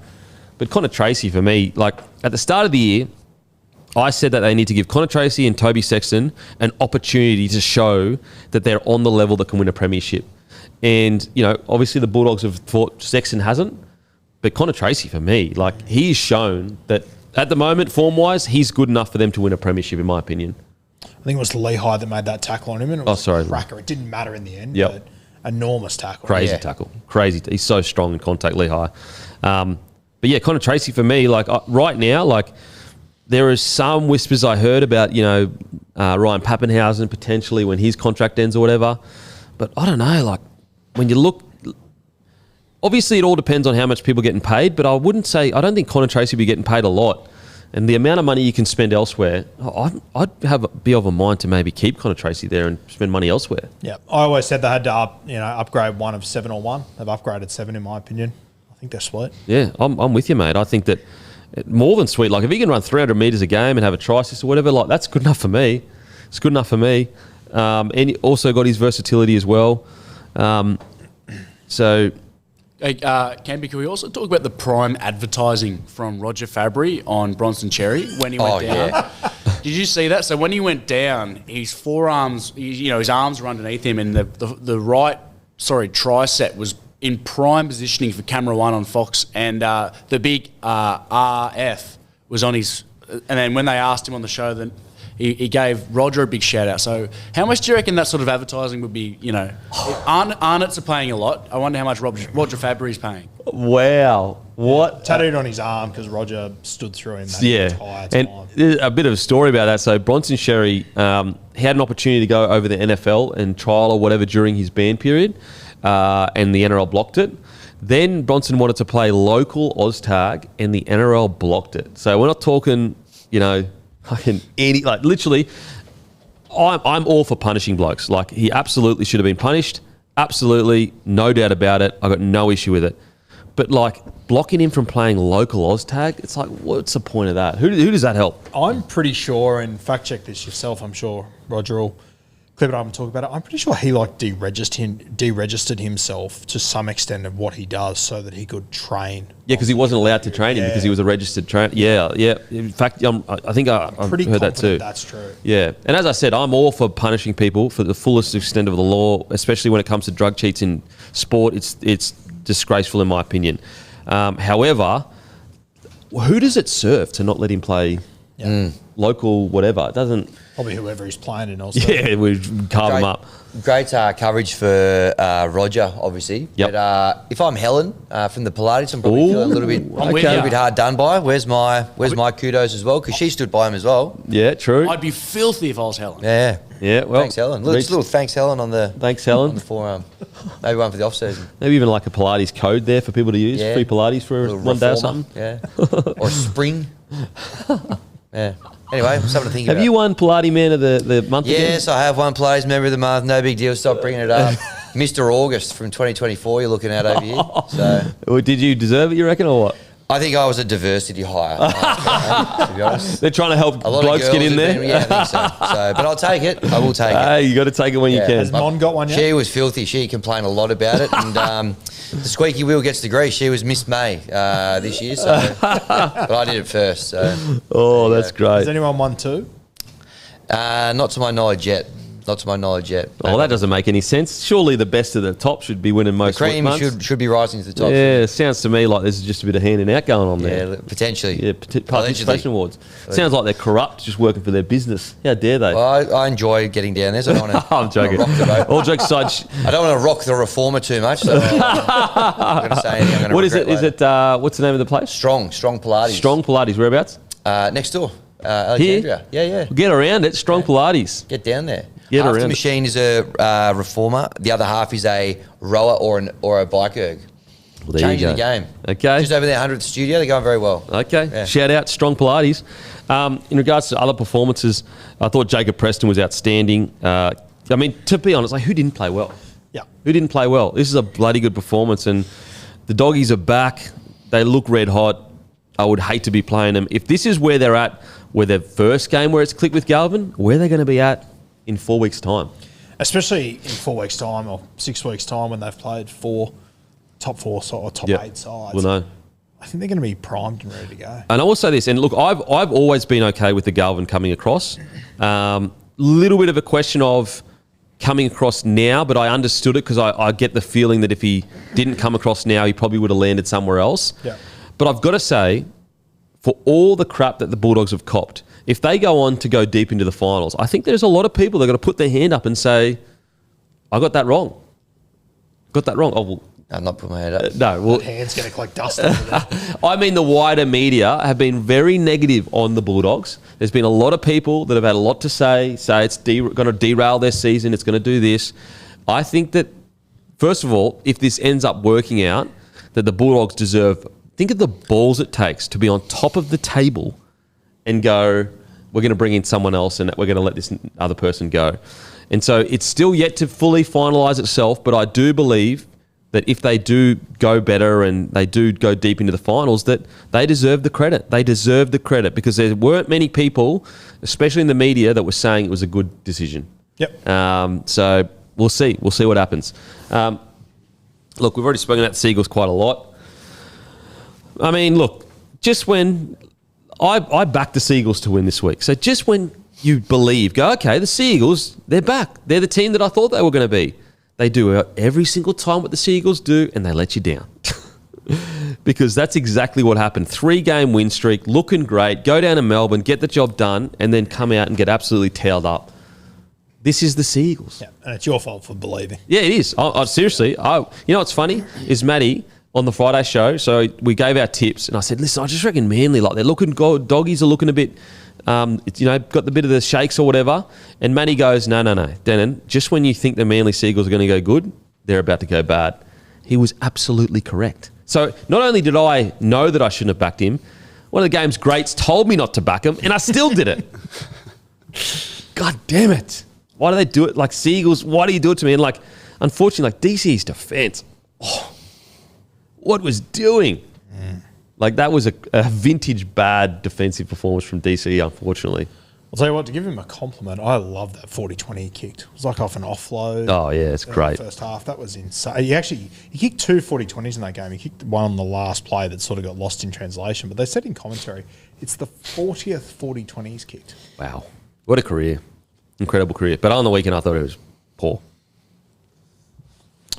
I wouldn't be signing him. Yeah, I wouldn't. Roosters. Yeah. Tough situation. In regards to other performance, look, to be honest, like, I don't even know what to talk about. Yep, they tried to be super aggressive.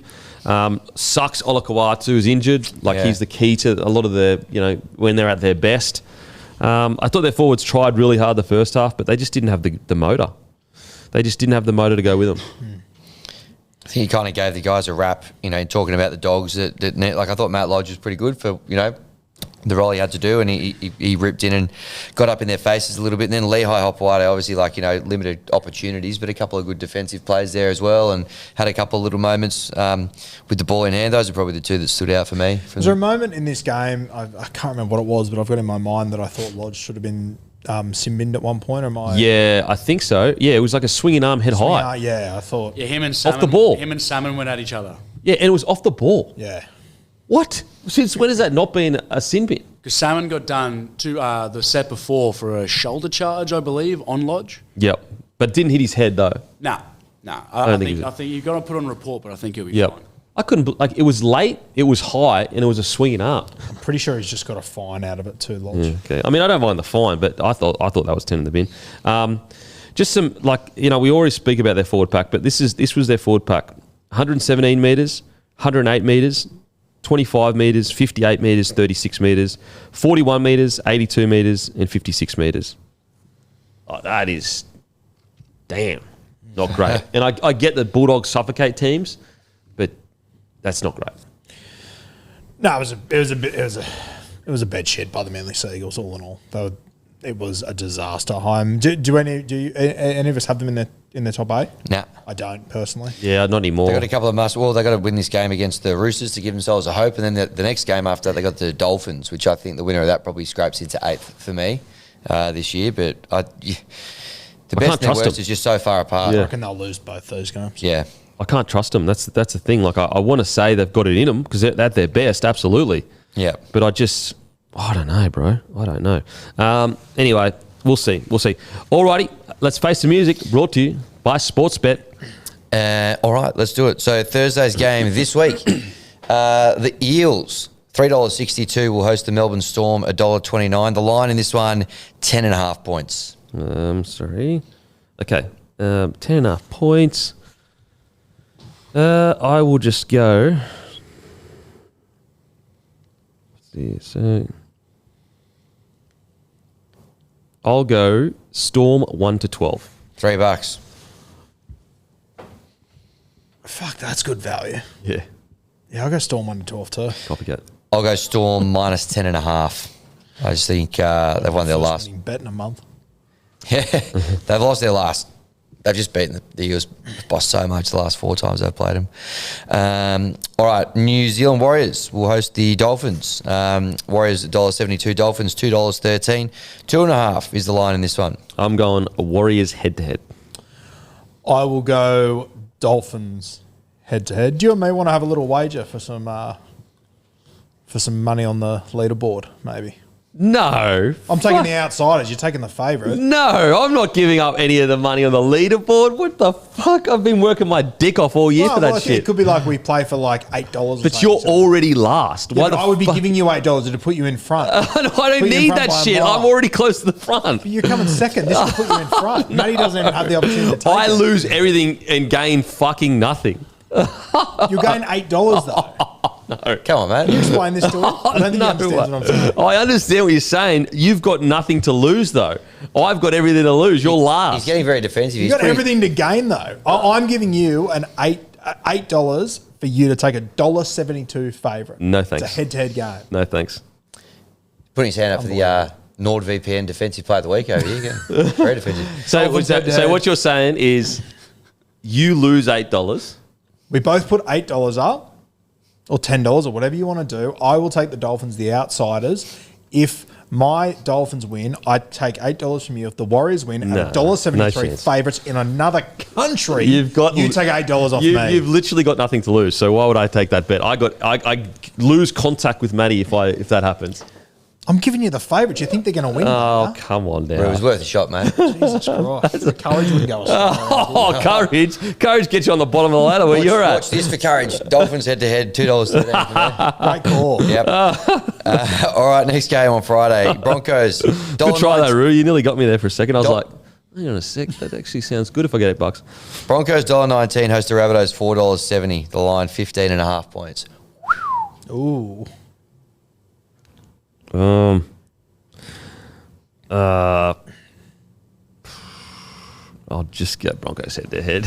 Yeah, you don't walk past the Broncos $1.19 too often. I'll take the Bunnies plus 15. I'm going to take the Bunnies 13 plus. Well, I wanted to go $15. Bunnies 15 plus, but I don't want to back the Bunnies because it's my team. No, I'm taking them 13 plus to win 13 plus. At okay, at $15. Yeah, okay. To do an absolute job on the Broncos. That's a spite bet. Well, sounds like a spite bet. I actually think it's a bet. I'm serious. Anyway, that'll put me towards the top of the board as well. All right, Saturday, we head to the Gold Coast. Gold Coast Titans, $4.45. Host the Penrith Panthers, $1.21. 12.5 points is the line.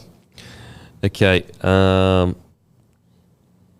you go, like, what is, like, Panthers 20 plus, you know? I'm not going to do alt lines. Yeah, okay. It'll be too hard for me to work out on the fly. Fair.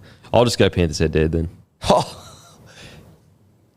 You just asked me for 20 and you've got a 13 plus to there in the face. Yeah, but it's not value. Like, it's not value. So, like, if I go 13 plus, it's $1.85. So it's not worth the risk. That's all right, isn't it? Nah, it's what, I get 50 cents? Take the $1.21. Yeah, but so the risk of 13 plus gives me 50 cents extra. That's nothing. You just asked me for 20. But the value could have been worth it. You know what I mean? Like, the value could have been worth it.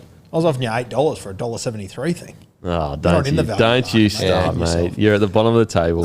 Give me Panthers 1 to 12. $3.05. Bad bet. Okay, I'm going to go Panthers minus 12.5.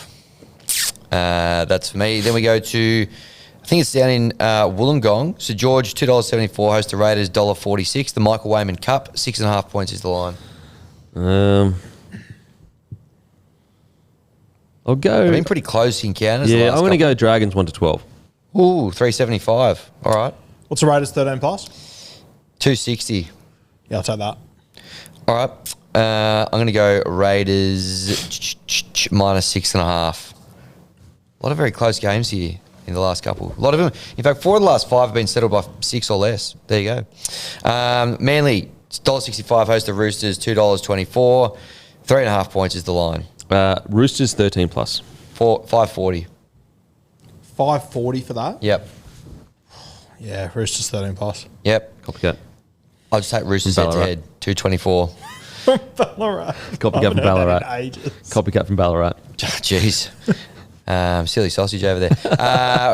Galvin Bowl. Tigers 3.63. Host the Dogs, $1.29. 10.5 is the line. I think it's going to be a spanking, to be honest. I think we spank him as well. I'll go Dogs 13 plus. What? $2.08. All right, your funeral. I'll go Dogs 1 to 12. $2.95. I'll go Tigers head to head. 3.63. I'm not greedy. I'll just go that, and that brings us to the end of round 22. No, Sharks, Cowboys?